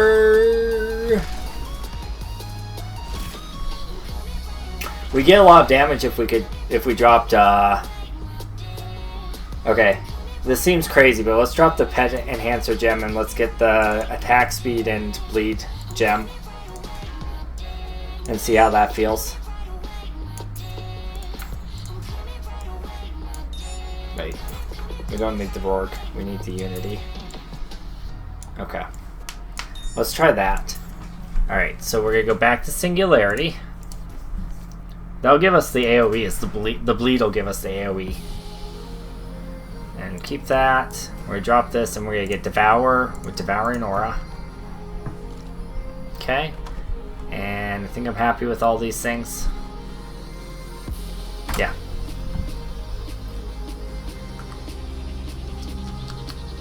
Let's try that. We need to drop that and switch it back to this. Okay, got the set bonus. Alright. See how that works. Repair.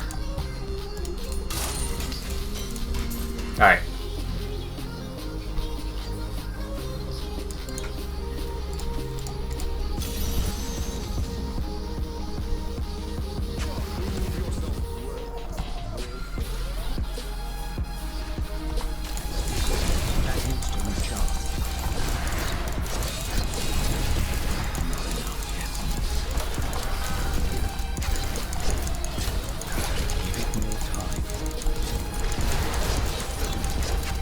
It's a lot of fucking damage.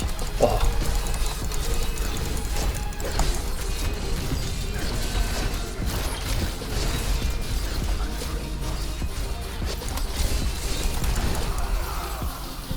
Teleported right into Frozen.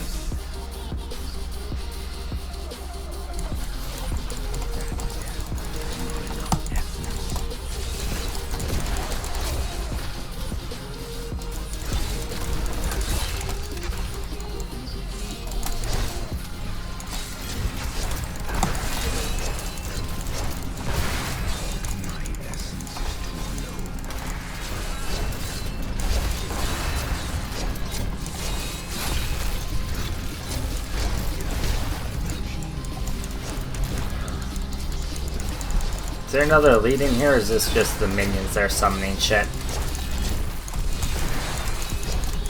This is just the minions. Let's move on.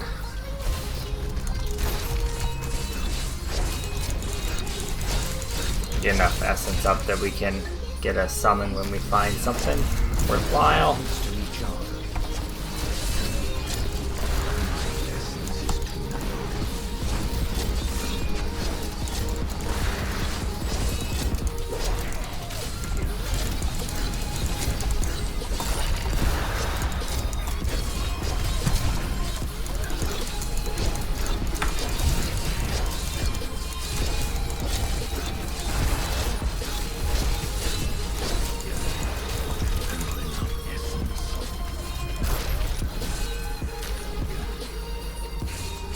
Alright, where are you elites hiding? There you are.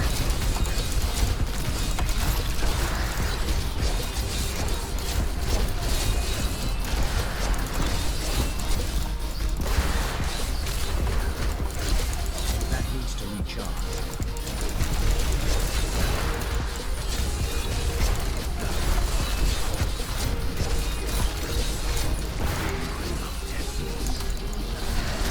That needs to recharge.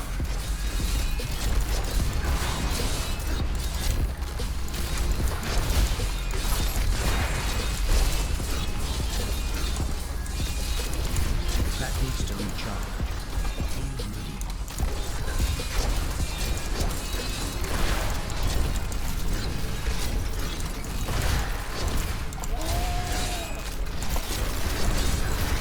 Oh, well, that's painful. Oh, I messed up the jump out.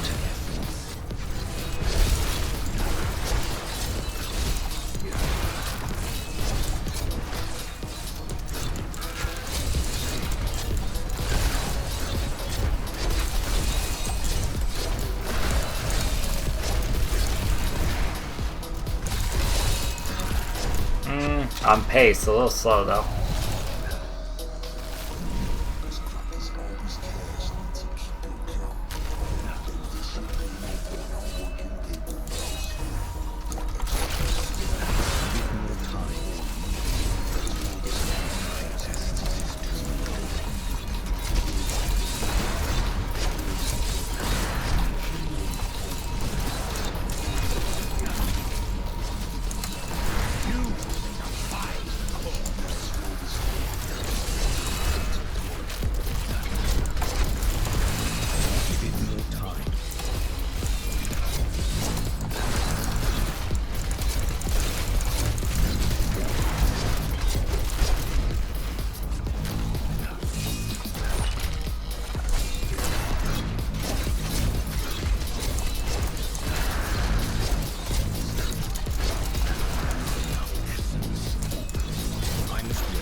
Yeah, well, waste of time on those guys.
I think this is probably better. Feels like it's keeping up a little bit better. And I can move around a lot easier without Decrepify. I still feel like I'm losing a lot of initial damage and mitigation though, not having the instant Decrepify.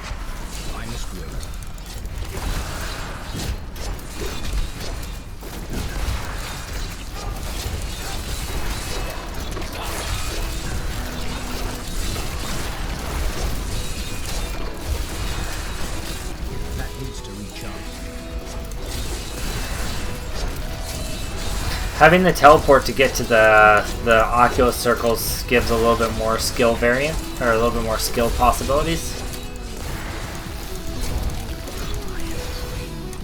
So that actually feels pretty good to be able to teleport straight to those and teleport out of oh shit moments.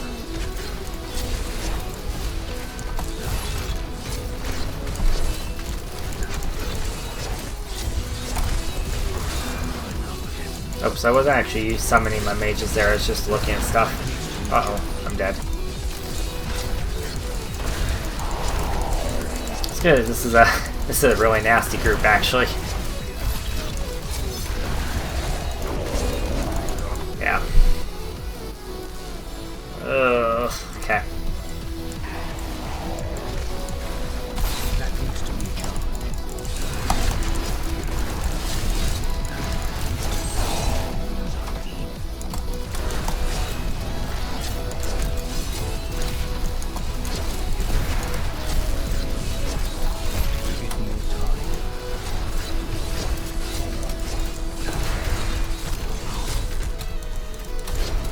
There's one.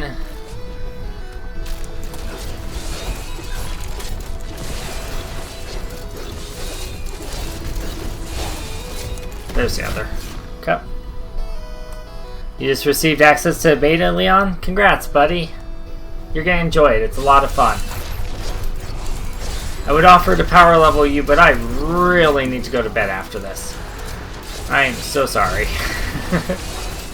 I'm already 2 hours past when I should be up, and I work in the morning. So.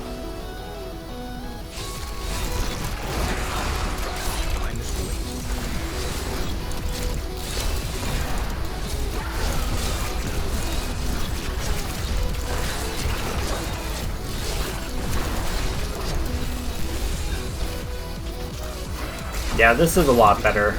The Singularity mages are just so good. And I think the Devourer is needed in order to not be eating up that extra slot and to just generate that passive extra essence. I think it's actually pretty important.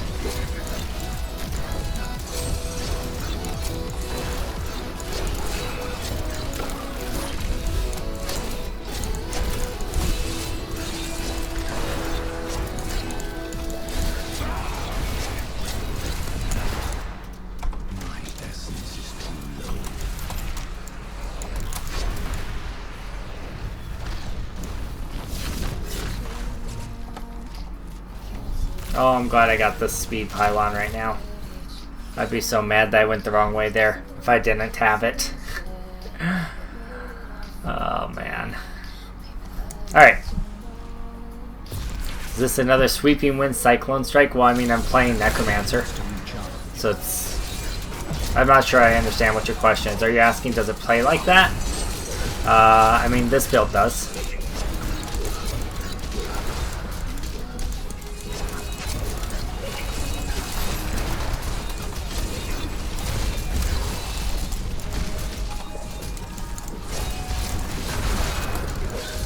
God damn it. Fucking Fear. Fear, Frozen, Orbiter.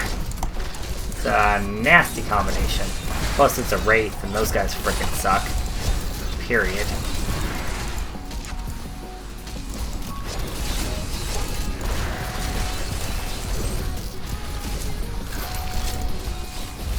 Got it. Just wasted a teleport.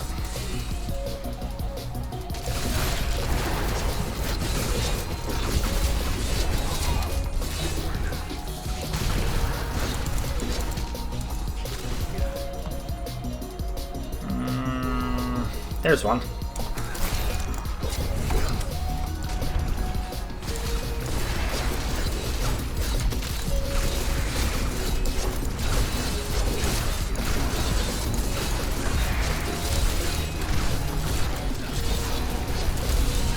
I'd say it kind of plays a little bit like the Impaled Demon Hunter with how I built it. It's a lot of like burst single target type thing. And it's very positionally dependent. Like in order to ensure that your skeletal mages are actually hitting the guy you want, you kind of have to position right next to him as you summon. You also have to make sure you're sticking your command skeletons directly on the elite. Makes a really big difference. Does Necromancer has different playstyles than other classes? It depends on what build you go, but yeah, there's some very unique playstyles. I would say the bone or the blood build in particular is extremely, extremely unique. Oh god, I'm dead. This is the melee Necromancer, which is just one of the many variants. I think it's a lot of fun, actually. Oh, this could be a pain in the ass. It's like the worst person I could get.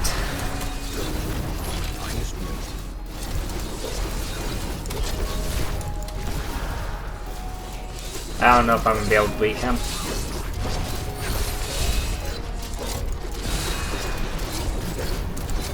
We're having to summon our skeletal mages very early because we don't have enough essence. And we have to just keep building up that stricken, I think, is going to be the key. Here, let's get one super skeletal mage. Now that we've got the stricken built up. There we go. 573 on the leaderboard's not bad. I mean, I know it's beta, so not really a big thing, but we don't have anything augmented. So that's worth noting. We're still experimenting around with builds. Oops. But I think that is, Kevin, I think that's the way to go right there, what I just did. I think you want to keep Devour, because it gives you the essence to be able to spam up the Singularity Mages a little bit more. And then you want to get Blood Rush with Teleport. And then if I had an Ancient Weapon, I'm pretty sure I could push up to 80. Pretty sure I could push up to 80 with an Ancient Weapon. Because we have the survivability. And the damage would skyrocket with an Ancient Weapon. So yeah.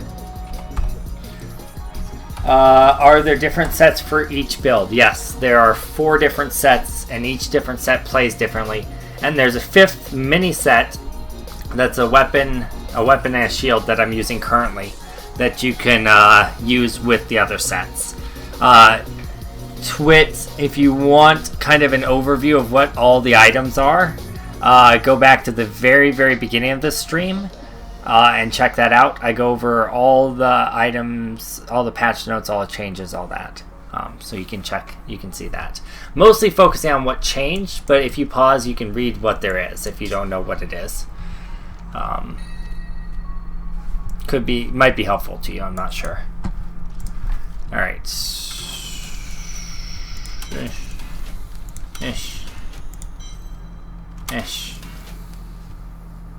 Ooh, 20%. We'll hold on to that. Yeah, we'll hold on to that. That lidless wall could actually be useful.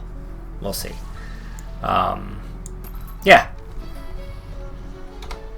So not too bad though, considering we just logged on and started messing around with the bone build and we got up to 573 on leaderboards without too much trouble. Not bad. Not bad. I liked the pain enhancer. It gave us a lot more AoE damage. Gem of Efficacious Toxin might have worked too. I'm not sure. I think that one's better. But maybe Gem of Efficacious Toxin would have been better. Not sure at all. Stricken, I think, is absolutely necessary for the Rift Guardian. And I think Bayonet Trapped is necessary. So, I think that's the build, boys.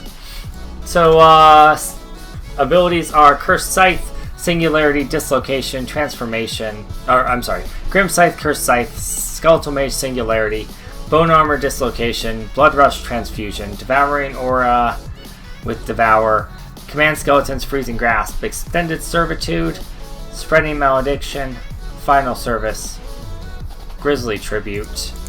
In the cube we have Tragul's Corroded Fang, Tasker and Theo, and Circle of Naluju's Evil. Gear we're using, we have the Bone Armor set, the Dainty's Bindings, which give us damage reduction when our Tragul's Corroded Fang applies Decrepify. Ancient Parthenon Defenders whenever we stun anything with our Bone Armor or with our Commanding Skeletons. We have 5 more stacks of Bone Armor thanks to our necklace, Wisdom of Kalan. And this is where a huge part of our damage comes from. Our 2-piece set that we're using as a weapon increases the damage of our pets, which is the majority of our damage, by 400% whenever our skeletons are commanded, and they automatically retarget at the end of killing one target. We also got Crispin's Sentence, which increases our damage by 82% against anything that's crowd controlled in any way, and triple that bonus against anything other than slow effects. So stuns and freezes, which we're applying, will do 240% damage. That's right? 8 times 3 is 240. 80 times 3? Yeah, that's right. Yeah, so that's kind of the build and what we're looking at. Bane and Trapped, Bane and Stricken, and Pain Enhancer, though I'm not sure if Pain Enhancer should be switched for something else. Yeah. So we did quite a bit of testing.